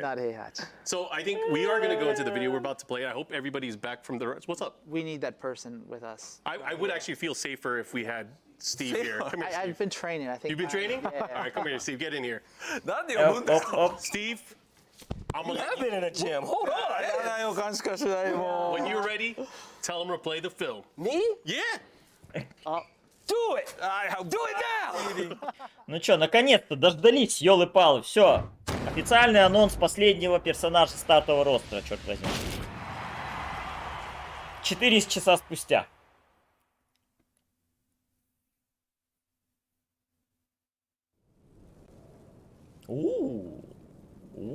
Вот это локация. Как они переработали Акума. И вот она. Ой!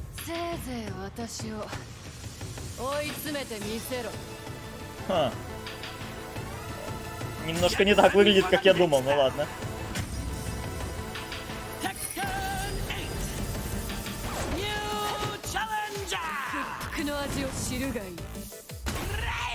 Угу. Рейна, как и предсказывалось.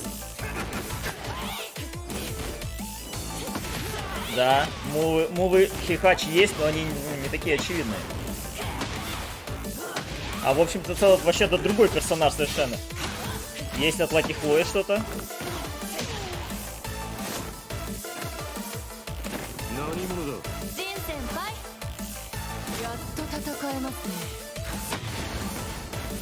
Так, хит энгейджер, хит дэш. Это от капуэры много чего взято.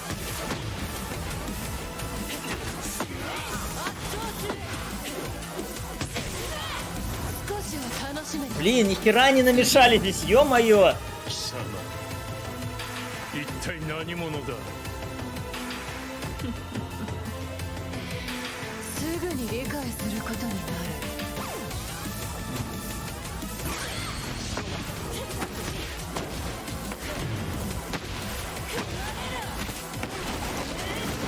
Ёп, что? Чё, блин?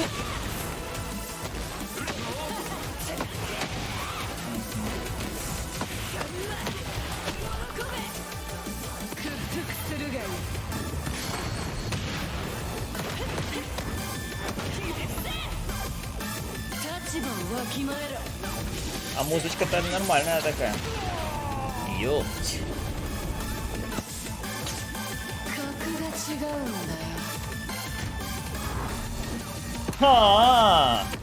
Но она вообще не похожа на Хихачи. Она... У нее мувы от многих персонажей, кстати, есть. I had to take the same position. I already know. I have defense against the Steve Arts. I trained it. I'm safe. So talk to us about this new character. Так, давайте послушаем, что они скажут. Что это за новый персонаж? 俺なんか余計なこと言っちゃいそうだから。ちょっと危ないんで。どうぞ。はい、最後の参戦キャラクターは新キャラクターのレイナです。いや以上ではないです。彼女は二面性っていうキーワードにこだわって作成しました。So the new character is named Reina, and so Harada is going to say something that is going to cause us problems. So we're letting Nakatsu take care of this place. And then he said, okay, Reina, that's it, we're out. But Nakatsu's going to give us a little bit more info. I mean, before we get into that, I mean, I have to kick him out because he... Oh, yeah, I got it. No. But I just wanted to know his thoughts. So I was not expecting another kind of Mishima, but the style of the character, like the way that she talks. I know people were recently talking about like characters not. Она больше на КПР похожа, that кстати. right there, Ну, like, по that стилю. character's in my roster now. Like Но это точно не единственный стиль, который она использует. So I'm definitely happy with the new character. I can't wait to learn more. So let me let these guys talk. Show me the slides. Harada, I'm gonna shake you later. All right. Go ahead. I'm sorry. Oh, and then Nakatsu was mentioning that one of the key concepts of her is duality is going to be one of the key themes here. По одежде максимально простая и понятная. She's so fun. I played her a little bit before this trip, just to refresh. There's so many tools she has. It's so, oh man. And I mean, just watching the video, I noticed a lot of familiar stuff, but a lot of really cool, different takes on old things as well. マクマもいろんなこういうヒントを見て、でもそのままのものじゃなくて、ちょっとひねってこう新しくなってる感じが非常にかっこいいですと。あ、嬉しいですね。次のスライド行きましょう。Yeah, let's go next. デザインもかなりこだわる。 We're all shaken from Steve. はい。これがはいレイナのデザインなんですけども、鉄拳7でもデザインをお願いした島崎まりさん。鉄拳7でいうと和美だったり女子のデザインをした、ベヨネッタのデザインでも有名な島崎さんにデザインをお願いして、彼女の二面性をコスチュームだったり髪のカラーリングも含めて非非常にうまく落とし込んでくれて、大変、満足いってます。Nakatsu was just mentioning that the design was actually done by Shimazaki-san, who was in charge of Josie and Kazumi for Tekken 7, but also more well known probably for от дизайнера Джози и Казуми в Tekken 7. And so the core direction that we gave her was the duality theme, and she took that and translated it quite well into this character with the coloring of the hair, etc. このね、上着をちょっと俺は個人的に作ろうとしてんだけどね、俺はね、作りたいですね。15万円ぐらいかけて。It's pretty cool. Harada's trying to make it and sell it for about $1,500. Oh, you know Steve will buy that. You know Steve will buy that jacket. Вообще, значит ли это... That's kind of cool. Значит ли это, что капуэристов не будет в игре? We saw a lot of stage, but I think we're going to be talking about it a little bit as well. We have a slide for that. Yep. Ну и новая арена. そうですね。まあステージの前にちょっと彼女のファイトスタイルみんな気になってるので、То есть по сути это Мишима Доджо, но かなりたくさんの要素を散りばめたんですけども、2面性のうちの一つは今回例なタイドっていう実在の格闘技をベースに戦っています。回転するやつとかですね。割と日本でも知らない人は結構いると思う。そうですね。かなり体が柔らかい特徴があったり、すごく俊敏な動きだったり、アクロバティックな動きをする態度っていう。空手とかまた違うなんか動きとか移動の方法があったりとか、ちょっと古武術寄りな感じですよね。So part of the duality, first off, is her style. I guess everyone's quite curious about it. It's actually based on one of the real martial arts called Taido, which maybe even in Japan is not that well known yet. Ее стиль основан на тайдо, реальное боевое искусство японское. It's more closer to some of the old kobujutsu style of martial arts. はい。でそんな中でやっぱりその手刀だったり、Блин, ни хера не намешали тут вообще. 結構残虐な技も好んで使うっていうところと、まあちょっとストーリーを遊んでもらうのでなかなかなんとも言えないんですけども、なぜか三島流喧嘩術を得していて、まあその暴力性があるっていうところの二面性も表現してます。And so the other side of that duality is she uses a lot of these knife hand strikes and gouging attacks, very brutal. And so for some reason, you have to play through the story to find out why, but she uses Mishima style fighting karate as well, so that the kind of dual styles there. Короче, なので、まあ、что-то есть от стиля Мишимы, 持ち合わせていて、 в том числе. Ну вот как Cell Sweep этот. 動きによって間合いを一瞬で詰めたり、動きの中で技をかわして、その攻め手を掴んでいくみたいなところで、本当に動かしていても楽しいし、見た目も含めてものすごくこだわって制作したキャラクターです。And so she has access to obviously the Wind God Fist that is very typical of the Mishima styles, but then also the very quick and the unique movement of the Taido. So she's able to again get in and out of a fighting distance quite quickly. And also знаете, что такое тайдо? Что это за a lot of боевое focus into the искусство? details of it Первый to раз make her слышу. really stand out and be a special newcomer to the series. はい。なので、まあそういったさまざまな思いや要素を、То есть у нее типа разные боевые искусства в одном сложном, скажем так.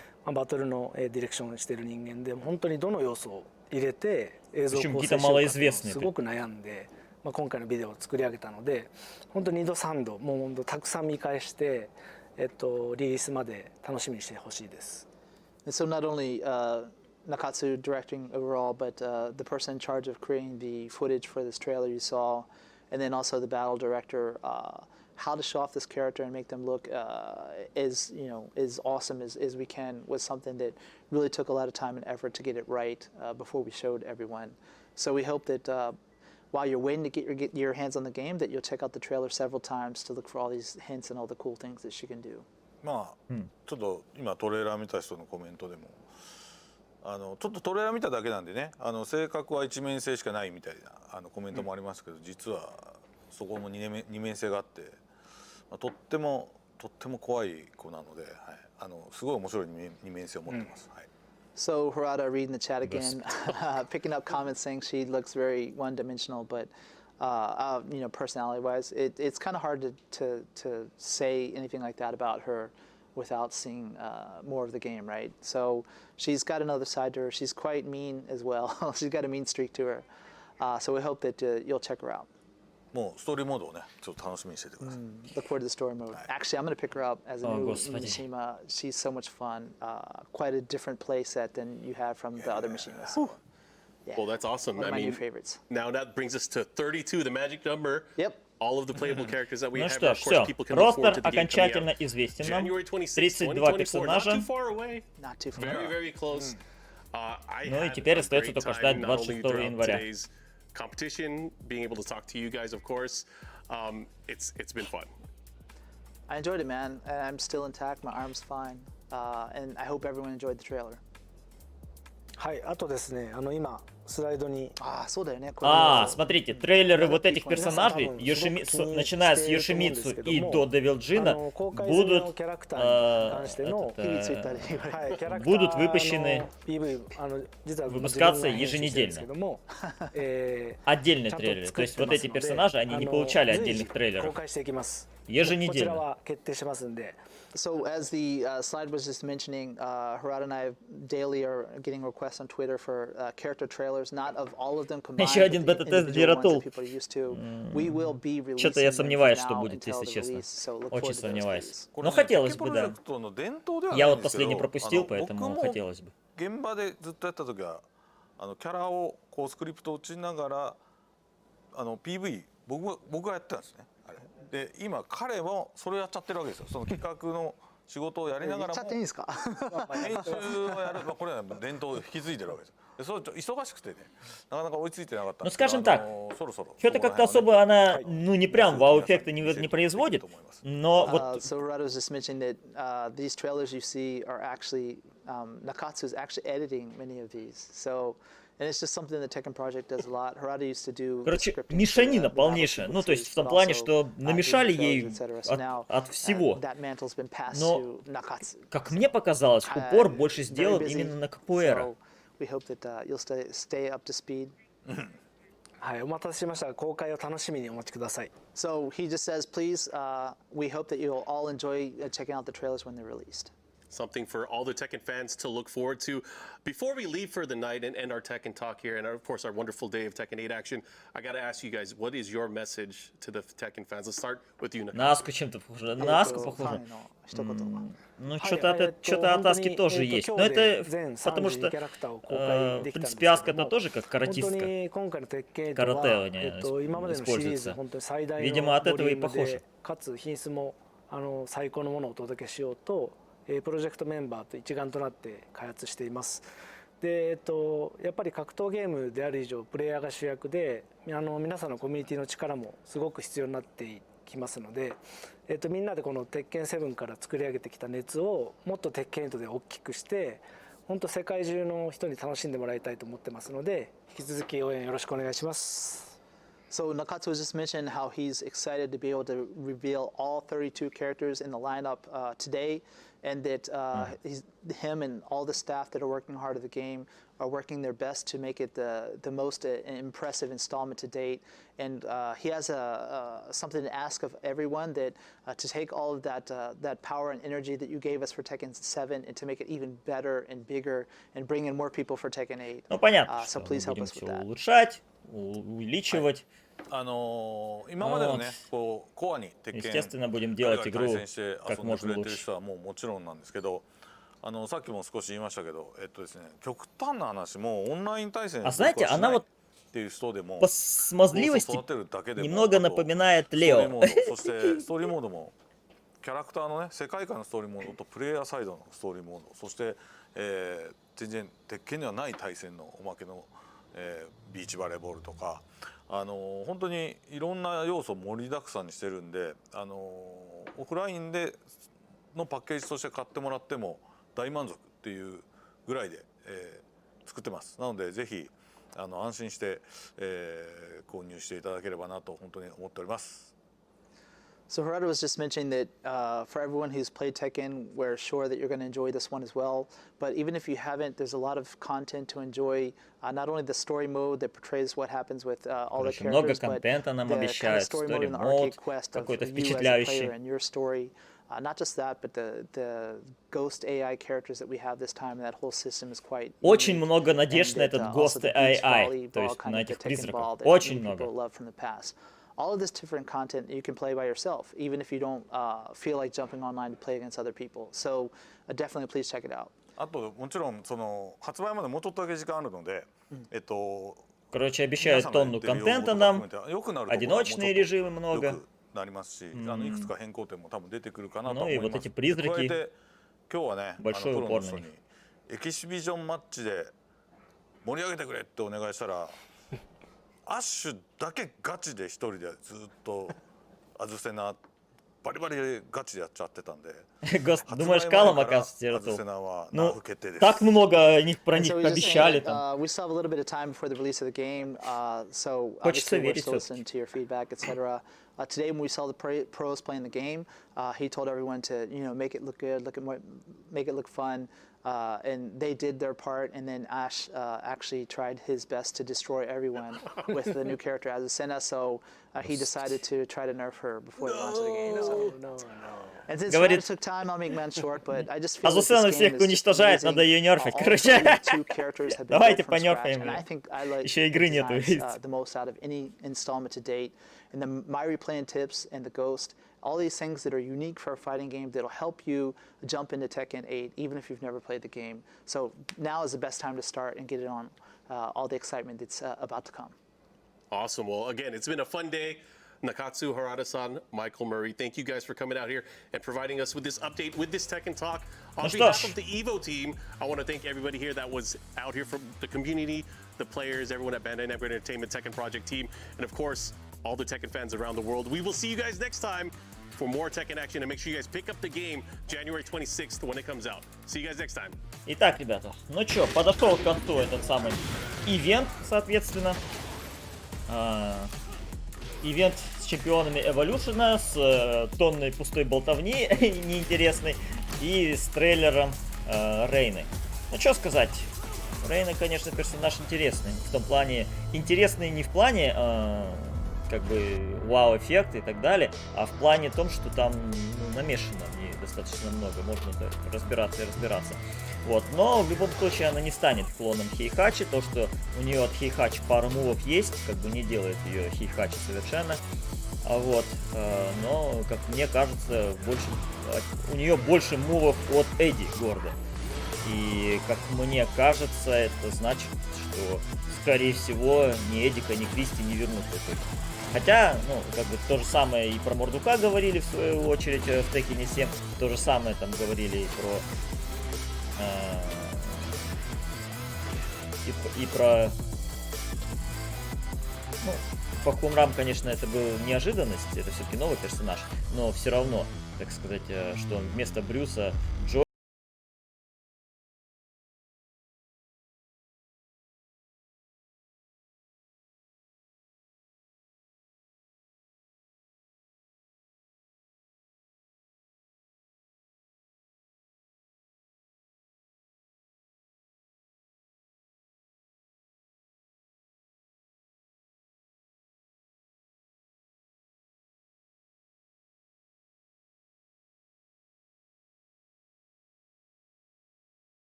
Надеюсь, вам понравился рестрим. И пока.